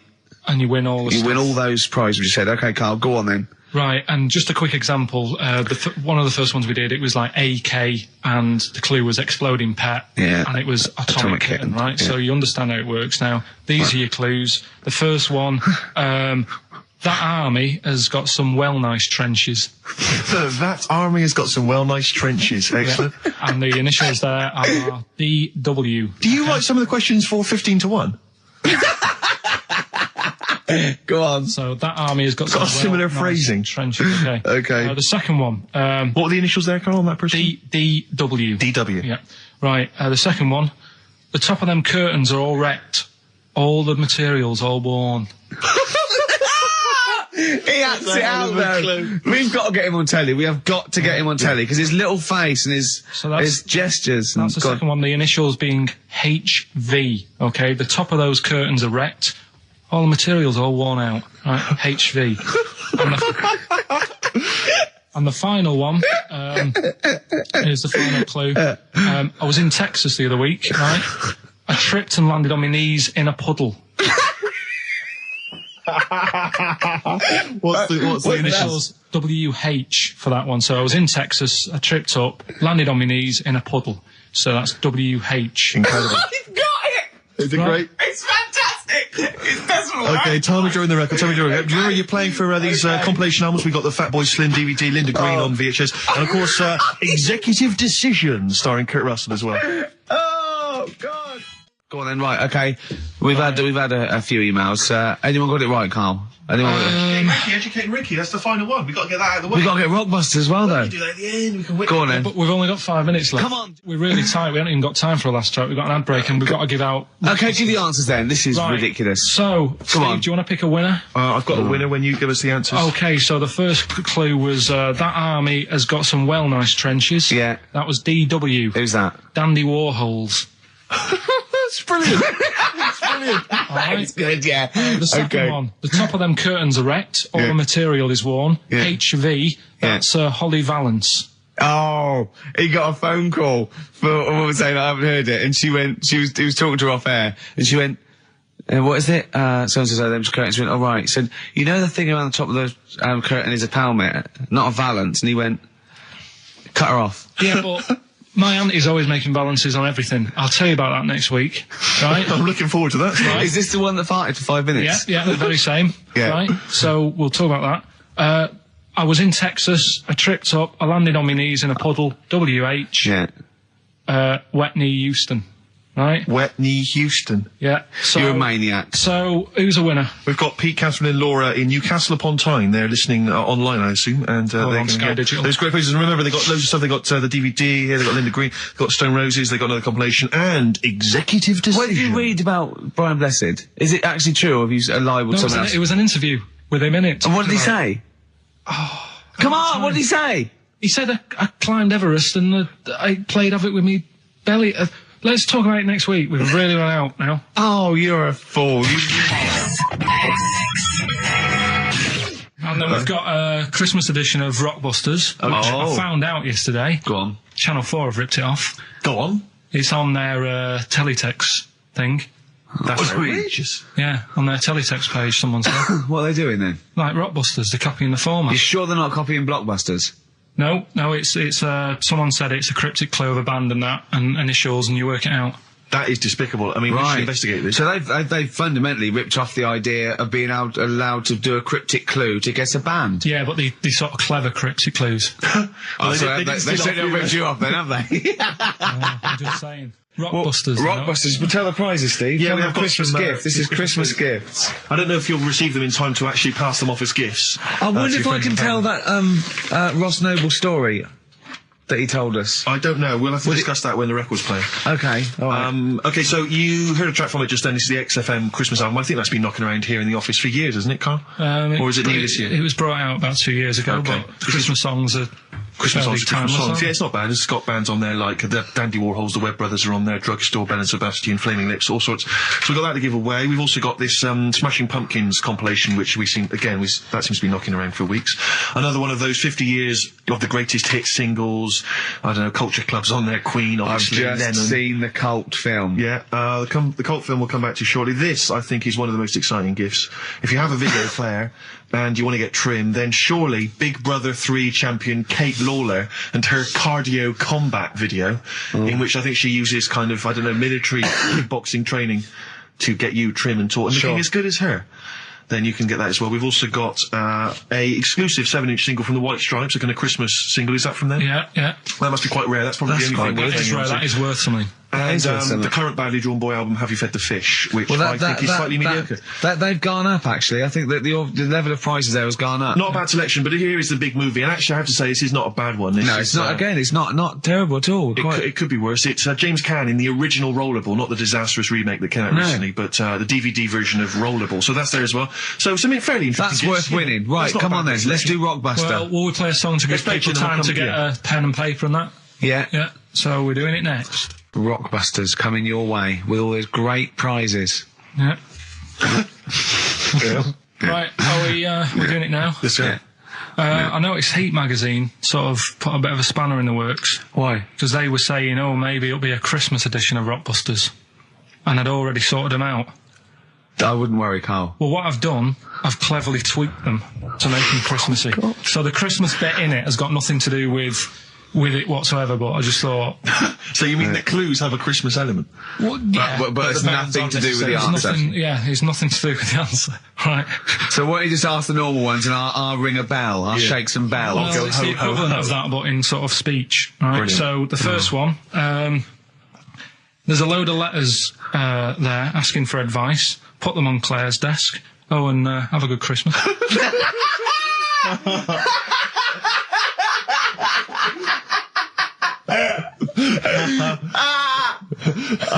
Give it to us again. Oh, God. Right, so there's a load of letters asking for advice. Put them on Claire's desk. Oh, and have a good Christmas. Right, but bear in mind, people, that the Christmas element may not be relevant to these. No, that's got nothing to do with it. I don't want to... Okay. And the initial there is F, right? That's F. All right. Right, the second one. Ask your mum if you should, after you've wrapped the presents. Right, so ask your mum if you should. Ask your mum if you should, after you've wrapped the presents. That's S. S. S. All right. Okay. And the last one, a couple of people were arguing in the supermarket at the fruit and veg counter, but it's busy in there because it's Christmas. That's probably what brought it on. So that's B. Right? B. Oh, God. So they're the three. Will I just recap? Yes, please. Yeah. I have no idea. So I can't even... I don't know what to start thinking. Right, there's a load of letters there asking for advice. Put them on Claire's desk. Have a good Christmas. Have a good Christmas. Second one, ask your mum if you should. After you're at the prison. S. And the last one, a couple of people were arguing in the supermarket at the fruit and veg counter. But it's busy in there because it's Christmas. Busy because it's Christmas. That's a B. So they're the three things. It's email only, this one. Please remember that. ricky.gervais@xfm.co.uk. ricky.gervais@xfm.co.uk. Yep. Brilliant. Carl looks happy with them. He looks really happy with them. Rightly so. They're cracking. They're good. Yeah. They're good. Pleased with those. All right. Is there going to be more Rockbusters in the new year? We're not sure. I'm still, thinking about new ideas that we can do. Snowbird from Mark Heights, part of his covers album. He's so happy that the XFM listeners understand his stupid clues, and he knows it annoys me. We've got some right answers. We'll be giving out the answers just quickly, just in case someone sort of missed one of them. I'll just quickly do them. Yeah. Yeah, go on. First one. There's a load of letters. There's a load of letters there asking for advice. Put them on Claire's desk. Oh, a Merry Christmas. Ask your mum if you should. Oh, a Merry Christmas. And a couple of people were arguing in the supermarket. It was Christmas, that's why. Counter, and that's B. Okay, we'll give those answers out shortly. Okay, answers. We must give the answers. You would have to go to bed at 6, though, so we can play. Right, here's the last clues of the year. You had...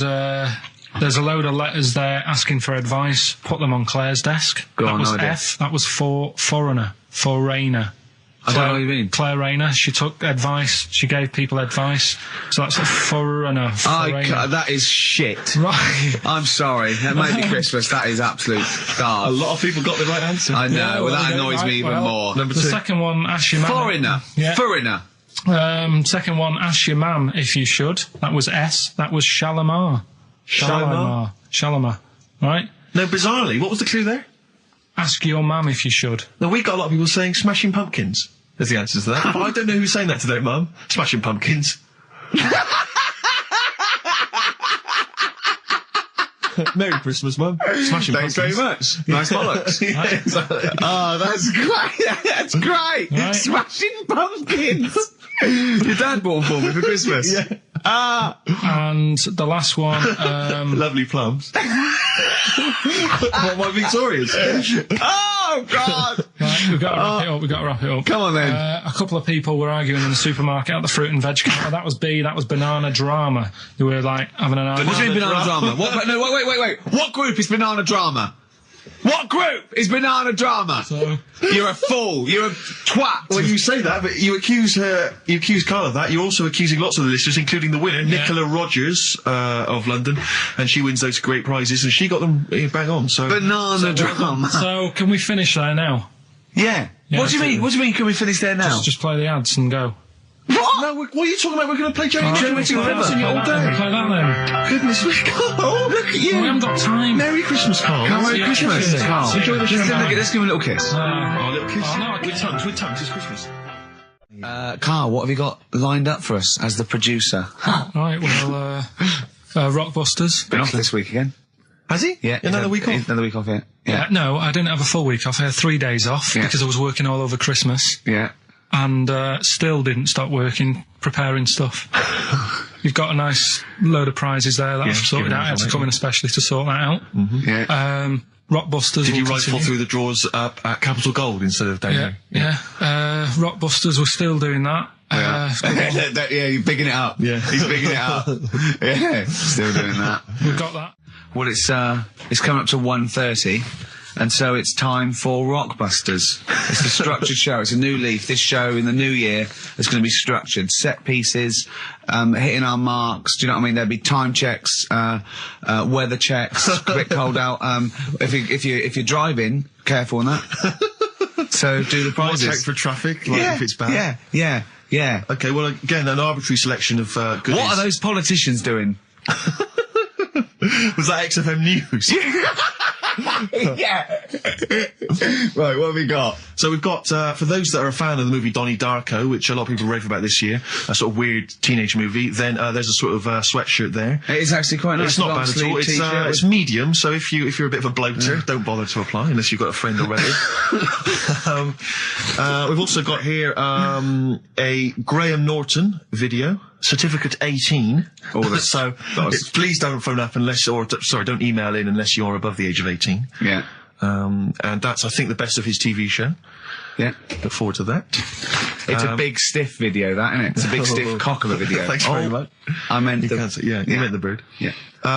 There's also a fairly mediocre British wartime thriller, Enigma, which a lot of people, it was hyped for a while, but it's actually interminable. I've seen it. The first series here of The Kumars at number 42 on DVD. I think that's award-winning, so that's available as well. We've got 2 CDs by the look of it. We've got Pulp's Greatest Hits, which I don't think sold very well, and so presumably they are giving that away. And Johnny Cash's current album, American For the Man Comes Around. There's some good cover versions there. Again, another big sell. A big sell. We're really pushing this. It's quite kooky. Johnny Cash here does covers of things including Personal Jesus. Oh, right. By Depeche Mode. Yeah. We've got Bridge Over Troubled Water, his version of that, Desperado. And anyway, it's not bad. That's probably the best treat in that bunch. Right. And I'm assuming there's some questions there, Carl. Yeah. Right, here we go. If you're a new listener, the way it works, I'll give you a cryptic clue and some initials, and it sort of makes up a band. Yeah.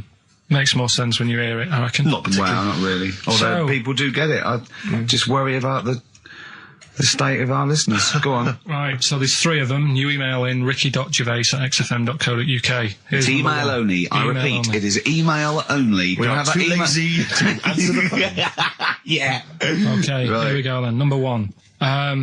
There's normally 2 easy ones and a difficult one. Sure. So here we go. Number 1. Don't argue with him. He ain't going to change his mind. Don't argue with him. He ain't going to change his mind. Yeah, that's AA. AA. So that's the first one. He's not going to change his mind. What do you mean, You've just got them written out, haven't you? I'm just thinking about what the answer is, so I don't write the answer down to don't worry, they get it. Yeah, don't worry. Well, you can't remember it. You came up with it. There's only 3. I know, it's weird, isn't it? No, it's not weird. It's incompetent. Right, the second one, anyway. I hope you get this. I hope you get this. Email in and tell us the answer. This is a shambles. Hang on a minute. Keep going. Go on. He always gets what he wants and doesn't worry about anyone else. P. And you don't know. You the don't know answer. that is. I'm sure it'll come to me once I see it on email. What do you mean? Once they get it, you'll agree with them. I'll know if it's the one I had down as the answer. This is brilliant. Come on, Imagine it's the- Jeremy Paxman doing that. Going, Yeah, University "What's- Challenge." Is that right? Go on. Right, so that's that one. Give us that one again. He always gets what he wants and doesn't worry about anyone else. P. But you're confused. I don't understand how you can be confused. Yeah. What's the final one? The third one, I'll have to put that woman in the oven. And that's AB. All right, quickly give us them again. Right, so the first one, don't argue with him. He ain't going to change his mind. That's AA. He always gets what he wants and doesn't worry about anyone else. That's P. And I'll have to put that woman in the oven. AB. All right. Okay. Ricky.gervais@xfm.co.uk. I'm going to play a classic track now by Neil Young, Alabama. It's beautiful. Neil Young, Alabama.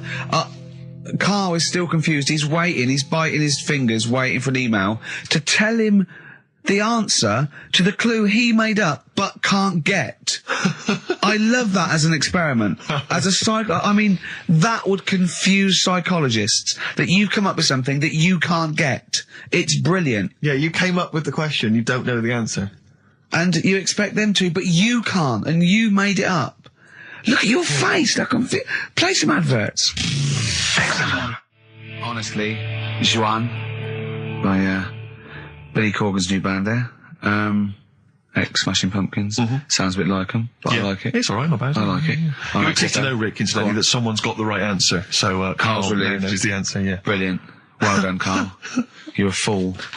Right. Right, what are you doing then? Let's have a quick reprise, if we could, of the Rockbusters clues. Yeah, Rockbusters, if you've just tuned in, you've missed it this week. Here's your three Well, no, you clues. haven't. That's why we're giving the clues again. Yeah, no, but it's they haven't. Eh? What? Safe, they've been busy. Just give the clues again. First one. God. Don't argue with him, because he isn't going to change his mind. That's AA.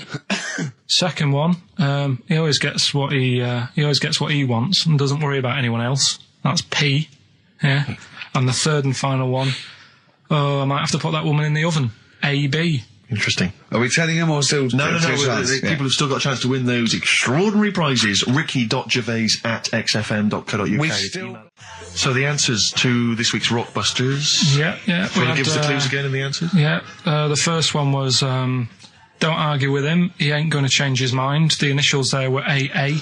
That's adamant. Adamant. Yeah. All right. That's good. That's a good one. Second one, he always gets what he wants and doesn't worry about anyone else. That was P. That was Pixies. Right. Pixies. It kind of works, yeah. And the third one, I'll let you have that one. I'll have to put that woman in an oven.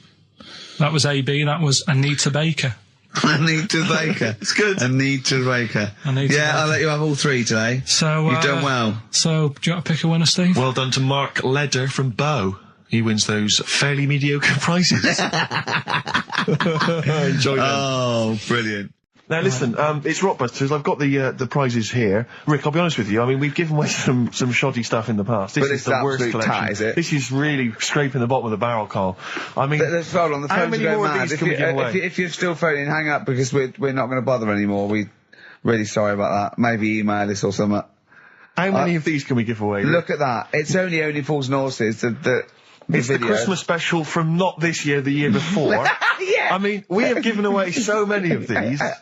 I imagine there's charity shops throughout London. Throwing them away. Yeah, throwing them away. Yeah.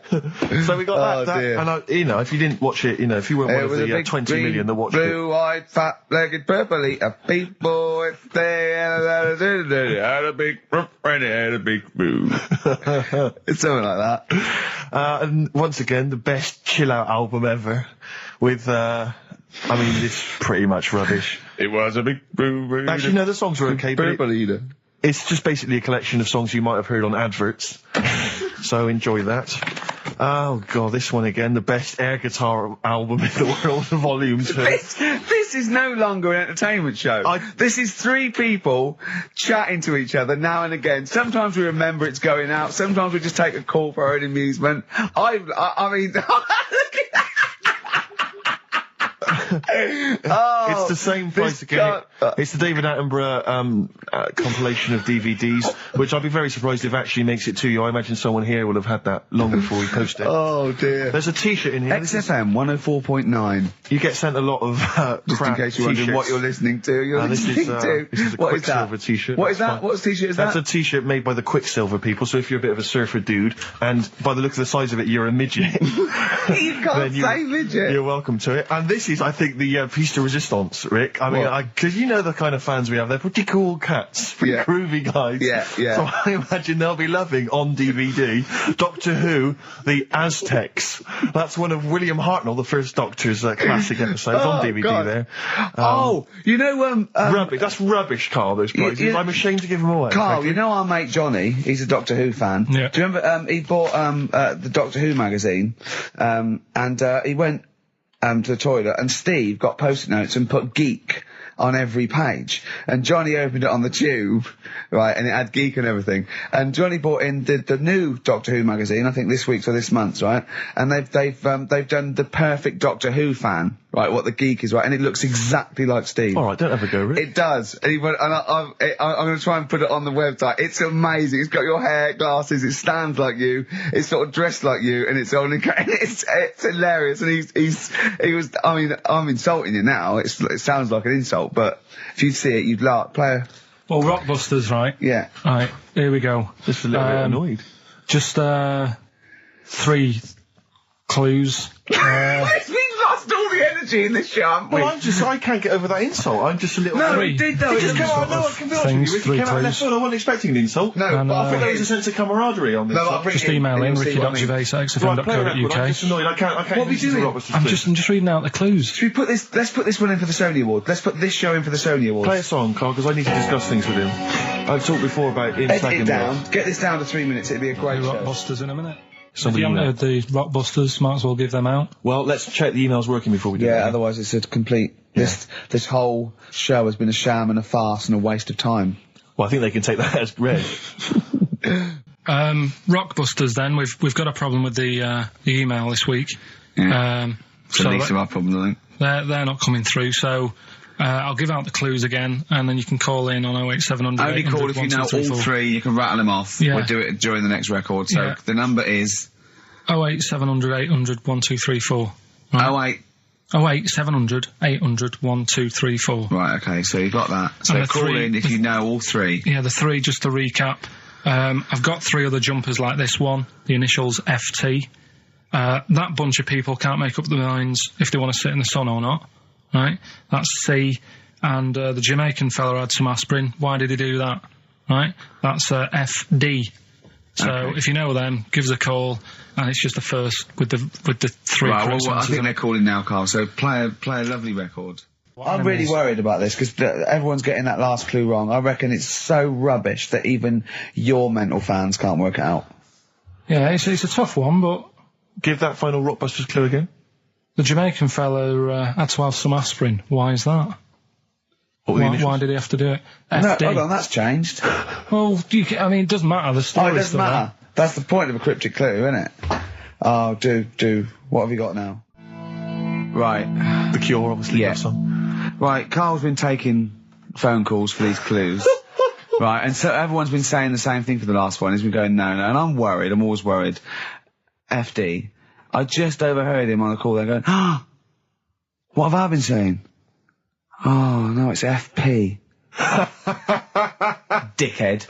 Right, give me the clues out. It's a rollover. Right, tell people, we're really sorry to anyone who would have got that right. Okay, right, do the clues quickly. Tell them it'll be a rollover, so we have to do 3 new ones. Do you not write these down, I don't write the answers down in case Ricky looks over the thing and sees the answer. Why would I cheat? I'd rather you do something right with your life. Right, well, the clues were, I've got 3 other jumpers like this one. Yeah. That was FT. Yeah. You got that, 4 tops. Yeah, that's all right. Good, well done. That bunch of people can't make up their minds if they want to sit in the sun or not. That was C, they were getting that. That was charlatans. Charlatan, right? A bunch of them charlatans, right? What do you mean? What's Charlie? No, it's like, shall I go out? Shall we? Charlatans. They got it, right? Where I went wrong with this one, the Jamaican fella, he had to have some aspirin. Why? It's my fault. You know, I'm not cutting, there's no point passing the buck or anything.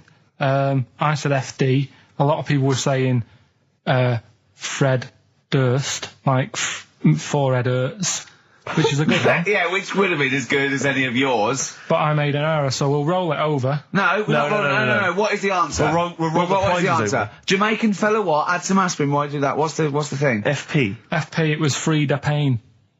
Frida Payne? Frida Payne. Frida Payne. Frida Payne. That's awful.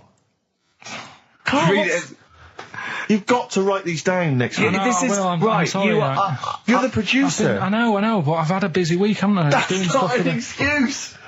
That isn't an excuse. Our excuse is we don't care. Yeah. You do put care. the work in and then make a mistake. Yeah. It's better not to try than try your hardest and be rubbish. Do you see what the point? We don't care. But you've got standards. Yeah. And you're not meeting them. Think of that. You're not even reaching your standards. God. Right, well, that's that, I guess. Well, the prizes will be giving those away next week. Again. Just completely... Song for the ladies to end the show with. It's from Nick Cave's new album, Nocturama. This is a track called He Wants You. Back next week. Remember, Frida Payne. Rockbusters, Carl? Yeah. I'm not a champion of Rockbusters, as you know, but I think it's overstayed its welcome. But I think Carl's just giving the fans what they want here. Okay. It's a popular thing, isn't it? Got some good prizes. The press are behind it. Let me tell you what the prizes are. It's a dance music compilation, Cream Trance Anthems 2003. I'm going to play a lot of trance on the station. I put that on quite a lot and dance to it myself. There's the original motion picture soundtrack to the forthcoming film adaptation. When you've seen the film, I'm sure that will mean more to you. You like that, don't you? It's a good movie, yeah. Nicolas Cage playing himself and a twin brother. And it's written by it's directed by Spike Jonze. Joined at the, what? No, they're not joined at the hip at all, or at the face. And we've also got the best one-hit wonders album in the world ever. What have we got on there? We've got things like The Crazy World of Arthur Brown, brilliant.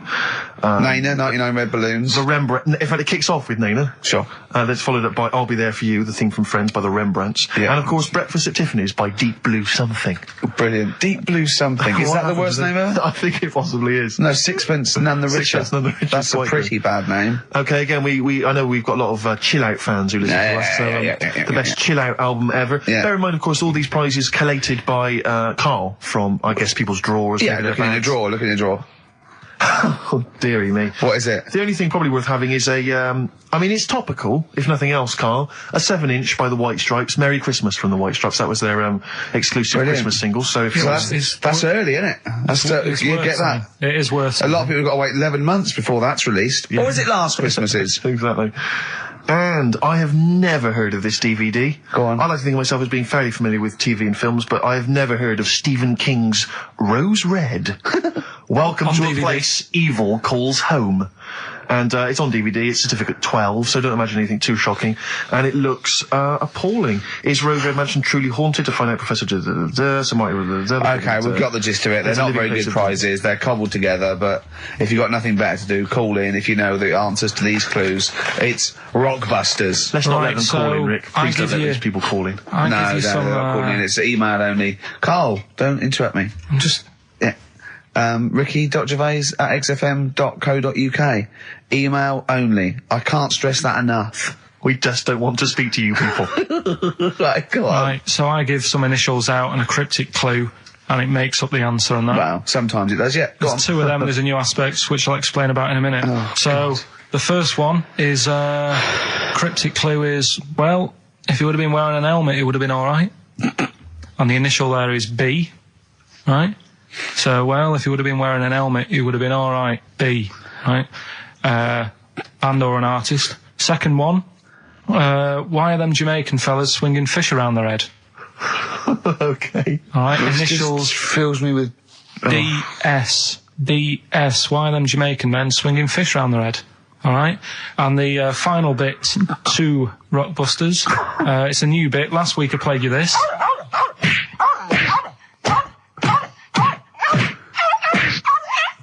His face goes along with it. That's someone beating up a dog. That was Smack My Bitch Up, right? So here's some sound effects and that, and they make up a song.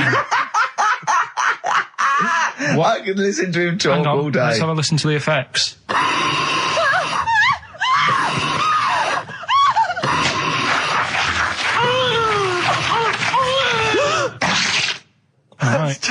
Okay. Right, I told you not to play that one. It's rubbish. No one will get that. Well, we'll see. I heard that. I can't always say one thing. I said it's rubbish. No one will get it. No, it's not the one you think it is. Ah, right. So, email in, ricky.gervais@xfm.co.uk and you can win that stuff. I'm a little bit confused. I'm here. I've heard what you're saying. We've discussed this in the past. I don't know what's happening. What's that? Is that a clue? That's a cryptic clue. That's screaming to a song, is it? It was screaming. Well, don't say it. It should stand up by itself. Don't give him any clue. Hang on a sec. So this is the name of a song. It's not a band or an artist. Yeah, the sound that's effect. So the first two are bands or artists, and the last one is the name of a song. I said we should abandon this. I said we should just pack it in. What, the show? Yes. So, Rockbusters then. Yeah. Get these out of the way. We're running out of time now. I have to say now that we've had no answers that have attempted even to guess all three. Right, you see, that's because you're an idiot. Right, okay, right. Do the questions and the answers. And if I think that it's either too hard or ungettable because it's stupid, we're binning it. All right. I thought we'd already been. I'm annoyed that. Right, come on, do it quickly. The first one was, well, if he would have been wearing an helmet, he would have been all right. Right, what's the answer? That was B. What's the answer? Busted. Right, that works. All Busted. right. That's fair enough. Did anyone get that? I assume some people got. No. People have given up, Rick. People aren't even bothering to contribute. Right, what's the next one? They've just ignored it like it never happened. Busted. Second Busted. one. Busted. Why are them Jamaican men swinging fish around their head? Go on. That was DS. Yeah. 70s band, Detroit Spinners.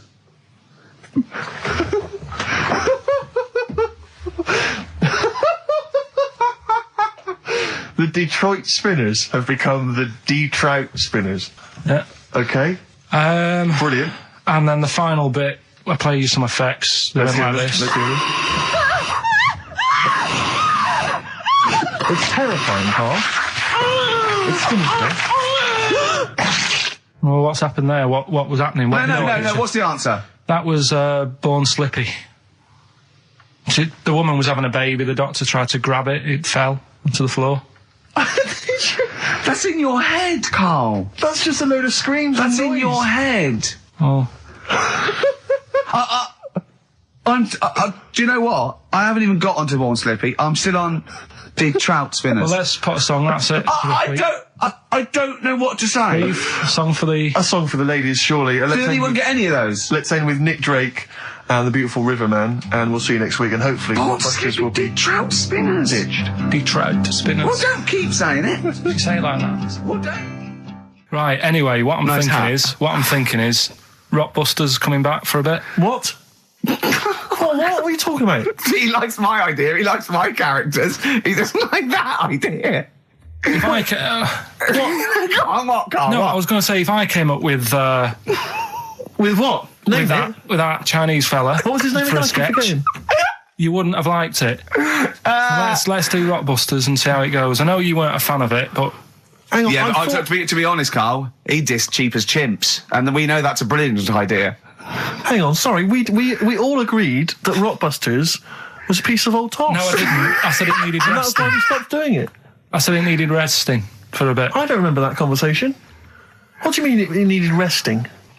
We abandoned it because it was appalling. It started off as a nice idea, but you just gone crazy. Let's play a record and come back to this, shall we? What do you want to play? Bit of Sugar. Oh, yeah. Brilliant. That cheer us all up. I don't know why you were thinking of bringing this back. I'm genuinely worried about this. Well, is that the doorbell? Do you want to do Rockbusters, Steve? Now, can we? Okay, listen. With the whole Rockbusters thing, I don't want to be responsible for bringing it back.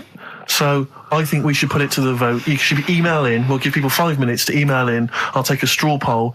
Do you want to see the return of Rockbusters or not? We're leaving it to you, the audience, to decide. Okay, Steve. I guarantee it's going to be a landslide. They are all going to want it. But why have we ever trusted our listener? We know what they're like. You've just described some of them with a bloke in Waitrose and Columbo's wife shitting herself. So that's the sort of people that, you know what I mean? Yeah. It was weird because the Waitrose guy did ask for my autograph before he was hauled away. So maybe he is a listener. But all I'm saying is maybe the posters have drawn in some fresh blood. There's some people who've maybe not heard Rockbusters before. They're the ones who probably vote for it. Anyone else who's heard it before, surely they're not going to see the return of that. No one wants to see the return of that. What's the number? No, that's email only. We don't want to speak to these freaks. Ricky.Gervais at XFM. I know the fact we don't want to speak these streets. We work with one of them. Yeah. God. Yeah. If you want to see the return of Rockbusters, vote yes. If not, no. Tone it down a bit. Let's not do 3. No, he's got to be 3, otherwise it's too easy. Oh. Ricky.Gervais at XFM.co.uk. Right. Just choose the best one. Right. The Seeker from The Who. Brilliant. Classic rock. On XFM 104.9, I'm Ricky Gervais, with me Steve Merchant, Karl Pilkington. All right, well, unsurprisingly, the overwhelming consensus is that people would like to hear the return of Rockbusters. I should, however, point out just some of the no responses. Let me see what we've got here. Is Dickie Anderson called in yet? Sadly, nothing from Dickers. I think I might make him one of my hilarious sort of comedy characters. What do you think he would sound like? What would he sound like? I sort of probably like that, I think. Ding dong. Hello. Hey, it's Dickie Anderson. I can't believe it. Your show's rubbish. Something like that? I mean, I think you should work on them perhaps before You're saying there's not a lot of substance to these I'm guys? just saying that, once the novelty of the doorbell has worn off. I don't think you understand comedy on radio, I'm Steve. not sure I do, to be honest. Listen to Noel Evans, listen to Moyles. You'll see you don't need to riff with it. It's just, you just do the doorbell and just say they're here. Right. That's all you need to do. Sure. So, that's the main thing. Well, so we've had a couple I'm of thinking of some responses. more characters as well. We'll keep working on those. Yeah. Marcus has emailed. He says no to Rockbusters. He hasn't heard it, but it sounds rubbish. Believe me, you couldn't be more right. Well, does The Office sound good as a title? All right. This is someone else. Don't bring back Rockbusters. Please, can we have more Holy Fook? You're not pronouncing it right, Steve. I know. I was just a bit edgy there. It's Holy Fuck, the little Chinese fella. Holy Fuck, the little funny Chinese fella.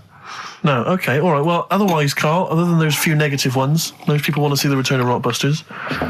So, do I go on in. tell people what the prizes Let's are? go. Let's do it. Yeah. Are these the prizes? Yeah, they're the prizes. All right, let me have a look. We've got the new album from Goldfrapp. What's this one here? Oh, I've no idea. The Yardbirds. A new album from the Yardbirds. On VHS, Coogan's Run, the show where different characters make an appearance each week, including, I think, Pauline and Paul Calf. Good stuff. Who the hell wants this? Meglos, a Tom Baker Doctor Who edition. And the only decent thing really in the collection, other than Coogan's Run, is the X-List, the double CD featuring lots of current indie favourites. So not bad little selection there, Carl. Yeah, well, if you are new, you haven't heard it before, I sort of give a cryptic clue and then some initials.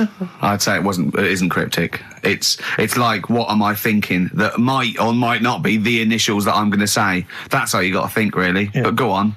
Do you want to remind them of any that spring to mind? Just as a Exploding Pet was Atomic Kitten, doesn't really work. What else? I fell down in a puddle in Texas. I got my legs wet. Knelt down in the puddle, got my legs wet. Wet Knee Houston doesn't work either. Wet Knee Houston, Whitney Houston. Jamaican swinging a fish round. De-trout spinners doesn't work in the slightest. Doesn't work in the slightest. That's how they work. So there's 3 of them. You email in. So here we go then. Number 1, the gingerbread man has only got 1 leg. Right? The gingerbread man has only got 1 leg. Got the it. Initials there, LB. LB, right? Okay. Second one, these people from the East Midlands swear a lot. All right? These people from the East Midlands swear a lot. These people from the East Midlands swear a lot. The initials TTD. Right? And the third one, have a holiday in Italy. Right? So you've done 3 then? TB is the initials on that one. So quickly again, the first one, gingerbread man's only I've got that one as well. I've got that one. I got 2. These people from the East Midlands swear a lot, TTD.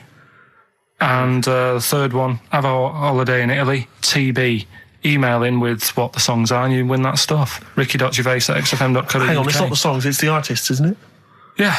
Yeah, just oh yeah, like he said that. Yeah. Okay, fine. Email only, please. Ricky.Gervais@xfm.co.uk. So we got that going. Yeah, looking forward to the answers on that.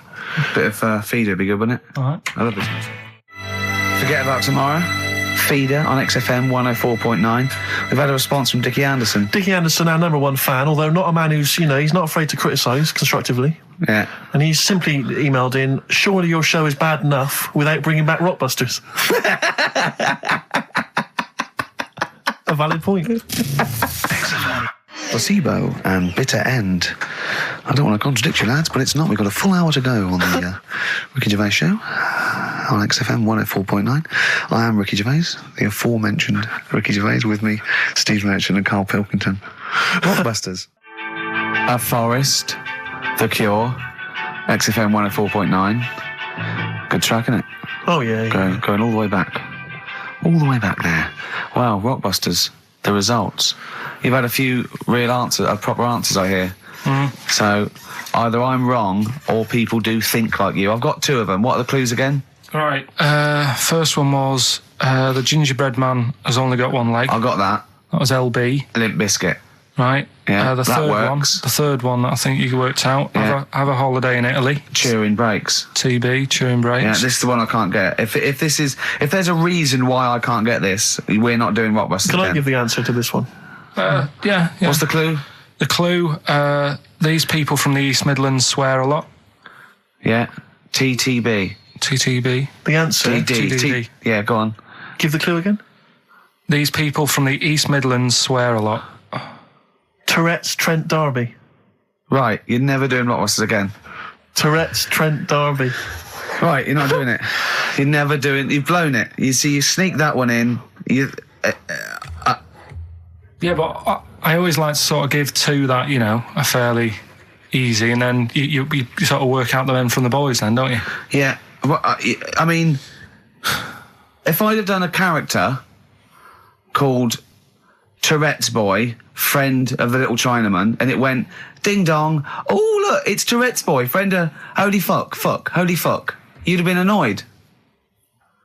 Do you know what I mean? Oh, who's your mate, Tourette's Boy? Holy fuck. You'd have been annoyed, wouldn't you? Is that a character from Lenny Henry's show? I can't remember whether it's Chris Moores or Lenny Henry. Yeah, one of them.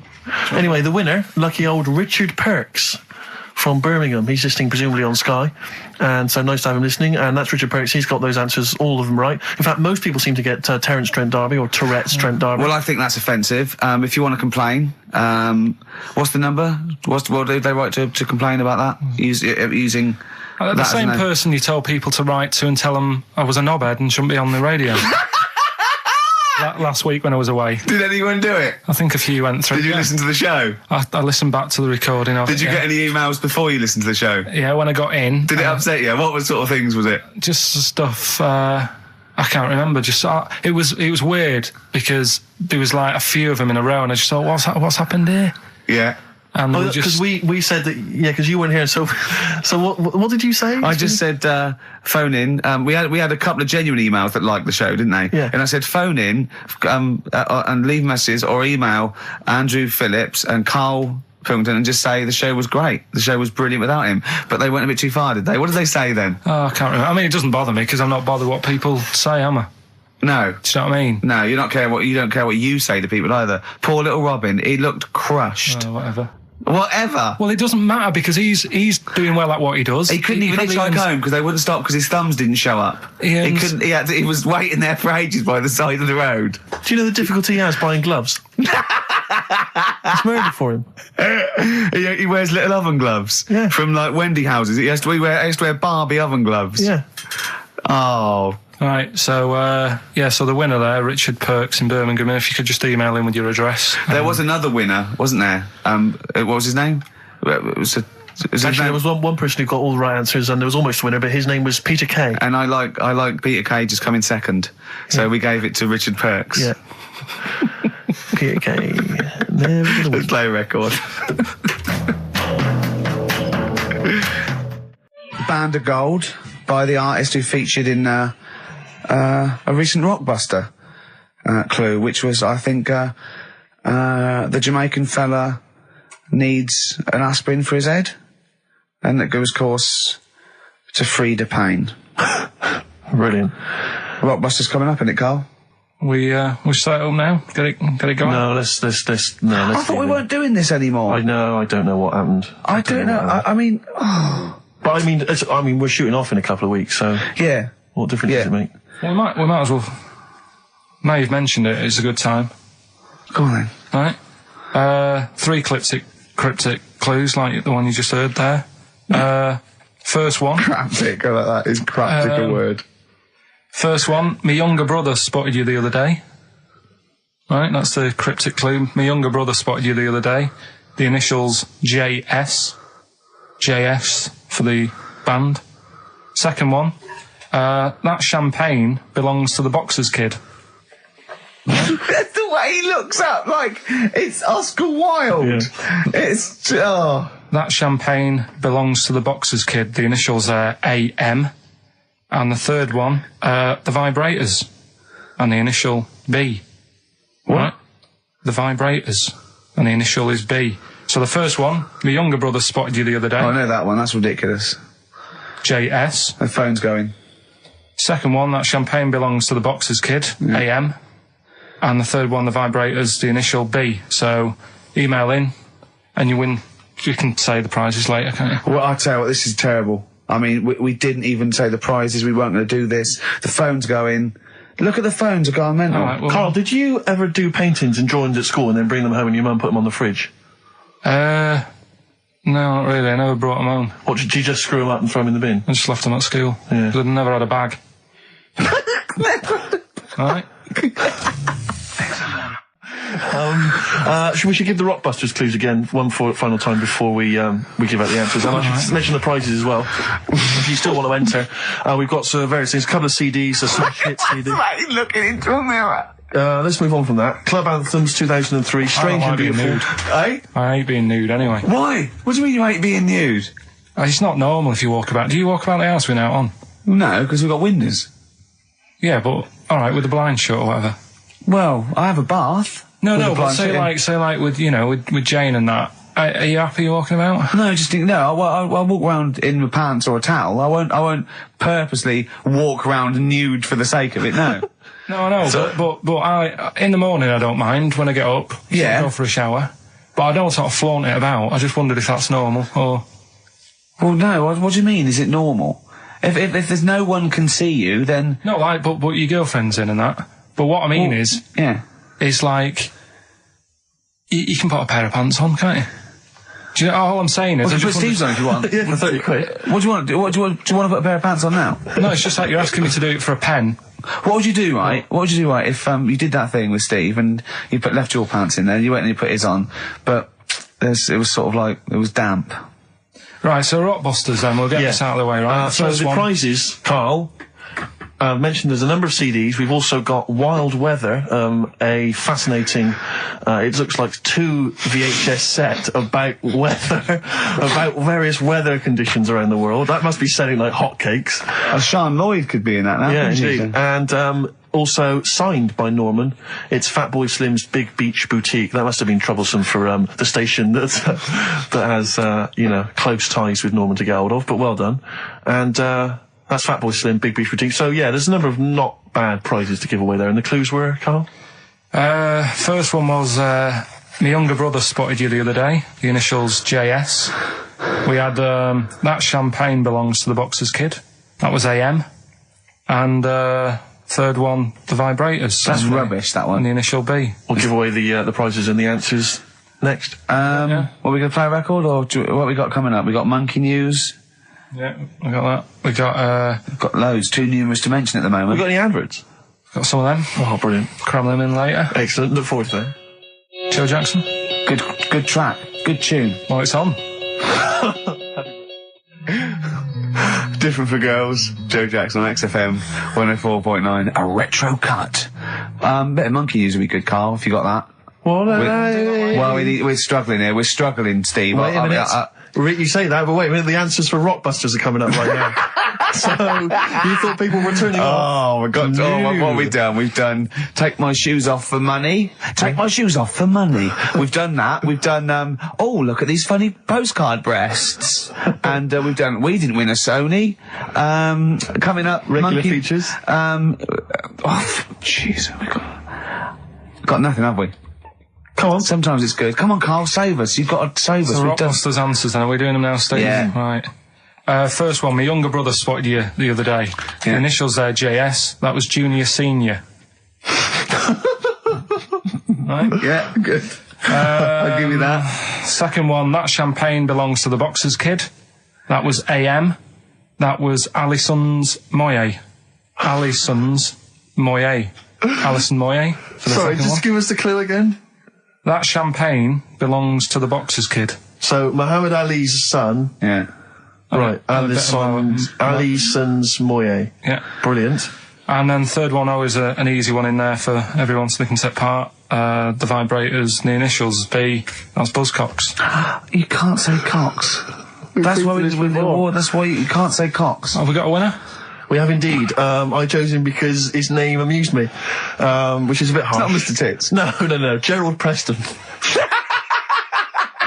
Sorry, Gerald. I don't know why that tickled me. It's so unfair. It only tickled me because it's not funny. There's so nothing funny unfair. with Gerald Preston. There is nothing funny. I think it was because it sounded like it was a man of a different generation. I think that was why Gerald Preston. It sounded like... That's terrible. I know. Right, Gerald, there's nothing funny about that name. There's nothing funny about the name, Gerald. Steve just made me laugh. He did. I don't know why that made us laugh, but it just tickled me. But Gerald, whatever you think of your name, don't worry, because these prizes There's including nothing funny Fatboy about Slim. Gerald Preston. I don't know, Gerald, if you're a fan of wild weather, but you've got a 2VH set coming to your way, so you certainly will be interested in extreme weather conditions by the end of that, I would have thought. Plus some arbitrary CDs, so good luck, Jerry. Oh, dear. Excellent. Right, brilliant. Good. That's that sorted. Right, let's have another tune and then maybe some monkey news. Yeah. Don't steal our son. Please, lads. Thrills on XFM 104.9. I'm Ricky Gervais. With me, Steve Merchant and Karl Pilkington. Yeah. Little Carly Pilkington, little baldy mank, whinging little twat. How are you? Yeah, all right, yeah. What are you doing? Happy? Feeling a bit happier today? You look as full of spunk, as they say in America. Yeah, I'm all right. Just a bit of a miserable day, though, isn't it? Yeah. A bit miserable. Yeah. Walking in today, right? Do you know I walked through, like, the sort of the gay district of London and that? Right. You don't walk, you mince, don't you? Well, just walking through on the way to work, and I'm always interested in their little shops and stuff that they have, right? Loads of their little shops. There's no to be ashamed of. If you want to go in and buy something, go in and buy something.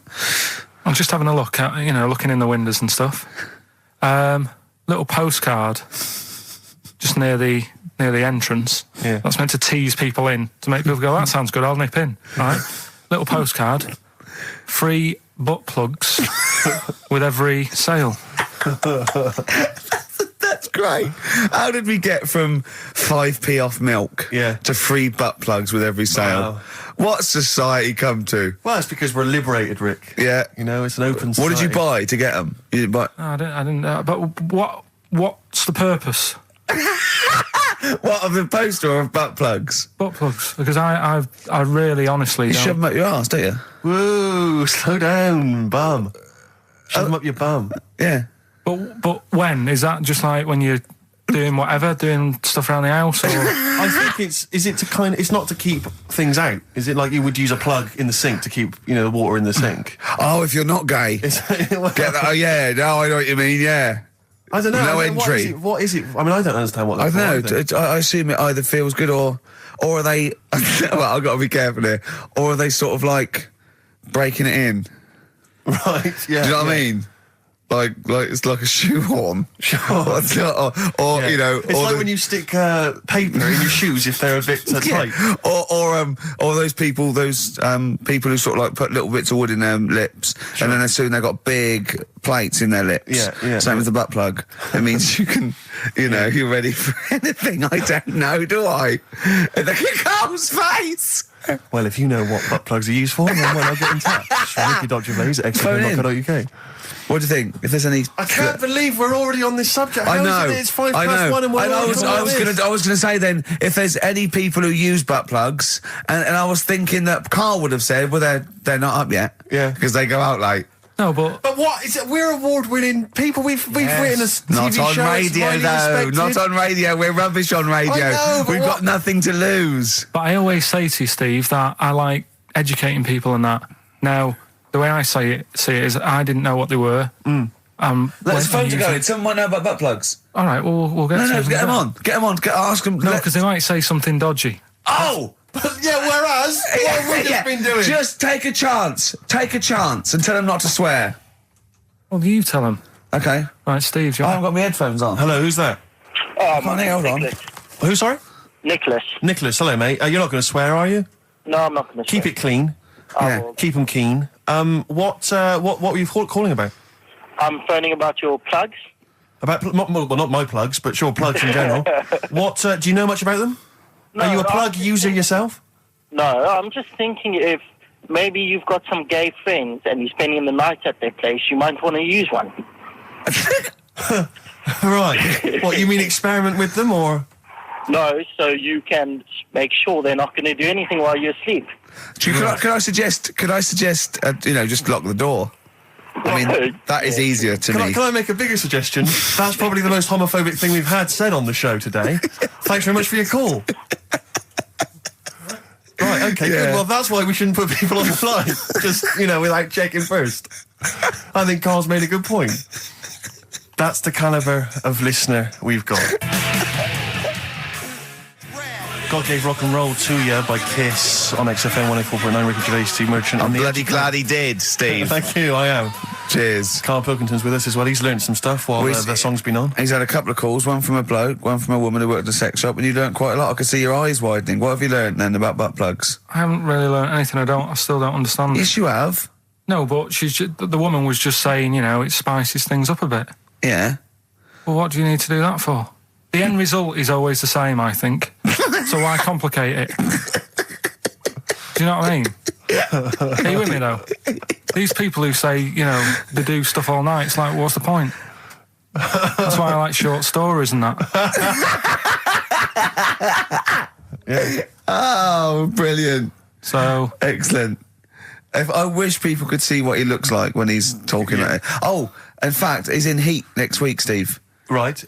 Yeah, they've put a picture of him. They could do the grab off the DVD, and he's behind the scenes, and he's got his little picture in Heat, and he hates it, don't you? Well, I'm a bit annoyed because I didn't want it in. Why are you worried? Just don't want people knowing what I look like and that. Why? Were you on the DVD? Yeah, but... It's to public domain. Anyone can take it off there and put it on the paper now. But that's extras on a DVD, and I'm just thinking not that many people. If they watch it, they won't take it in, stuff like that. What are you worried about then? Just, there's like me brother and sister and stuff who I don't see anymore. If they know what I look like now, they might... What do you mean if they know what you look like now? They've just got to imagine little Karl Pilkington with no hair. No, I've changed quite a lot because I work hard, don't I? So I've aged quite badly. And I'm just thinking if they... You used to have the hair of a Chinaman, But didn't you? sorry, why is it a problem for your brother and sister to see you? Because I don't see them anymore, do I? And they'll come out of the woodwork now. What? They're after your millions? No, so they're sitting at home, they're looking at Heat, and there goes Karl Pilkington, oh, Karl's my brother. My brother, oh, maybe I'll go and see him. I don't want the hassle. But they could find out where you are What's the hassle then? It's just hassle of having friends and family and that. You mean this, don't you? Yeah, it's that I'm not into having But dates. if either your brother or your sister came to your door, would you not welcome them in and give them a cup of tea? Do you know what? He bumped into his sister, right, after about 7 years in a car park somewhere, right? And she went, oh, I got a picture of my new kid. Do you want to see it? He went, not really. All kids look the same. And she went off in a huff. Unbelievable. Yeah, but that's the problem, though, isn't it? She hadn't seen me for years and years. That's the way I am. I'm not like being rude or anything. I'm just says what comes in my head. Oh, don't give me that. Don't do that. I'm not rude. It's what comes in my head. That's a rubbish excuse. Not know rude. me, know my ways. Yeah. Right, am I wrong then? Let's look at it. Let's look at what I said. There's an ounce of Barmer's cakes. Know me, know my ways. Get out, you twiddle flunt. What is that? What sort of philosophy is that? Know me, I'm rude, and take it, I'll leave I'm not being rude.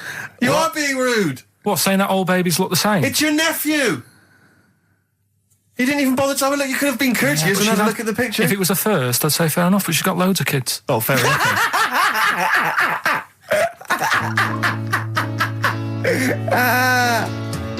What kind of woman is she? David Bowie, Lady Stardust from Ziggy Stardust and the Spiders from Mars. I went to see him Tuesday. I know you went to see him Wednesday, Steve.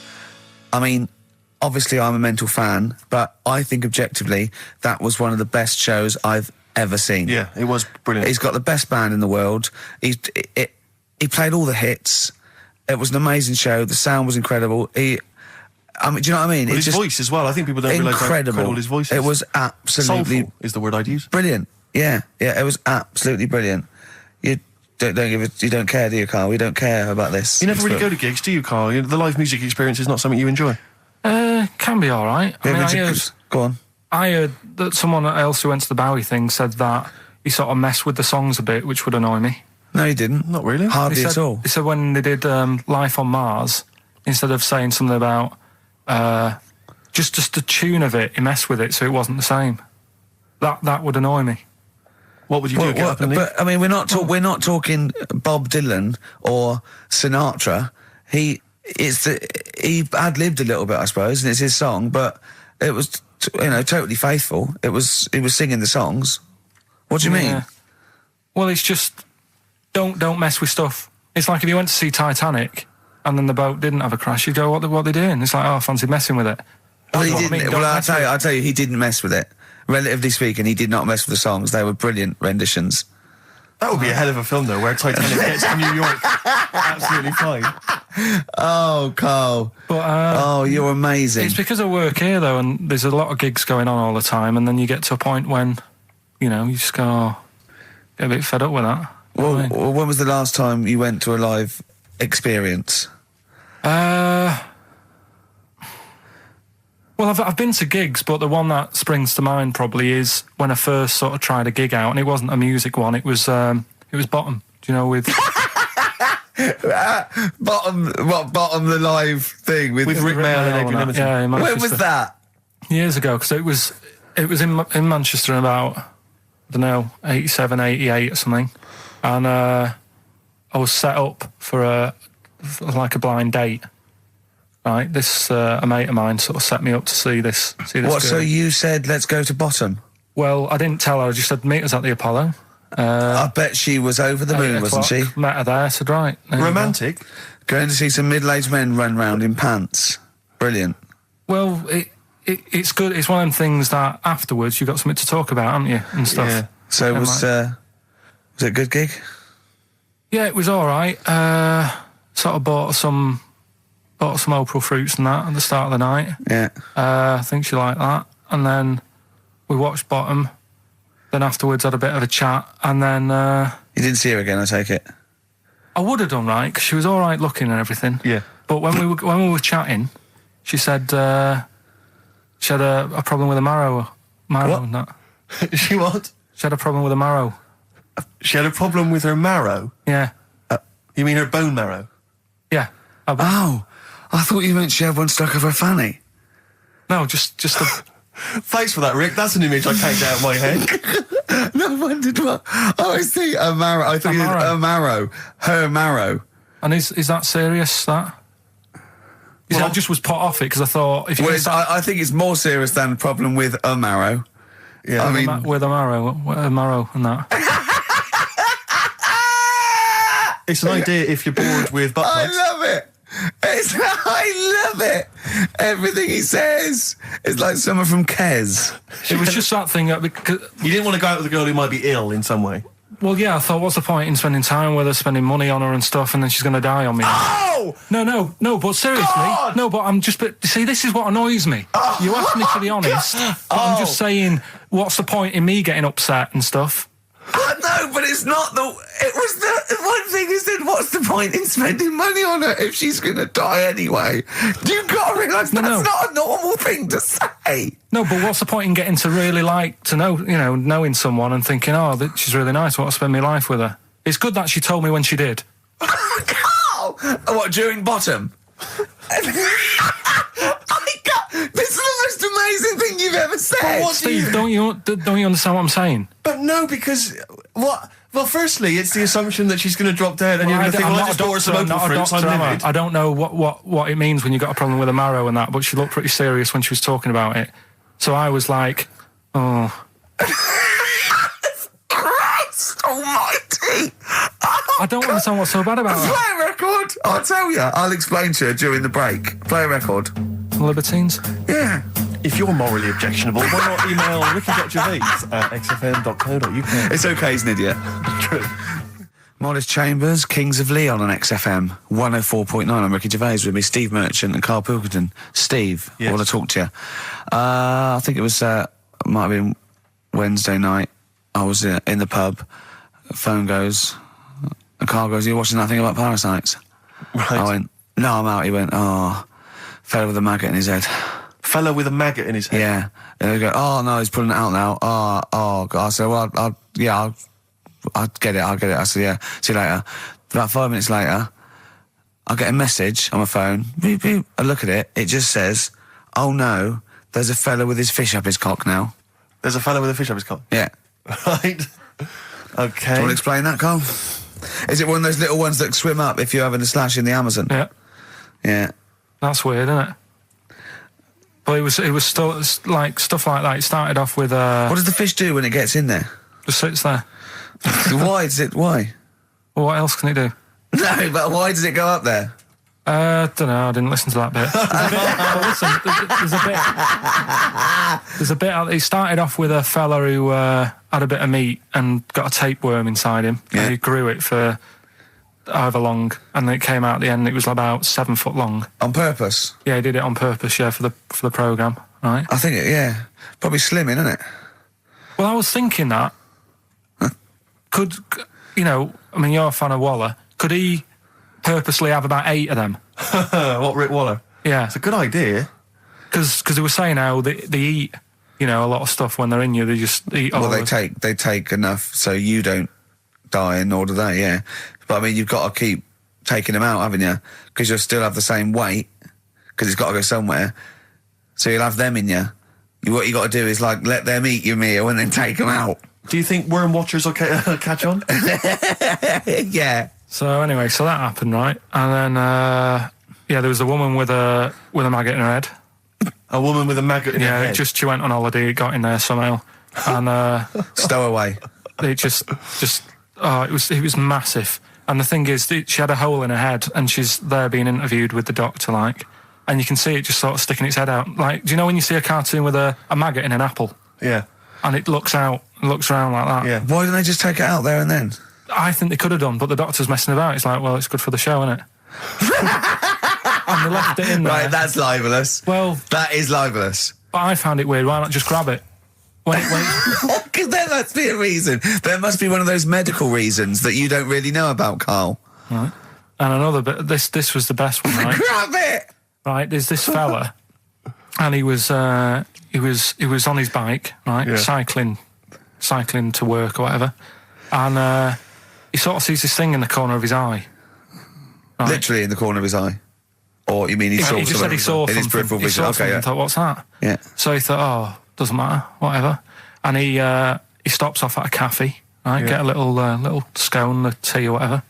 And he goes in there and he's sat down, and the waiter comes over. He says, "Yeah, what do you want?" He says, "I'll have a scone and a tea." He goes, "All right then." So he goes to get it, comes back. As he puts the tea and the scone down, his face is like, "What is that?" Right, like a look of frightenedness on his face, right? Drops the tea and legs it. So the fella's going, what? So he legs it after the bloke and goes, "What?" And he says, oh, "Something came out of your nose. That was massive." Sorry, something came out of the guy's survey. This is all true because people would have watched it, so don't start saying it didn't but hang happen. on, I just need to clarify. The guy on the bike... I don't believe he ran away. I don't believe he legged it. I don't believe he had a look of frightenedness on his face, and I don't believe he said something massive came out your nose. Wait a minute. And I don't even believe he had a cup of tea in the scone. These are the things that I think are embellished.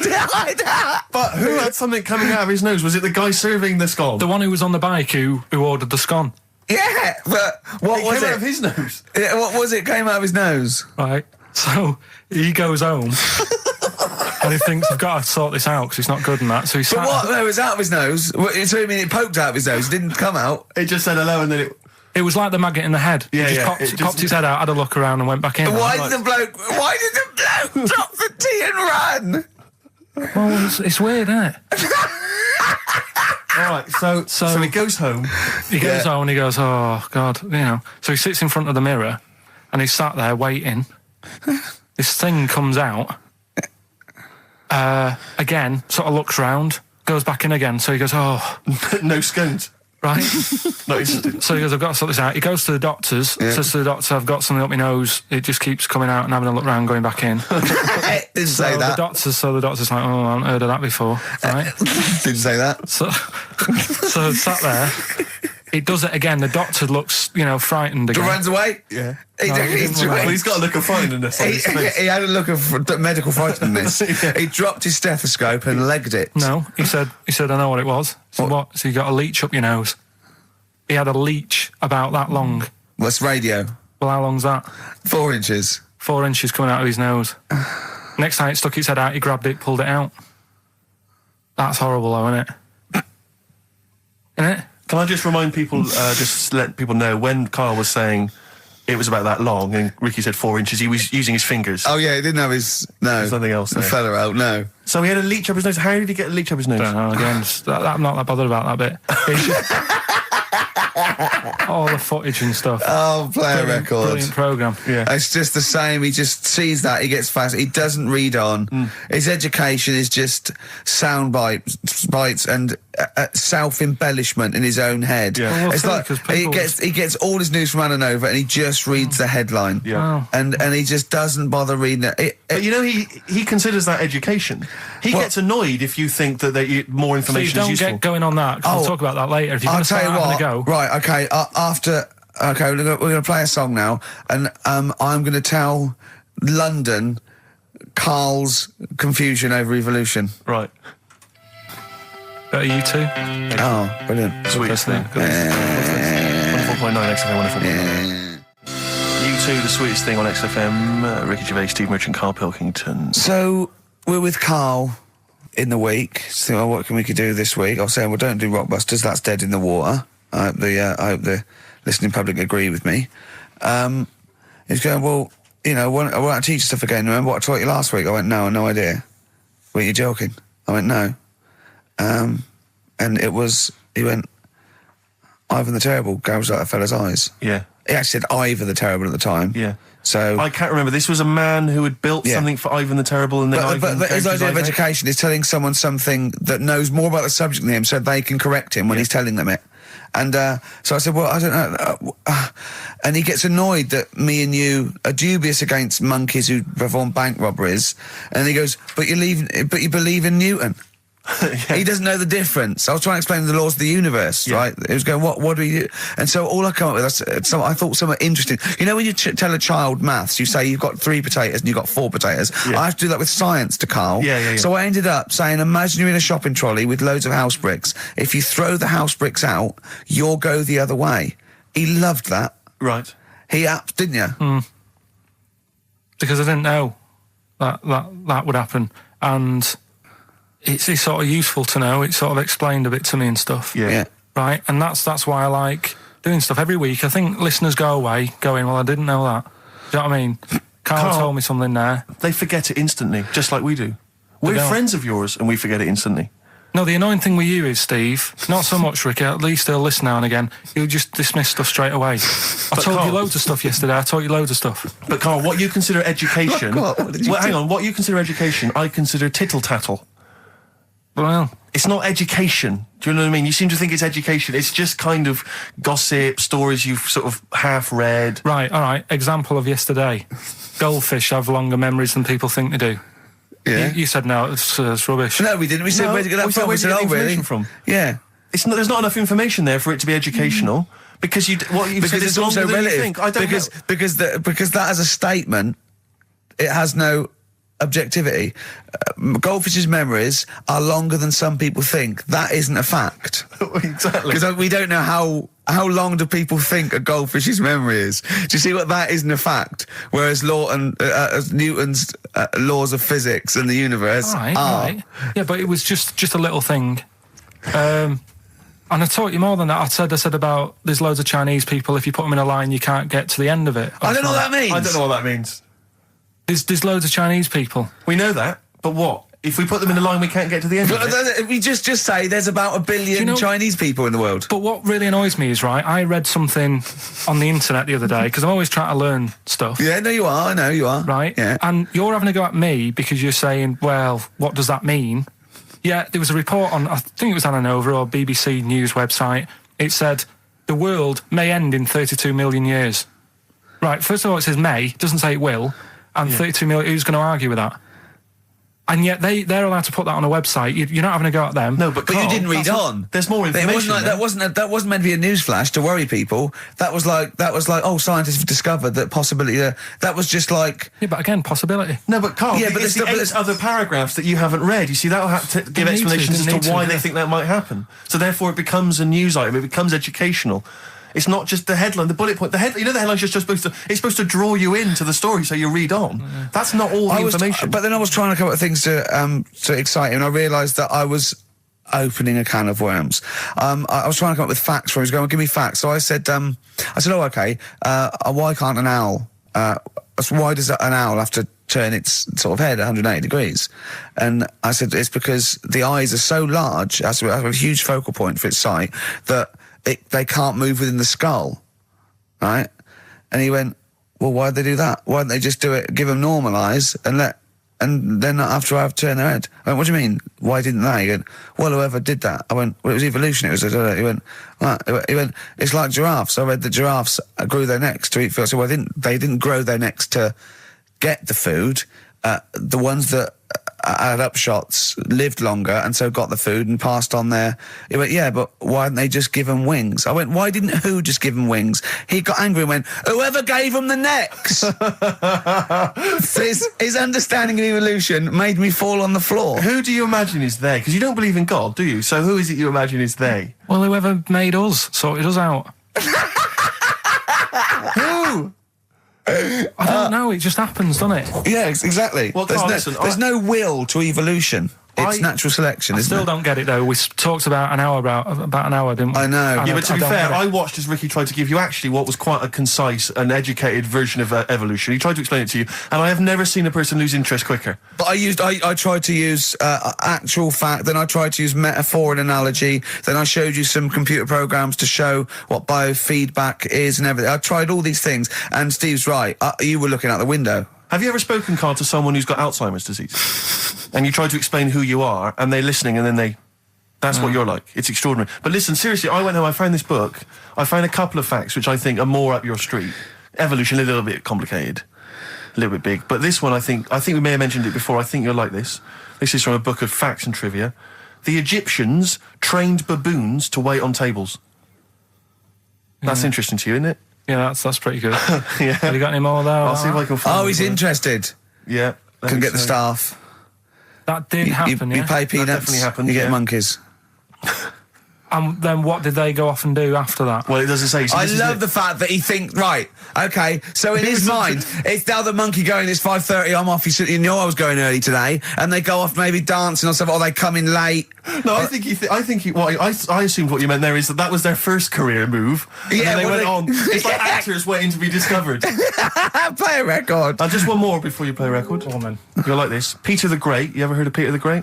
No. Okay, well anyway, Peter the Great had his wife's lover executed. You'll love this, Carl. Right, so his wife had a lover, he had him executed, and he put his head into a jar of alcohol, and his wife had to keep it in her bedroom.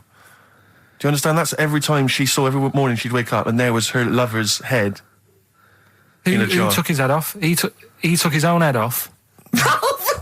Play a record. Play a record. She had a lover, and never mind. Never mind. It couldn't be any more concise. Mad World on XFM. We just had a text, Rick, from Andrew Barnes. He says he watched the same documentary, it would appear, as Carl did in the week. And he says here, just to clarify, the leech nose man got it up there when drinking from a muddy stream. And he goes on, one can only imagine the frightenedness he experienced. Carl. Explain to him once more what happened with Peter the Great. All right, so we've got Peter the Great. Yeah. Okay. And his wife had a lover. That's another man. Another man. Not Peter the Great. She was having an affair with someone else. Right. And Peter the Great, he found out about that. Okay. Yeah. So he sliced off this bloke's head. He killed him. He executed him. Right. You with me so far? The fella who she was seen for a bit. Yeah, there's only two fellas involved. There's two people involved. One's Peter the Great, the other one's not. Right. The guy that's not Peter the Great, Derek the terrible, Derek the rubbish. Yeah. Right. he's having an affair with Peter the Great's missus. So Peter the Great slices off his head, puts it inside a jar of alcohol to preserve it, and puts it in his wife's bedroom. So every morning she wakes up, she sees her dead lover's head. You'd have thought he wouldn't have wanted to remember, wouldn't you? Oh. Best bury the head so she don't remember. Well, it was a reminder so as not to put it about. And did it work?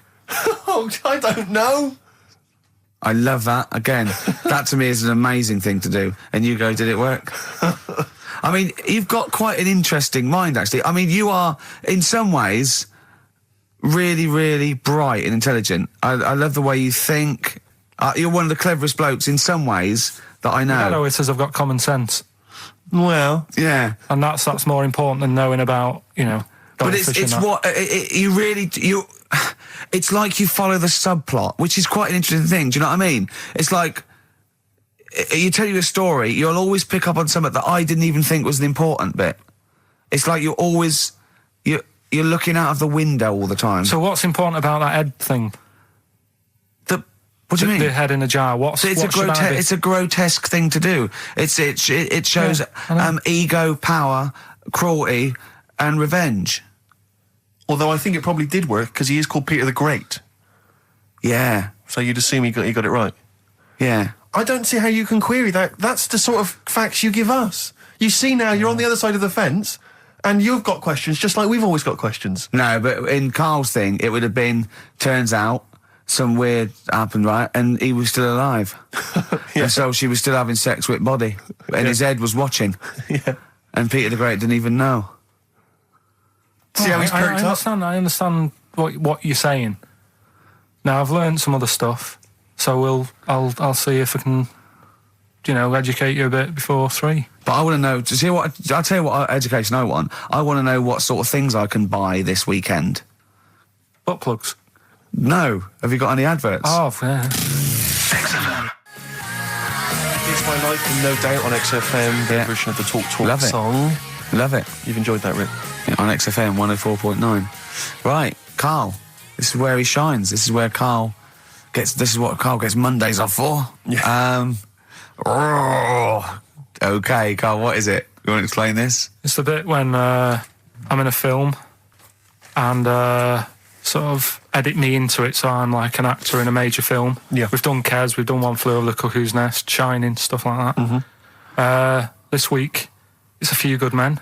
Brilliant film. With Jack Nicholson and that. Yeah. So you listen to this and we'll give the question later on, probably. Let's give it after this. All right. Yeah, we'll give it after we've heard the clip. I haven't really got one sorted, but I'll think of one whilst it's on. So have a listen to this, take everything in, and then the question at the end. So it's a scene where it's the court case. Yeah. All right? All right. All rise. Call your witness. Yeah, he's just coming now. All right, Jack. Colonel. What? I'd appreciate if he would address me as Colonel or Sir. I believe I've earned it. Defense counsel will address the witness as Colonel or Sir. All right. All right, Colonel. Bit smart today with all the army stuff on. You ever served in an infantry unit, son? Nah. Brother did. He was in the army. He got kicked out though because he went for a packet of fags in a tank. Weird that, isn't it? No, it's not. It's tragic. I wouldn't say it's tragic. I'll show you something tragic. I always carry this book around with me. I always show it to people. It's got like the top 50 weird people in the world in it, right? It's all sorts of weird stuff in it. Look at this one here. It's a fella, right? He's got 2 heads. And the weird thing is, right, is the top 50 weird people in the world. He's at number 50, he's got 2 heads. Right? Makes you wonder what's going to be at number 1, doesn't it? Are these really the questions that I was called here to answer? No, but look at it. Imagine if you were his mate. You wouldn't get a word in edgeways, would you? If you maybe didn't have any friends. Probably right, they say, don't they? They say 2's company, 3's a crowd, so... Please tell me that you have something more, Lieutenant. Yeah, I got loads more. For this fella at number 36, look at him. 3 legs. little fellow with 3 legs, right? Guess what his job is? My answer is I don't have the first damn clue. Well, I'll tell you. He's a juggler.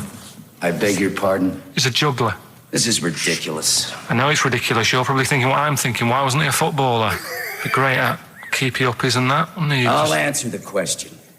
You want answers? It's just that I'd like to know the truth. Because You can't handle the truth! Gentlemen. Well, I've paid for the book, so I think I'm entitled to know why I you don't did. give a damn what you think you are entitled to! You better get somewhere fast with this, Lieutenant. What about this one, then? This lad here, he's 12 years old, he looks 48. What do you think? No. Why not, though? You said you didn't want to know any more about the juggler. You didn't say you didn't I want to know know what any more I about said. I don't have to have it read back to me like All I'm... right. Lieutenant, do you have anything further for this witness? Well, just wanted to know if you thought Mr. Webfoot at number 42 should have took up swimming, but... Absolutely. Yeah, you'd say that now, wouldn't you? Forget it. Well, I don't know what to say, really. That's Karl Pilkington in the film A Few Good Men with Jack Nicholson, acting alongside Jack, and I have to say, giving him a run for his money. I think Karl is a really good actor. I genuinely think that. Should we put him in something? Yeah, definitely. Okay. Right, what's the question? What's his forte, do you think? Just sort of playing that sort of stuff. Okay. Deep stuff. Okay. Yeah, So we can sort that out. Think of a question there out of that little lot. You've not got one? Well, I've got... Who was at number 36, whatever it was? What was it? Don't know. Let's. Who was number 50? Who was at number 50? Yeah, all right then. Okay. Yeah, who's number... What? Yeah. Well, yeah, what was odd about the guy who was at number 50 in the 50 weirdest people list? And just text in 83 XFM and put your address on there as well and that. What prizes are there, Carl? Loads of stuff. Yeah. Let me just have a quick look. Oh, that's actually not bad. There's Lord of the Rings on there. Michael Palin's Around the World in 80 Days. If you've not had a chance to see that yet, it's been repeated about 80 times. Look Around You, which is an excellent show. That's really funny if you've seen that. There's some other good stuff. That's not too bad. And also the relatively poor stand-up DVD, Ricky Gervais's live Animals show, which is mediocre. Can't give him away. Yeah. All right. And you can win all those prizes if you can answer which question again? Who was the fella who was at number 50 in my book? What was up with him? Excellent.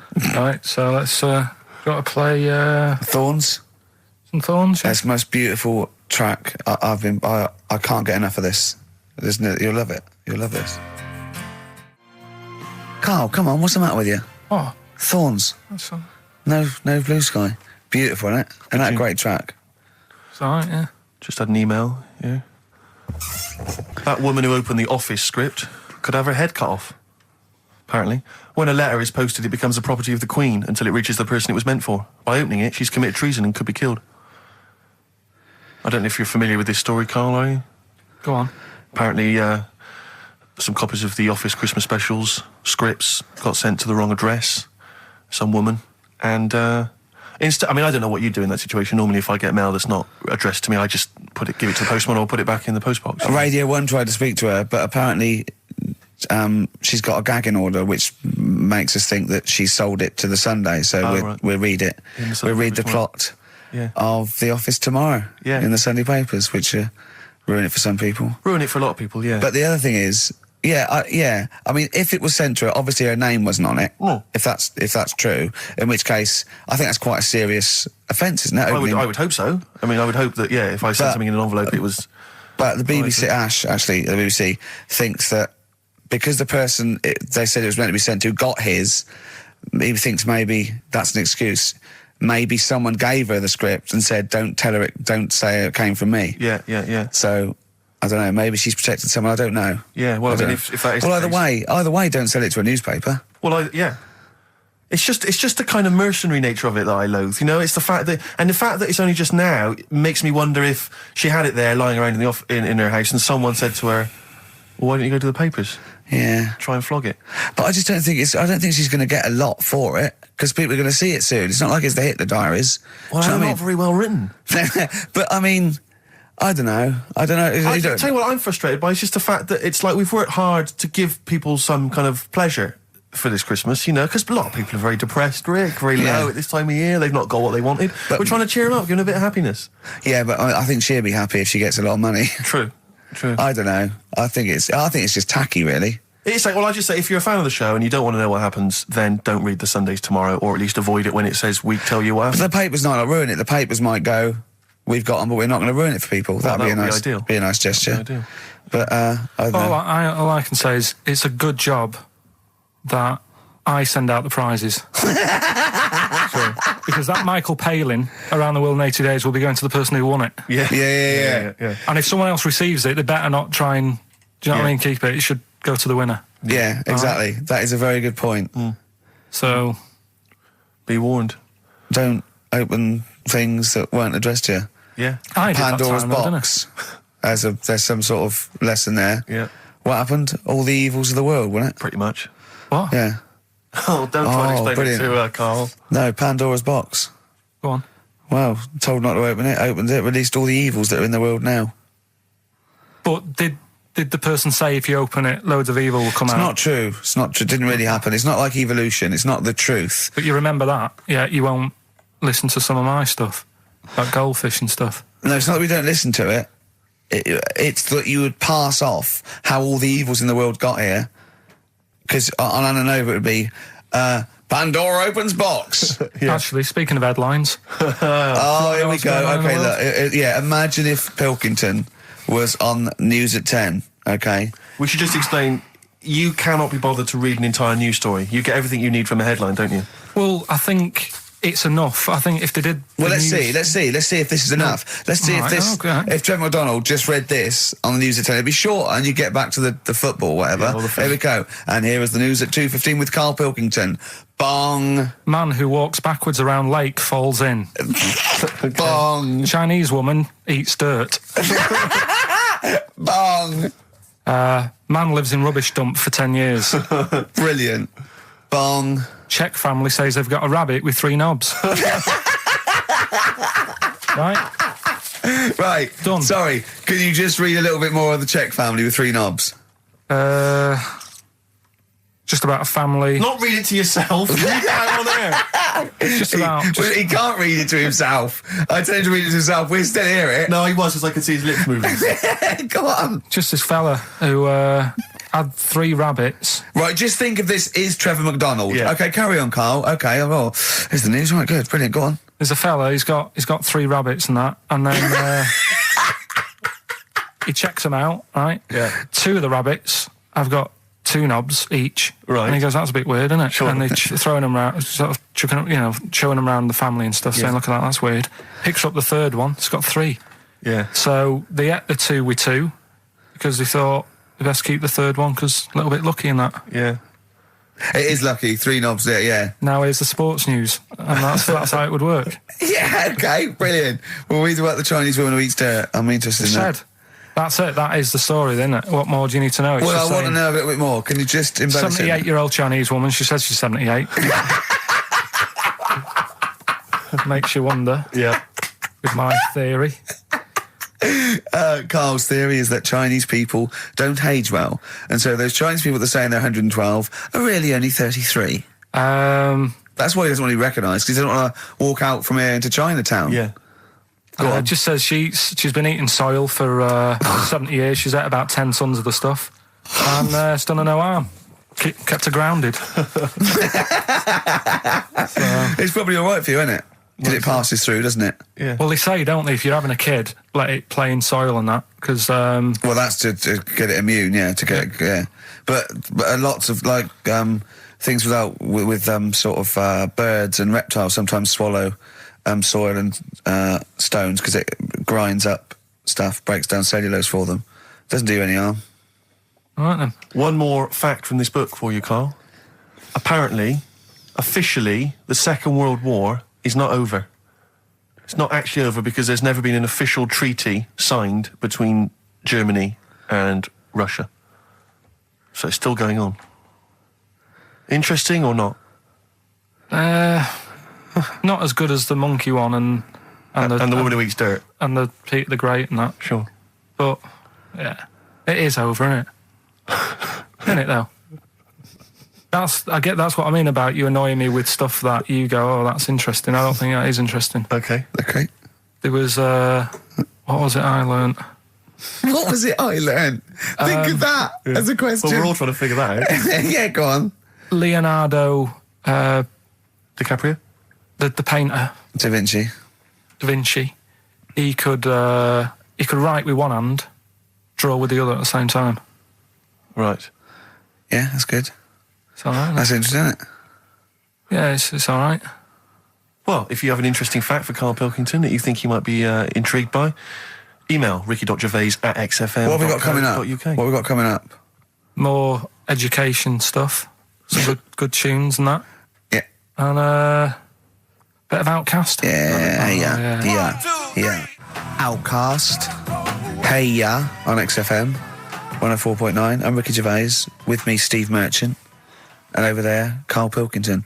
Now we've got a new feature.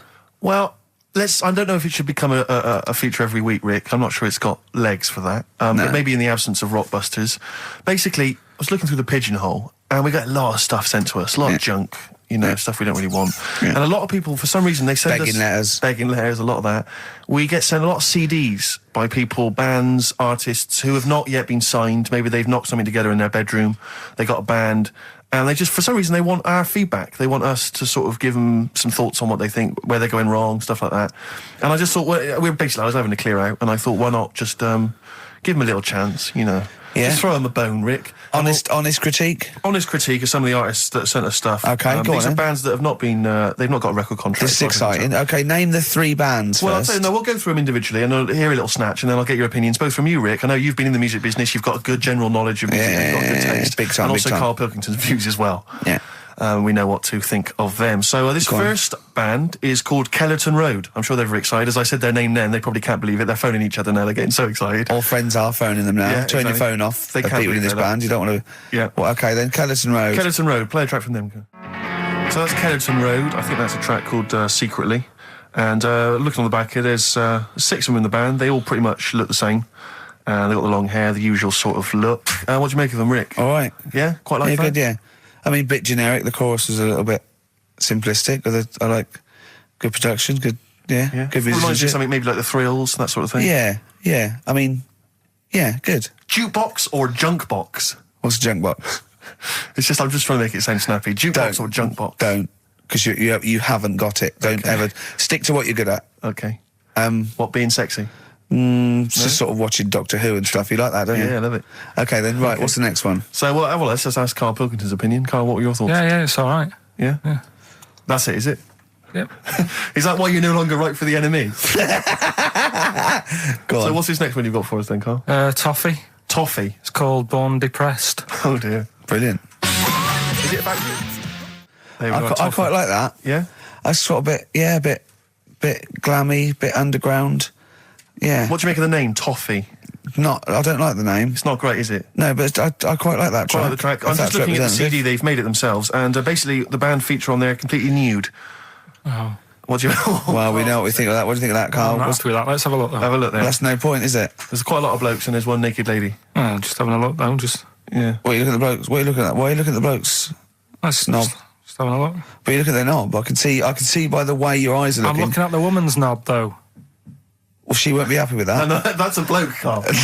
Yeah, that's where you've been going wrong. Yeah, that's the woman. Yeah, that's what I was looking at, that one. The woman's knob, so that's all right. Yeah, good. So Rick, hit parade or shit parade? I don't know if it's going to be... I don't think it's going to be a hit yet, because I haven't got backup, but I think we're looking more about whether they get... A record deal. Do you think they deserve one? Yeah, I like, thumbs up for both of them. Okay, excellent. Well done. All right, well done. Karl, play the last one then. What did you make of it? Sorry, we didn't ask your opinion. We weren't interested. Like to see him on CD UK. Just like that on the CD cover. Okay, okay. And this last act, I think, is this right? Picture Centre? Yeah. Picture Centre. Picture Centre. My favourite. You like that? Yeah, that's my favourite out of all of them. Good, there's a bit of Amy Mann in there. Mm-hmm. A little bit Cocteau Twins. Yeah. No, really good. I really like, really good, really intriguing that. Karl Pilkington? Yeah, it's all right. If you didn't like it, what would you say? It's weird though, isn't it, music? No, do you know what I mean? It's like, it depends what you're doing. Do you know what I mean? That's all right. If you're just having a game of crib or whatever, it's just on in the background. That's the thing with music. I don't think you can sort of slag any of it off. It's times, and it's depends what mood you're in and stuff. Yeah. So this is a pointless feature. It's a pointless feature. We're doing it I then. didn't come up with it. No, I don't. All right, don't slag it off. Okay, we'll do that again then. I was quite enjoying that, but okay. No, do you understand what I'm saying? Well, that it's not worth having an opinion about music. Well, I'm not that bothered. I'm just saying. Imagine if he was on the panel of Fame Academy or Pop Idol. Yeah, that'd be great. It'd go along, and Nicky Chapman go, "Yeah, you've really improved. I really like that. I don't know what you're wearing, Dr. Fox. You were hot, baby. I loved it. Like your legs, like all your boobs and all that. Brilliant. Come to Carl. Not bothered. All right. Yeah. Brilliant. No, we'll keep it up. Play a record. Yeah. Oh, come on. This is my favourite. Can I change? Well, this is my favourite out of all four of them. Lynyrd Skynyrd. Yeah? Yeah. Slam dunk this puppy. Jet and roll over DJ on XFM 104.9. All right? Carl, just an email, a question for you. Can you please let me know which school Carl went to? What school do you go to? Cessav. What? Cessav. Cessav? Yeah. What does that mean? It was on Cecil Avenue. Cecil Avenue in Manchester? Yeah. It's just he says, I'd like to know so that I don't send my kids to the same place. He also says, P.S., does Carl look like Gollum in Lord of the Rings? Yes. He does, doesn't he? Yeah. Yeah, that's very good. Yeah, in fact, I was just putting a little bald wig on you, wasn't I? Like he needs one. Yeah. So, if you just want some of the fun and games we have when the songs are on. Yeah, did it hurt? Just a little bit. The bit that worried me is when you said, let me just staple it. Yeah, well, I was trying to get it under your chin because it looked funnier, and he was scared. Oh, I remember. Do you remember I did that thing with the tea towel? Have you told Steve about that? I don't think I have. It's not something I'd shout about, to be honest. Go on. Went round his place, and he said, "Oh, before you go, I must try something." Because I couldn't get squeezing hard enough. I can't because I'm not strong enough to hurt him anymore now, or am I? I think I can take it a bit more than I could at the start. Yeah, so I wanted to squeeze his head more. So what did I do? So he said, just hang on, I've got a tea towel. He brought a tea towel in now. I need something sort of long and thin. What can I get? He's asking his girlfriend, where's that there? Comes in with a spatula, right?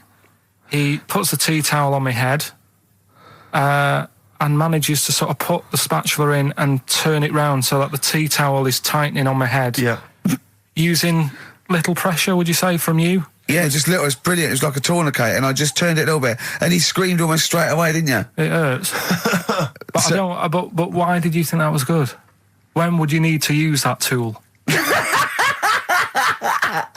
I knew. I did it on my other bald mate, Rob, who was over, and he screamed as well. Because he just put a tea towel round, like a little bandana, just stick the wooden spoon down the back, just turn it, and it's even half a turn, isn't it? And it really... Hopefully children listening will be trying that on their friends. No, they won't. Don't try that at home.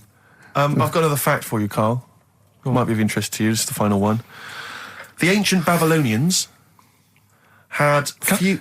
What? Can I just stop you there? What's a Babylonian? My head's gonna burst. What do you mean, what's a Babylonian? I've never heard of one. No, but we'll work out. What's an Evertonian? Someone who supports Everton.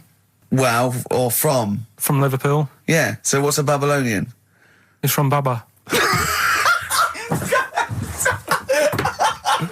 Yeah, well, anyway, some people from Baba, ancient Baba, they didn't have very many doctors in those days, all right? Because they felt that illnesses should be left to the wisdom of the public, right? So if you were sick, okay, you were placed in the city centre, right? And then a passerby... Outside Baba. Outside Baba. And a passerby who had suffered from the same ailment or who had seen it treated in the past, they would pass by, they would give them advice on how to be cured. Do you understand? So there'd be no doctors, just people passing by would see, they'd say, what's wrong with you? And they'd say, well, blah, blah, blah, I've had the same thing, here's some advice.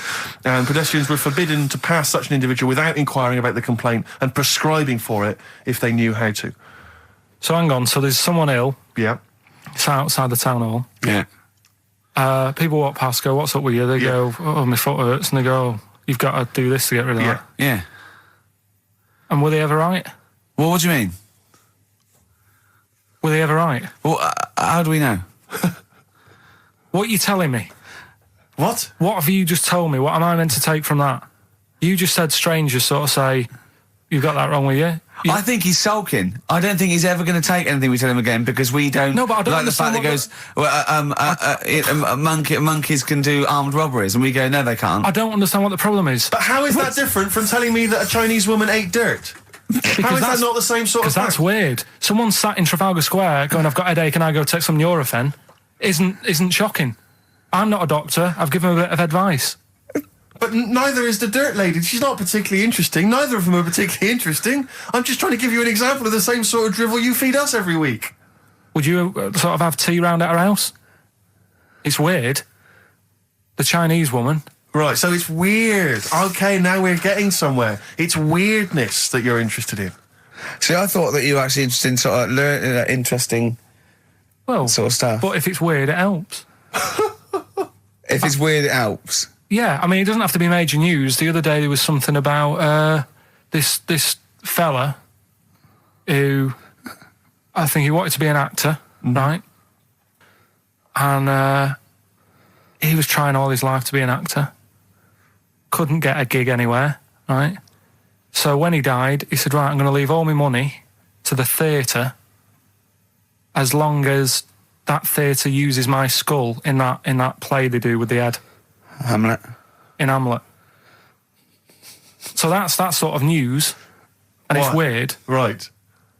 What money did he have if he'd been struggling actor? he had some money in that. What did he do?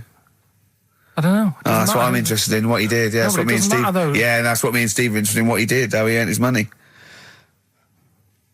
So, because you were going to educate us this week with some interesting facts. Oh, yeah, come on then. Is that it, or have you got more? Well, that's weird. But that's not educational. You didn't give me his name, you didn't give me when, you didn't give me what theatre. No, but also to take from it. Do you know what I mean? If people listening and go, well, I'm a bit like that, it's like if you've got to be dead and have your skull on stage, that isn't the job for you.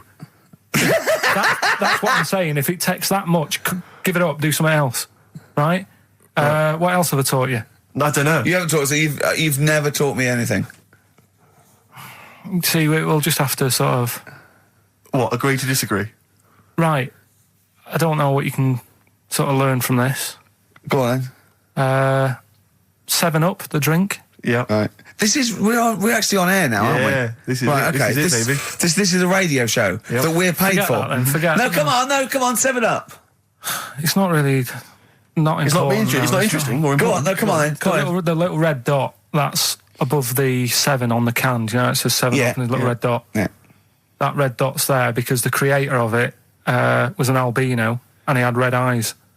And he had that little thing there as his little trademark. Is that true? It's true. That's quite interesting. Right then. So that's what I'm saying. It's not that important, but it's interesting. If it's true, that's interesting. It isn't. It's true and it's interesting. Okay, that's good. You know, Coke used to contain real cocaine. So well, they used to be medicines, didn't they? Tonics, yeah. No, they were medicines. I read that tomato ketchup and Coca-Cola started off as medicines. Probably not a medicine, probably more of a tonic, because it probably a pick-me-up, wasn't it? If I had Coke in it and caffeine and sugar, and same as ketchup, probably lots of vitamin C and lots of sugar, it was probably more of a tonic. It wasn't really a medicine. They didn't say, cancer, have this on your chips. It's some HP. Wasn't a medicine, it was... Well, it was, kind of. All right, okay, let's agree to disagree on that particular one. Okay, all right, yeah. Is that it, Carl? Because you've been educated this week. You've given us the 7-Up thing, okay. I've told you about the goldfish. Not really, but yeah. He didn't tell us anything about goldfish. This is your fact, right?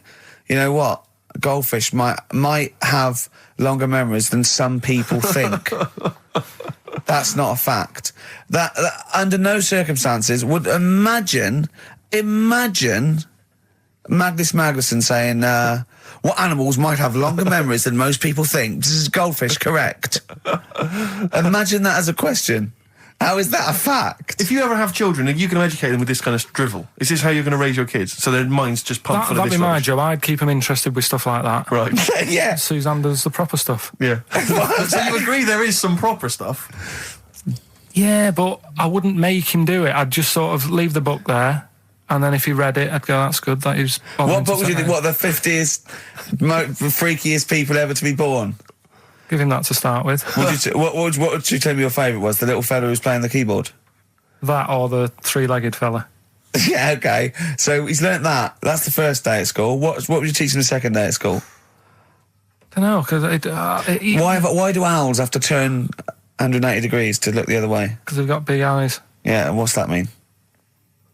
What do you mean? What's it mean? Can I just? I don't think you should have children. Well, Suzanne's always saying, she'd like to hear tiny feet running around the flat. Stuff. Yeah. I just said, let's get a little midget cleaner. Right, haven't got long. We better give the winner. We got monkey news coming up. We haven't really got any monkey news. What do you mean? What do you mean? There's nothing going on, seriously. What do you mean? The last few weeks I've kept telling you. No, right. This really annoys me when you say there's nothing going on, because you call it monkey news, but it's not monkey news. You have stories, dubious stories. But shut up a minute. About it's always chimps, which annoys me. You call it monkey because they're apes, right? And it's often from the 18th century, so it's not news anyway. So don't tell me there's no monkey news what I'm this saying week. Is, if there's monkey news worth doing, I'll know about it. And there isn't anything, so let's leave it. Right, okay, you are going to give me some monkey news, right, I'm telling you, you are going to give me some monkey news, or we're not leaving. Right, well, my mum sent me some.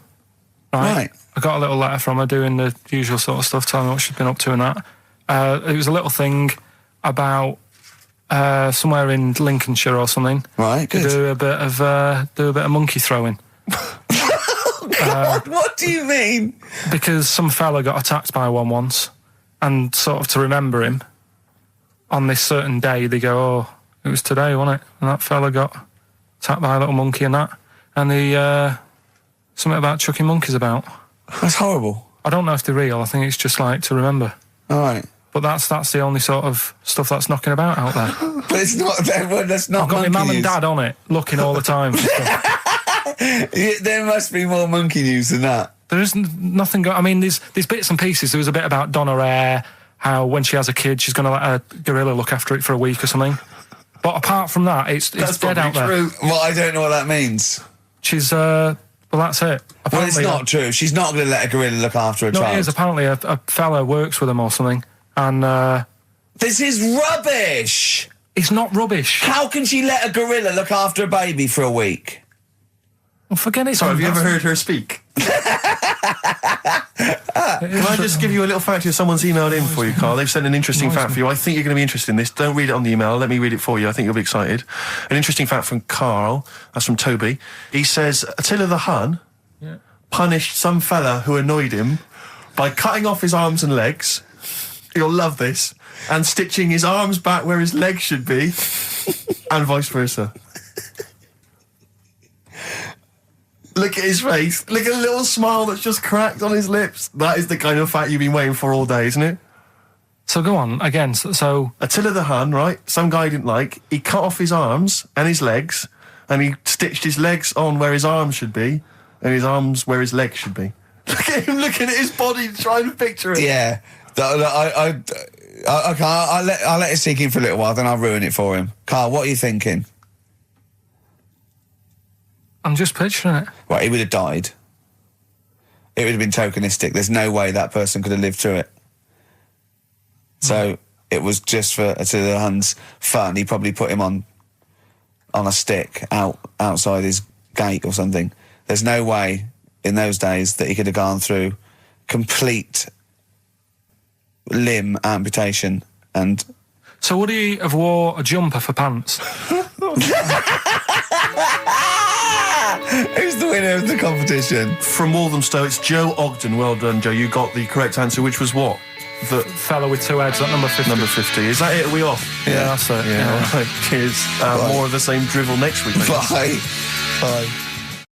Hickory dickory dock, some lads there just wrote a song called Clocks. The lads are Coldplay. And the song is? Clocks. I'm Ricky Gervais, with me Steve Merchant, Karl Pilkington, pressing the little buttons there. XFM 104.9. What's that? What's that little Well, I think I do more than press the buttons. Right, see, this is it, right? Karl has had a little strop on since last night, okay? And He's had a little strop on? Yeah. You said strop on. I just wanted to clarify.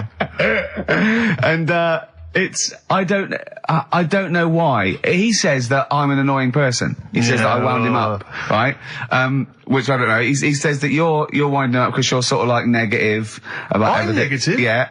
And, but what I think it is because we pointed out that his lateness is unacceptable. Yeah. He said, meet you at 6. He turned up at 20 past. He said, well, someone stopped me in the corridor. I don't care. I've got stuff to do. We had stuff to do. I think we're a bit busier than you, Carl. You've got one job. We've got loads of jobs. I keep telling you that. You got one job in a little room, a 9 to 5 there, that you don't even get done in 9 to 5. That's why you're late and mucking around all the time. There's loads of work to do. Yeah, one job. No, it's not. It's one job with a lot of other jobs in it. It's like those little Russian dolls you get. Right? Well, it's so not, don't is have it? a go. Yeah, it is. Yeah. Everyone thinks, oh, he only sits in his studio messing about, making songs a phrase. That's what I do in my free time. Which we've got coming up later. Super slick. I still think 20 minutes late is an outrage, though. Yeah, Carl. 20 minutes late is... Yeah, but I didn't say bang on 6. I said around 6. 6. No, you didn't. You said 6, which means 6. Well, it doesn't. Wait, sorry, it doesn't? If I was a newsreader, I'd say, yeah, you've got to be on time. Do you know what I mean? If it was a 6 o'clock news, I wouldn't want to be late. But it's the fact that I said to you, I'm busy, I've got stuff to do. No, you didn't say that. You said 6 o'clock to sort out tomorrow's show. I didn't. I know what I said. So yeah, well, you don't, because I remember you sent me a text. You didn't even. It wasn't even a phone call. You didn't even have the politeness to call. Stephen has stitched him up by being a little bit more precise than him. It was a text, and it said, "See you around 6 tomorrow?" Question mark. Around. You just said it. Well, yeah, but 6. That doesn't count. That doesn't mean anything. Well, yeah, no, he does. What? So all right, you told me he said 6. Well, he did. I'm paraphrasing. 6 o'clock, Rick. To me, even if it was around 6 o'clock, that would be 5 to 6 or 5 past 6. It would not be 20 minutes after the event, because that is late. Well, you've got nothing. You see, you haven't even got an excuse. Yeah, but then I turned up, right, and I said, right, well, let's not argue about this. Let's come up with some good new features, because we've been in Cheap as Chimps. That's gone today. Good news. He never liked Cheap as Chimps, Carl, did he? Right, he never liked it. Do you know what? Do you know who's took it further? Donald McIntyre. What? He's doing a programme, Cheap as Chimps. No, he's not doing the channel. Well, we'll see. Again, I'll prove you right. Again, he's not doing a programme, Cheap as Chimps, is he? He's not. What do you mean? He's doing. I saw a trail on Channel 5, and it was saying, you know, is it 5 or is it about 20 past 5? He's doing this. He's done that. You know, now see him on Channel 5 because he's moved to Channel 5. Right. He's saying first big problem, chimps. You know, they're deer and that. And no, they're not deer. He's getting confused. No, 50 odd grand for a chimp, and it's saying, you know, he'll look into how much you can get gorilla for. What are in the name of God are you talking about? We'll talk about that later. But I don't know what. I'm just saying that's another idea. And then so go on. You got off. This is why you never get stuff done and you're late. You got off the point. You were talking about arriving late. Yeah, I know, but I'm just saying to you now. I turned up late, so I said, right, well, let's not argue. Yeah. I said, let's do some stuff. Yeah. You weren't having any of it. I think at one point you were trying to be sick on my leg. I do remember that. Yeah. Why? Just for fun? Yeah. All right. That's when I started getting annoyed. He was very annoyed last night. No, yeah, okay. Yeah, I can see where that could be annoying, but you just got to think, hey, look, so what? It's, you know. Well, I think you rub each other up the wrong way. Yeah. No, that's the problem. Well, no more Cheap as Chimps today. Right. Nothing to replace it because we didn't have a chat. Songs a phrase, we're doing that. You can win some stuff. Yeah, we've got the film that we haven't done for the last 2 weeks. The final film, we won't be doing that. Let him down. There's 2 weeks. So you're 2 weeks late on that. Can I just ask, guys, is there going to be some great music? Yeah. Well, what about something from the Only Ones? Yeah. Another Planet. Brilliant. Another Girl, Another Planet by The Only Ones on XFM 104.9. I'm Ricky Gervais with me, Stephen Merchant and Karl Pilkington. Karl, cheer up. Come on. There's a war on. Chill out. Yeah. I have to say, you have become increasingly annoying recently, Rick. Chiefly, I tell you what it is. I think it's the hot weather. Can I just remind you when we were in the office recently? We've got a little office that we write in, we work in, and many moons ago we were doing some work. This was when we were writing the first series of the office, and I was typing away. I was just typing something up we'd written, and I read it back to Ricky, just check he was happy with everything. I was reading it back, and as part of the thing, there was a knock in the script. It said, knock, and so I was acting out for him, and I knocked like this, and I realised he was wasn't listening. He was in fact asleep underneath his desk, and I knocked like that as part of reading the stage directions. I knocked. He thought someone was coming in. He leapt up, plunked his head, zipped up, thought someone. I said, Rick, it's not. I'm just acting it out for you. He just wasn't paying attention. He wasn't listening. And can I just draw in? So recently we're in another office. We're typing away. I look round. He's got his shirt off. It was hot. He's taking his shirt off, right? So he sat there, 41-year-old man, or whatever you are, 40-year-old man, there with his shirt out. Beautiful. I mean, I've seen most parts of your body now, at one point or another. I think from the early days when we used to work at XFM, you started showing me bits of your anatomy, which is something he does to people he likes, friends of his. I'm sure you've seen most of it, Carl. No. And so, that's our relationship. He was sat there, and there was a knock at the door because we'd asked someone who worked in the building to bring us something. And so I had to delay it by sort of not opening the door so he could get his shirt back on. Yeah. So he was running around trying to get his shirt back on. So what would they have thought? What would they have thought? They'd have walked in, he'd have just been sat there, stripped to the waist. Didn't they sort of think, hang on, what's going on? Look through the keyhole. No. Well, it was ludicrous, because as they came in, he was flustered and he kind of was just leaning against the window, just looking like... I often stand here with my shirt back to front. I was getting like Bernard Manning. You see Bernard Manning, whenever he goes into the house, he has to go upstairs to take his trousers off. I love that. The fact that in your house, you've just got your pants and your vest on. That's what you want to do. Yeah, but it's all the time. It's not just, I mean, you haven't done that with me, taking your clothes off and that yet. But, like, last night we were sat in the pub and I was saying, right, you know, let's not even worry about new features then. Let's get the current ones, you know, going. Like what? Good. Like... the one that was trying to work out, the cheeky freak of the week. Think of that! Yeah, but Think of that, though, as a normal conversation. Yeah, I'd looked online, right? I didn't find that much. I found... actually, I'll tell you what I found later. Brilliant. We're looking for them, right? And then at one point, I think you said to me, go and, you know, what about the Guinness Book of Records? Yeah, you know, they'll have, like, the best freak in the world or whatever. Yeah, ever. So I said, yeah, bring one in. Now, you've got one at home. Yeah, I've got a couple. But you couldn't be bothered carrying that in today, so I had to go out of the pub that I was at. Yeah.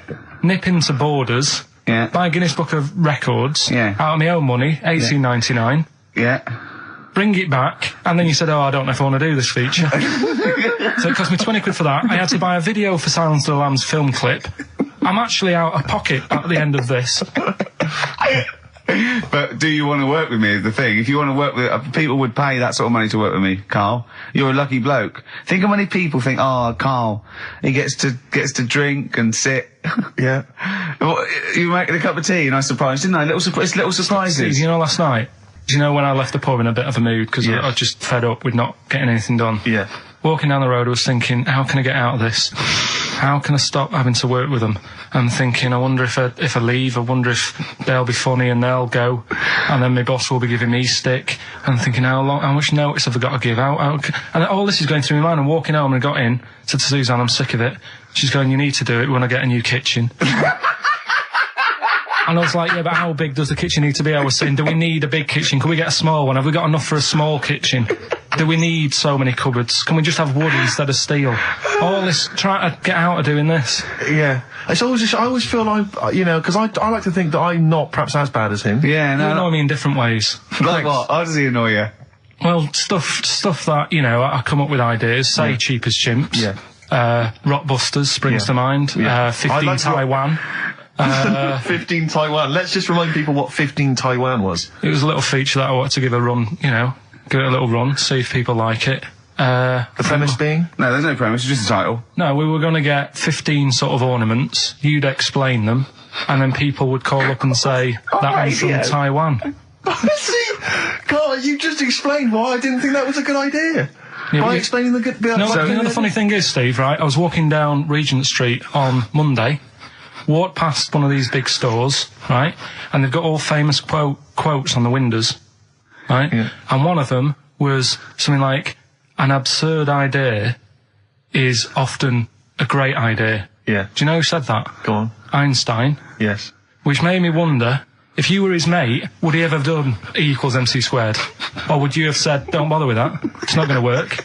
Because that's all you seem to do. Everything I come up with, you put down. Yeah. Well, that's one thing. He's negative, right? I don't know why. I don't know why he is. What else? He messes me about. I get him concert tickets for stuff, and you say, "Oh, I didn't bother going." Yeah, that is annoying. You come in, with, 5 minutes to go with tracks that need editing. Yeah. The little bag, that was free. Yeah, you got a free bag today, an XFM little rucksack thing. Yeah. You were like, "Oh, what's this? What's this rubbish?" Yeah. Ricky said, "I'll have it. They're great." He said, "No, I want it." Yeah. Well, it was free. I needed. I'll give that as a gift or something. So, I mean, I think on reflection, Steve is probably a little bit more annoying than me. I won't go that far. You are annoying. If I had to go away for a week somewhere, if it was a quiet place... Well, you are again, aren't you? That's 2 holidays you had this year, I mean. If it was a busy place, I'd probably go with you, because people, do you know what I mean, staring at me all the time and that, if I'm walking around with Steve. No, I'm just... Can I draw up a list of reasons I don't like you, Carl? Just being honest. What? I'll tell you, because the list of reasons I don't like you is incredibly long and getting longer. Just saying. Do you want another slap? There's a star. Ash, XFM 104.9, Ricky Gervais, Steve Merchant, Karl Pilkington. Carl. Alright, let's start again. Yeah? I'm going to be the same, but let's start again. So what I mean is stop being grumpy and let me carry on being annoying. Because Steve's not going to change. He's not going to suddenly start going, you know what, Carl? I think your ideas are really good. Do you know what I mean? Remember when he came up with that idea, that game show idea? And you went, well, it's not an idea, Carl. And he came to me, he said, I've had it with Steve. What was it? He went, how did The Office ever get on telly? Well, what was the idea again, in summary? I don't want to talk about it on air, because someone will nick it. No, they won't. They will. Donald McIntyre's already got Cheap as Chimps. I bet they're in the making of Rockbusters as we speak. Yeah. So I'm not going to tell you any more about it. Bob Holdness is probably nicking that idea. Exactly. Well, cheeky little... Right. Song's a phrase coming soon. Is it? Yeah. Yeah, what is it this week? What's the phrase? We're, remember the story I told you ages ago about my neighbour having a horse in their house? Oh, yeah. Having a horse. What's happened with that? Lenny Henry doing it as a series? So, and people nicking your ideas left, right and centre? Well, that's the phrase we'll be using anyway. What? My neighbour had a horse in her house. How many words is that? 6. My neighbour had... So, there's no grammar either. My neighbour had horse in the house. My neighbour had horse in house. What is the phrase? My neighbour had a horse in her house. Are there any prepositions? Are there any prepositions in this sentence? Look, don't judge it beforehand. You see, I'm turning over a new leaf. I think this is a great idea. I think Carl's a genius, and I look forward to hearing this enormously. Yeah, okay. And I won't be sick on your leg, or squeeze your head, or make you jump when you're making a cup of tea. Just looking through the Guinness. That's still the funniest thing, isn't it? Squeaking at someone when they got a cup of tea. Right. There are a lot of what strike me as seemingly pointless feats. The Guinness Book Records is right. The Guinness Book Records is great. I used to love it as a kid. I've had about 10 copies in my life. The last one I bought a couple of years ago, present. It was really good. I love it. I love the real records: tallest, fattest, thinnest, best, fastest, most expensive, biggest, and all that. But the ones that really annoy me are the ones that. The reason these people are in there for it are the only people that tried. What? Yeah. Balancing the milk bottle on your head. Most watches eaten. I just found that one. Kim Sung-do from South Korea ate 5 watches, the entire watch with the exception of the wristband, in a time of 1 hour 34 minutes. What do you make of that, Carl? Made him regular. Come on. How did they time him? Most live rattlesnakes held in the mouth. 8 live rattlesnakes held by, it just says an idiot. Yeah, this gives you an idea, Carl. Talking of idiots. Do you want to get into Guinness Book Records? No, Carl, come on, that'd be brilliant. There's things in there that are just absolutely anyone could do. Like that one in Big Brother, I was watching it, and it was balancing sugar lumps. I want to go. How many people try that? If there's schools around Britain going, listen, we've got to get in the sugar lump award. It's grassroots level. There's not enough kids balancing sugar lumps. How can we compete in the world market? I was looking at it last night, and there was one about the farthest that a dog swam. I think it was something like 9 miles, but it had no choice, did it? Do you know what I mean? He took it out to the Atlantic or something, and so it didn't want to do it. Threw it in the water. Yeah. So it's not alright to put it in a bin bag and chuck it in a canal, but, it's for a world record. Yeah. 9 miles it did. Oh, God. Possible ones that you could do, Carl. What's the most Forrest Gumps fitted in one wheelie bin? What about this one for you, Carl? The record stands at the moment for most arrows caught by hand, but that's quite tricky. So what about most arrows caught by head? Yeah. And you would just fire arrows at your head? They wouldn't, it would just skim off him. Do you think so? Yeah, the roundness, it would never actually get any sort of, connection. Fastest human crab, could you do that? Oh, do that. Can you form the crab? Can you do that? What's that? It's just like go bending over backwards and running. Do that. No. Right, what about, what would you be good at? what about hamburger stuffing? Oh, right, Carl. Alright. In the mouth, you mean? Well, it says the record for stuffing the most regulation-sized hamburgers, including buns, in the mouth at one time is how many? How many hamburgers with buns in the mouth? This is just... You're not swallowing anything, you've just got stuffing in your mouth. You'd be so good at this because your shape of your head. You've got a shape... His head's just like Hamburglar. You'd be good at this, man. Yeah. Honestly, you'd be perfect. You look like Zippy. And the great thing is your head's empty, so you could get more in there. Do you know what I mean? This guy had a brain do that. What is it? Is it possible? Is it mental? How many do you think it was? There were 3 burgers in buns. What do you reckon, Carl? What, how quick he ate them? He didn't eat them, it's just how many he can stuff in his face. So literally hold them within his cheeks and his mouth, but don't swallow anything. So what, how many burgers? How many burgers did he manage to get into his face? So it's a fella, he's not... Yes. About 5? No, 3. Is the world record. 3 is the world record. How big are they, though? It just says regulation size. So we could go to McDonald's or Burger King and get just hamburgers, and that would count? Just the regular burgers, and we'll just stuff them in there. It won't count. We got to get Norris McWhirter. Well, we could practice it now, and then if you're triumphant, if you get 4 in there... I don't, I've got a small throat and that. But you don't have to swallow, that's a great thing. Yeah, but I don't like it. As a kid, I'd choking on stuff, and I get funny about it. No, just keep your tongue at the back of your mouth, and we'll stuff the hamburgers in. No, I don't. Oh, come on! Do something!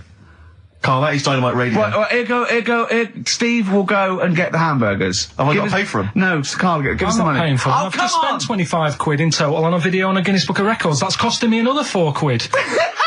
I'm not doing it. Come on, give us the money. Get your phone back. Andrew, come on! I'm not doing it. Come on, do it. It's an interesting thing. Come on. You could be in the Guinness Book of Records, Carl. No, leave it. See if we can. Oh, please, phone in if you want Carl to eat burgers. You don't have to swallow them. You can spit it all out. You can be sick on my leg after. Oh, come on. No, I don't like the stretching thing either. Don't stretch it. It will stretch. I'll be like the little bloody dog on the Winston Churchill ad. Don't swear. Well, I'm just saying, though. I know, but we apologise to the Radio Authority. Carl is not only swearing, but he's refusing to do things we come up with. But the Radio Authority will be happy with me stuffing 3 burgers in my face. God, I'm not doing it. Yeah, we will. No, leave it. I'll give you the money. Can we do songs of phrase, something? No, let's do right, play record. Play record. You're going to do it, Carl, or you're fired. No, actually, he wants that. No, you're going to do it. Do it. Please do it. It'd be great. Honestly, please do it. What about Chicken McNuggets? Meet halfway. No, there's no record for Chicken McNuggets. Well. Mental. So I'm not doing it still. So. You are. Steve. Hello. Can you hear me? Yes, can you hear me? Yeah. Where are you? I'm in one of the capital's many burger joints. I'm just about to go up now and order some burgers. Where are you? What are you? Where are you in? I'm in McDonald's in Leicester Square. Oh, right, okay. Yeah. What are you getting? Just get. Hello there. I need to order 5 regular hamburgers, please. If that's all right. Sorry. 5 hamburgers. Yes. You're probably wondering why I'm ordering only 5 hamburgers, aren't you? And let me tell you why. My friend is going to try and break the world record for putting burgers into his fat, stupid face. What do you make of that? Exciting? Yeah. Do you wish him good luck? Yeah. What's your name? Tyre. Tyre? Yeah. Oh, thank you very much, Tyre. I'll try and get Tyre to wish you good luck in a minute, Carl. Five should be enough. The world record is what? 3? 3, yeah. Okay, good. I don't know what. Oh, here we go. How much is that? 3.45. 3.45 for 5 hamburgers. It's good, isn't it? It's good value. It is really, isn't it? Really, yeah. I mean, if there's anyone from from McDonald's listening, they probably want to give us some free stuff, I would have thought. I would have thought, right? Would you just wish my friend good luck before you're just on the end of the line there? Just say good luck, Carl. Good luck. All right, then. There you are. That's the people from McDonald's wishing you good luck. Carl, Carl, I'll be back shortly with the burgers. Brilliant. Okay. Do you want the pickles left in? Eminem, Sing for the Moment, on XFM 104.9. I'm Ricky Gervais. With me, Steve Merchant, with 5 little hamburgers. Got 5 burgers here, yep. And so I don't know, how should we begin, Carl? Do you want to just look at the size of these burgers? Look, they can see it on webcam, can't they? They can see us stuffing these burgers into your mouth. Hmm. And by the way, I'm filming this, Steve. Look, Brilliant. Look, I've got a little camcorder. We'll put this on unseen footage on a DVD or something. Or maybe on the website. On the Oh, Carl, what if you break the record? Okay, Carl, I'm coming round now to just monitor this and adjudicate. What's the web? If people want to see this on the webcam, what is it? xfm.co.uk. Right, okay. Hold on. Can I, Steve, I'm not can I being do that? funny. I'm not being funny, right? But I think I have got like a bit of a wheat thing. You've got a bit of a what? A wheat allergy. Oh, thing. don't give me that. No, seriously, my head's. I've been eating a lot of shredded wheat recently, and my head's got a bit bigger. Carl, I don't think you can let us down now, mate. So you just got to put that first. No, I can't put that like that in my mouth on its with. I've got to break it up. I've got to break it up. You can't break it up. Can't break it up. It doesn't say you can on the rule thing. It does. It doesn't. I can't look. I physically can't. Try it. I can't look. I'd have to be Jay Goody to be able to do that. Seriously, look. Try it. Yeah, I know, but you're not approaching it right. That's it. Come on. That's all. Oh, God, he's not going to do one. Keep going. That's good work. Keep going. How do I get three? Keep pushing. Ease it in. Ease it Keep in. pushing. Get one in at least. Ease it Get in. one in at least. Get one in. Ease it in. Get one in. Push it. That's one. Let's go for another one. R.E.M. Night Swimming. It's a lovely song, isn't it, Carl? Huh? XFM 104.9, I'm Ricky Gervais, with me, Steve Merchant. Carl, disappointing. You couldn't even get one whole burger in your mouth. I did, kind of. Yeah, but there was a bit sticking out. It just looked messy. But you were saying about putting it in whole, and I don't think that's the rule. Okay. It's like you can get more in a suitcase if you put things in properly. So you don't just get all your clothes and chuck them in. So it's about, I reckon you've got to rip it up a bit. Okay, do that then. See how many you can get in. You've got to get in 2. No, just one. No. Well, it's three. Pack it in. What do you do? Pack your cheeks first. Honestly, Steve, my head is swelling a bit because I have got a wheat allergy. That'd be good then, there'd be more room. Right, okay, look, Carl is now just sticking it in his cheek. Yeah. Don't eat any. You can't swallow any. It's like a hamster. You've got to work it like a hamster. Yeah, stick it in. Come on. He looks like Marlon Brando in The Godfather. Come on. Don't lose any yet. Right. Pack it in, then use your fingers to pack it in. Come on! Wedge it in. Like you're grating the bath. I can't do this either.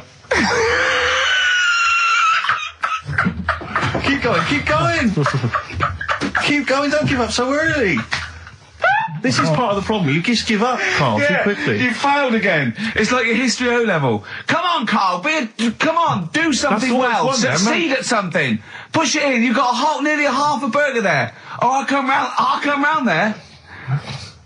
You're chewing. Don't chew. I've got a bit of food.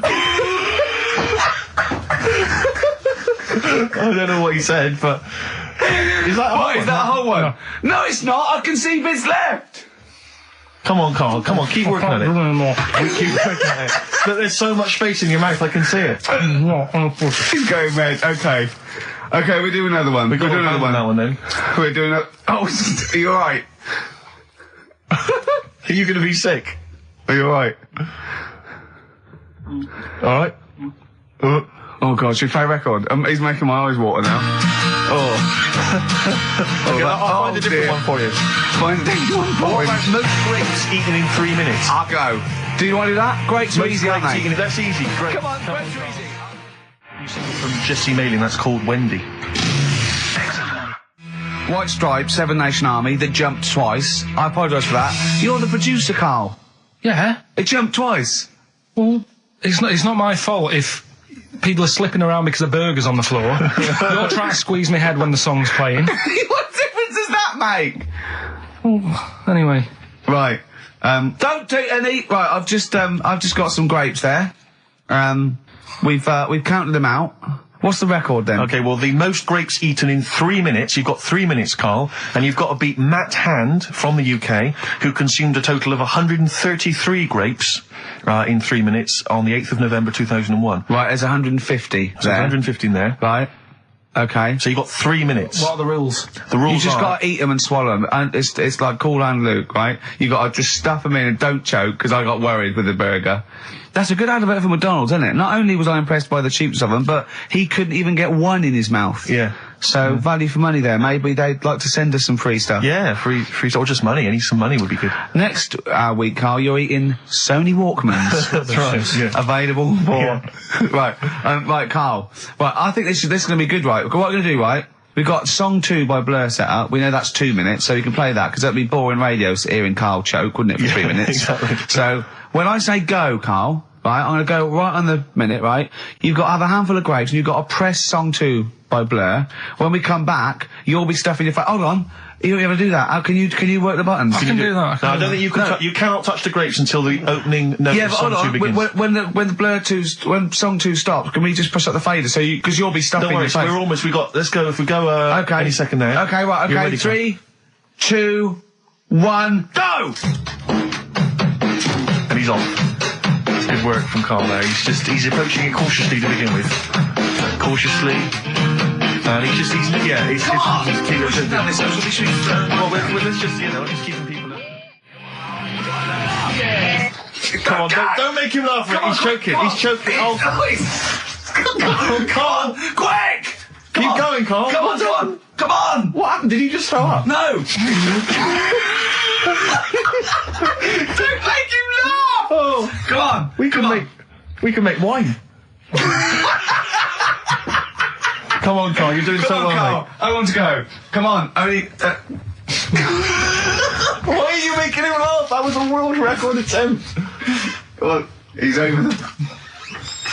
Keep going. Come on! You got 25 seconds.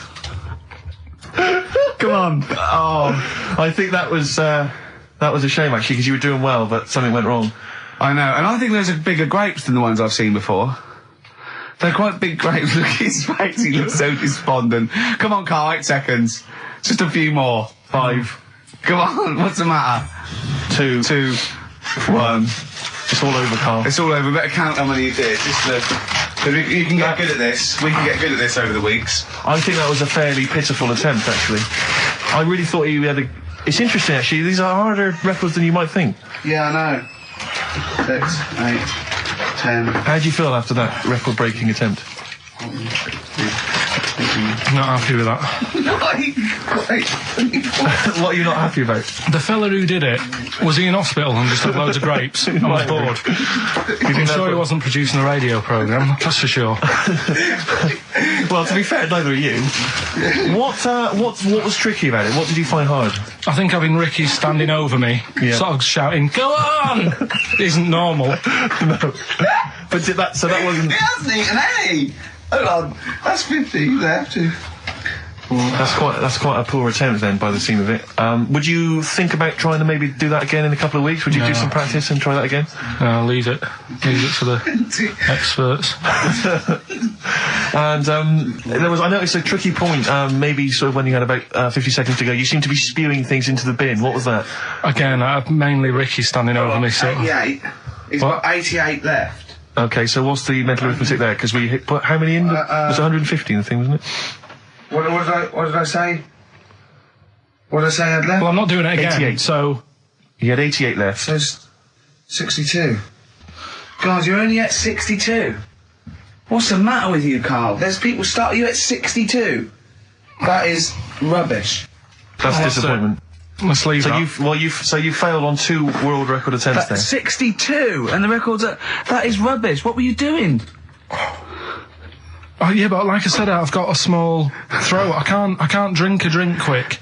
Ever since the Mr. Freeze Pops when I was 6, that I nearly choked on, I nearly died on. I can't go back. It'd be like asking, I don't know, someone who got run over to play Frogger or something. What's Frogger? What, you mean real life computer game?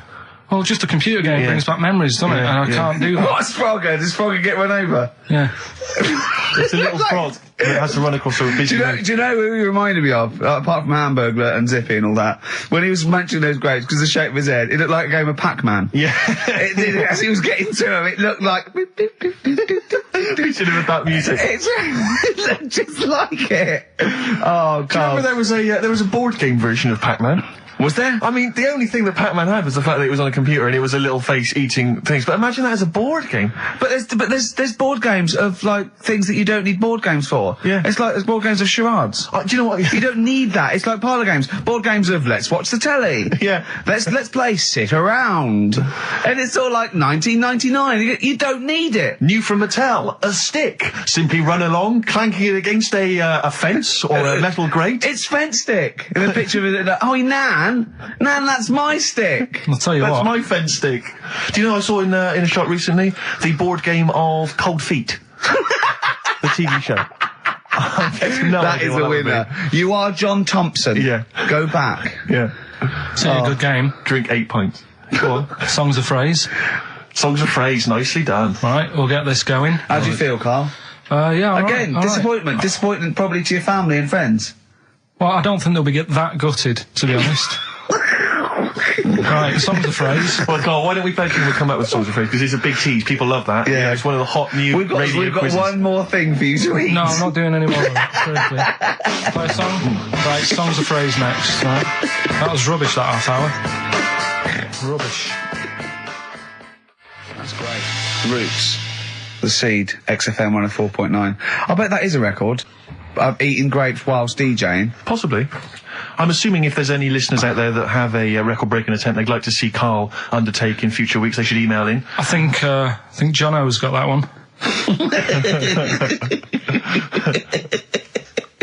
Right, what have we got then? That's that. Right. That's the silliest side now. Let's get on with the proper show. Right, songs of phrase. Yeah, let's do that. On to the classy stuff. Yeah. Do you want to do the prizes first? Right, no then, where are they? Here they are. I haven't seen these, but I'm excited as ever. Alright, we have a t-shirt there, arbitrary t-shirt that you have probably stolen off of someone. What does it say? Is it the Red Hot Chili Peppers? So that's right. that's not too bad. It's a big t-shirt there. On DVD, this should you be giving this away? This looks like it's the film Don't Say a Word. Yeah. And it's it doesn't have all the proper packaging. It's literally the disc, the DVD disc, just loose. So enjoy that. The current album from Oasis, Heathen Chemistry, DVD, on DVD, The Life of Mammals, the complete series, the David Attenborough recent DVD, that. Walking with Cavemen, which I think is a DVD, it's currently on TV, isn't it? And, well, there you go. And also the X-List, which is a good new compilation, double CD compilation from XFM with loads of stuff on there, including Nerd, Snoop Doggy Dogg, Athlete, all sorts. Go on then, Carl. So not bad, actually. Nice one. Well done. Right, so, yeah, it's a phrase that's been said at some point, or said a lot on the show. We've had, like, Hairy Chinese Kid. We went back to, my mum had wind for 5 minutes and that. Today we're looking at, my neighbour had a horse in a house. Right? Yep. If you remember, we were talking about that probably about a year and a half ago now. Yeah. Yeah, of course people remember. They've been talking about it ever since, Carl, I imagine. Yeah. Well, it's famous. It's a world famous phrase, my neighbour had a horse in her house. Right, so this is, this week's Songs of Phrase, and what I've done is I've got songs with those words in that make up that sentence. Yeah. You get to email in ricky.gervais@xfm.co.uk. There's 6 different songs, right? You email in with what? I don't know, there is 6. Me neighbour had horse in house. Is it really that sentence? My neighbour had a horse in her house. It does work, honestly, it works. Okay. Yeah, okay, don't bother explaining it, just ready? play it. Right, yeah. so here's the, here it is. We're just going to do it. Head horse in a house. Right? What in God's name was that? Yeah, name the 6 songs.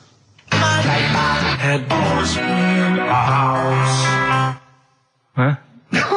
Are we naming the artists or the songs? Either. Artists. Anyone who gets anything can get a prize. What's more, Carl? Artists, here we go. Head horse in a house. That's tricky, Carl. That's very hard. Once more. Head horse in a house.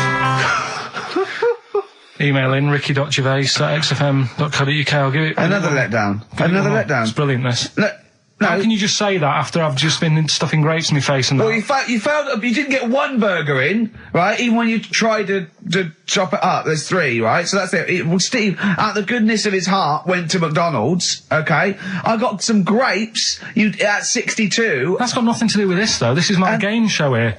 Bob Holness didn't say, yeah, Blockbusters is good, but I never see him eating grapes. So this is a different thing, forget that, right? Here's the clips again, here's the clips. Oh, you know I said I was going to turn over a new leaf and not criticise your ideas? I think it's the end of this one, mate. Oh, he's done it again. It's atrocious. Ricky.Gervais at xfm.co.uk if you've got any idea. XFM. Dandy Warhols, we used to be friends. That is Carl's favourite record of the year. Yeah. Well, new music, better new music. He gets one play a year, and he chose that. That's what he chose. It's all right, but I mean, that favourite track, innit? He played that. That was Carl's choice. Just something new. On XFM 104.9. Don't worry, we've got some really good stuff coming up later with me and Steve. If you're from the 70s, you might like it. You see that he's getting too cocky, isn't he? Arrogant. He's sort of like, I mean, we've tried giving him something in his life. He's got, you know what I mean? He comes in and tells us this sob story of just like a trail of failures, and we've said, Carl, come under our wing, right? He just started picking up on him. A few other people's like, and then he does that. He fails at the burgers, he fails at the grapes. He will not trust us with, you know, what we want to do. I don't know what more we can do.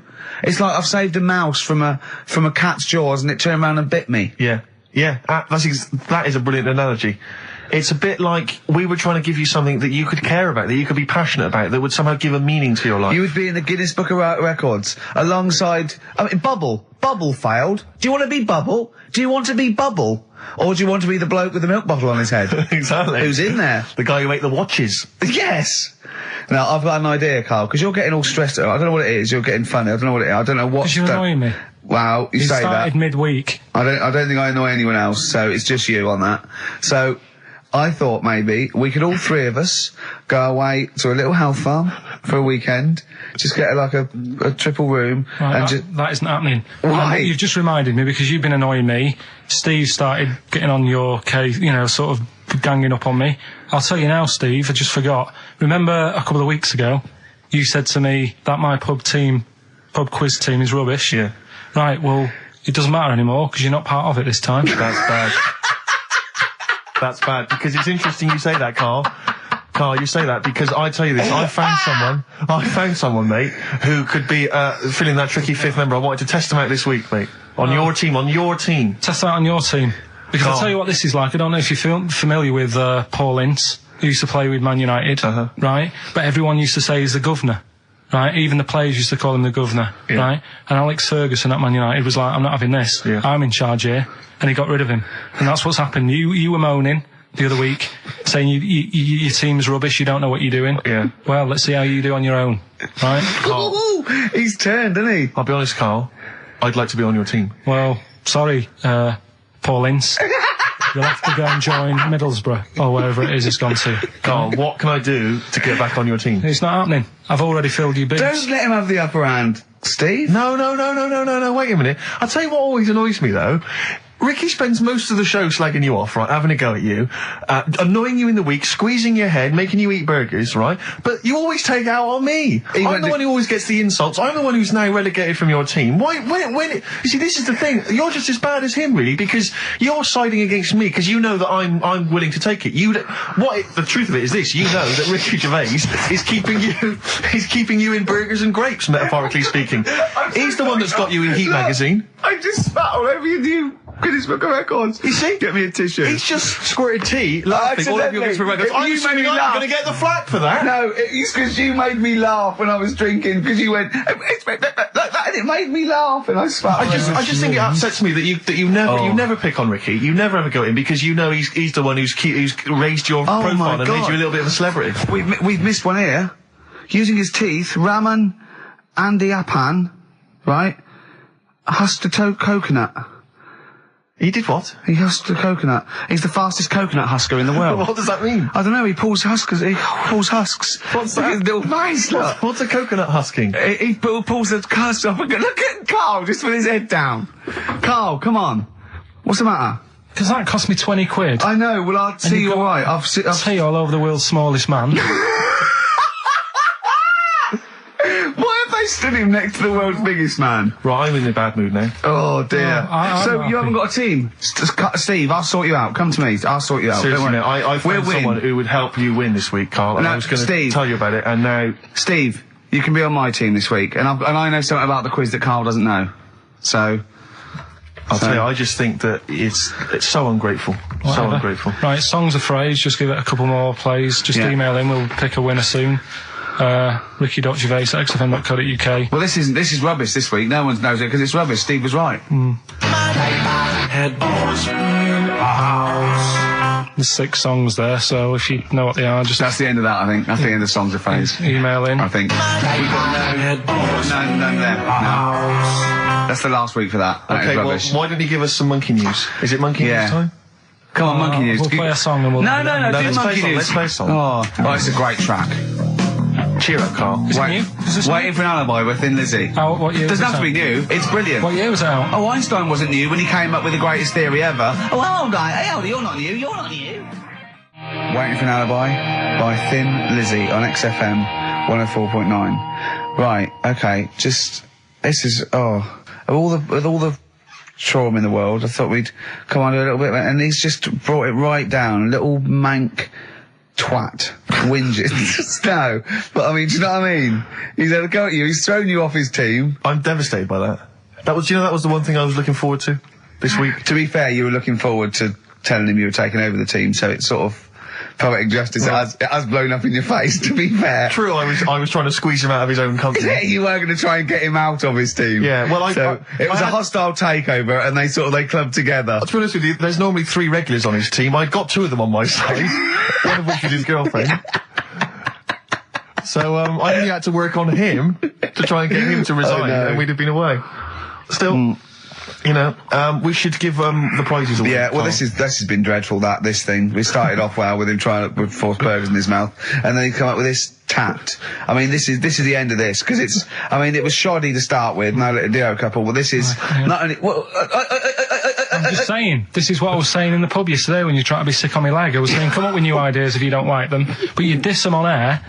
Well, it's just disappointing, isn't it? And right. What's that? I was disappointed when I was choking before.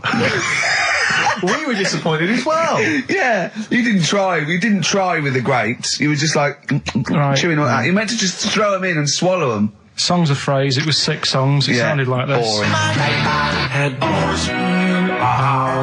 Right, what are they? Just give the 6 answers. songs there. We had Lionel Richie, My Destiny, for my. Tricky. Neighbour. Oh, that's XFM. Ooh. My neighbour was Space. Neighbourhood.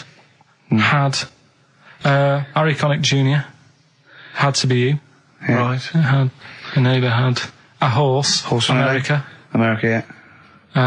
We had a horse. In was Lisa Stansfield with pathetic. In all the right places. Oh, pathetic. Did anyone get that? And No one got that. Animals. So that was pointless. All right. Well, the most anyone got was 3, and we're going to give it to Deborah, and that's possibly Deborah and Kate. They got at least 3 of those. So well done. Well done. Yeah, there's prizes on the way. That's the end of that. So that's the end. No cheapest chimps. None of that anymore. What have you got left? You got the film to do? Let's see what you've done with the film. Hang on. I'd love to have some monkey news though. Go on then. Got any monkey news? Yeah, got some monkey news. Come on then. No, Rick, come on, cheer up. Well, it's just sort of like he moans that he's got too much time on his hands, and he comes up with that. Okay, shite. Monkey news. The jingle, please.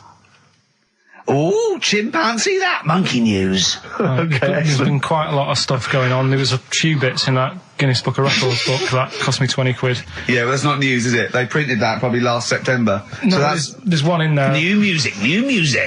New monkey news from last September. You're a lord. Come on. Waster. Please, Ricky, monkey news. Right, there was this monkey in a zoo in Brazil. Right. And there's a little man monkey, a little woman monkey. And you're a scientist, aren't you? Go on. And they said the people in charge were like, "Oh, wouldn't it be good if they had kids?" Brilliant. Right. So anyway, the chimps used to stand sort of, you know, they'd have the little caves each, and they used to sort of lean on the fence having a bit of a chat and stuff with each other. Right? Well, you know, gossiping, gossiping. The equivalent sort of thing. Yeah. So anyway, they were getting on a storm, and like the zookeepers were like, "Can you hear that, cheapest chimps this week?" I thought it was fascinating. Yeah, just gossiping. I understand. So, what's any monkey news? I don't know. Let's tune in. What was some monkey news this week? Come on. It was from last September. So they were there was, you know, stood there having a chat, and the zookeepers were like, I wonder if they're ever gonna, you know, have kids and that. Yeah. Anyway, it went on for ages, you know, this just chatting, no sort of action. So what the zookeepers did was, they said, I know, they'll have kids. Are we letting that go? They were just chatting, are we just letting that go? We're letting it go. What I mean? Just doing whatever monkeys do. Okay. Right? So the zookeepers were like, yeah, I wonder when they're gonna, you know, have some kids. Yeah. Anyway, what they decided to do, to sort of do to egg them on, bought one of them a suit, one a wedding dress. Right. Keep going. No, I'm not having it. Shut up, Gervais. Fade him down if he's going to interrupt. I want to hear the rest of this. They got married. So they got married? Yeah, they got married. Right. What? That's the end of it! This is why I don't... Right, that's the end of monkey news. That's the end of monkey news. Don't do that again. You've got no features left. Why don't you like that? Well, it's not a story! It's about two chimps chatting, which doesn't happen. The zookeeper's going, I wonder if they're going to ever have kids. Egg them on. They got married. That's the end of the story. What are you talking about? Hang on, just calm down. Let me just check that you didn't make a mistake there and didn't lose out. What do you mean you didn't make a mistake? Wait a minute, he may have just left out a fundamental piece of information. What, the story? That would have made it into a story. Right. Let me just check the facts. So they bought them wedding outfits. They were married. Did they propose to each other, or were they just forcibly married? Don't encourage him. Just forced onto it. And then what was the outcome? Once they got married, what happened? They fell in love? Yeah. What? Whoa, it's not a marriage, Carl. Be quiet. It's not a real marriage. I don't know what you've got in your head. It's like the head of Homer Simpson. I'd go in there and there'd be a wedding reception and there'd be a couple of fights and they'd be talking about stuff. They got married. They fell in love. Did they have children? They're not back off the honeymoon yet. Play a record. You got no features left. You got one feature left and come back to the film. Satisfaction, new single. Yeah, XFM, quick, play it. Right, we've waited 3 weeks. We are going to play it. I don't care whether we're late. We were late in because there was news. So, play it. Which film are you in this week? Looking at Silence of the Lambs. Right, play it. Just play it. Have we got a question? No, who cares? Who cares? Should Carl carry on? Play it. Right, Silence of the Lambs. The bit where Jodie Foster is having a chat. Good evening, Clarice. Right. Just thought I'd come and see you. How very thoughtful. Don't mind me popping in though, do you? It's just no one else is interested in the sort of things I like talking about. People will say we're in love. Well, say what they want.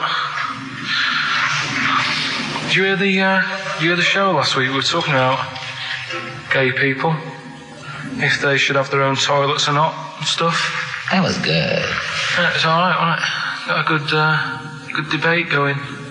Enjoy doing the show. It's a favourite part of my week, really, just talking about weird stuff and that. Oh, Clarice, your problem is you need to get more fun out of life. I have a lot of fun in my life. You know, come and see you and spend a lot of time on the internet looking up weird stuff. Reading something about a hairy Chinese kid. There's another thing, there's a fella who, no arms and legs, is known as a pillar man. Everything you need to find him is right there in those pages. Bizarre magazine. Yeah, I get this. The hairy Chinese kid, what annoys me is he could sort it out. He could just have a shave, couldn't he? Do you know what I mean? No, he cuts. Does he? Well, use some like EMAC stuff. Yeah, don't be getting funny with me, just because you're in a bit of a mood, right? You know you shouldn't eat people. Your eyes are bigger than your belly, I've always said that, so I'll see you later. Interesting. Atmospheric, moody, and the question is, Okay, here, how about this? How many films have been made featuring the character Hannibal Lecter? How many films They have haven't been got made? time to phone in now, have they? No, they can email in, they'll have time. Do you care? I don't care. No, exactly. Ricky.Gervais, xfm.co.uk, if you can be bothered. If you're interested in what, and you want a $4.99 copy on VHS of Silence of the Lambs. He's dissing that as well, Carl. What do you think of that? Bit annoying, but that's it for this week. But remember what happened when... No, it's not. It's 9 minutes to 3. How can that... Tell him, Steve. No. How can that be it? It's 9 minutes to 3. What's he doing? Is he playing a record? Carl, what can I do to get back on your quiz team? You're not. Right. Songbird Oasis, right. Send Carl a little present. Send him some essential oils or something, or, a little lavender pillow, or just a little message. Send him a little message. Tell him it's all worth it. He's getting all grumpy, aren't you? I just get sick of it, that's all. It's not worth for going through the stress for 30 quid every Saturday. You lying little... You'd get more than 30 quid. Oh, not much more. Anyway, Steve, who's the winner? The winner is Mike McNulty. He correctly answered the fact that there were 4 films featuring Hannibal Lecter. There's a downer now, isn't there? There's a downer. I think it was you, actually. I mean, I don't know, Carl. It's not like I'm just trying to win myself a place on your team, but I actually felt that Ricky was really out of order. I gave him grapes. I thought Ricky was discourteous, if that's a word. I thought he was rude, aggressive, unpleasant. As one person emailed in, a dickhead. So, someone also said you were fat and talentless. I don't like those emailers who do that sort of thing, but one of them said you were really, really annoying. Well, cheers for that, but you're still not on the they didn't team. like what you were wearing. So, back next week. What did he say? He went, cheers for that.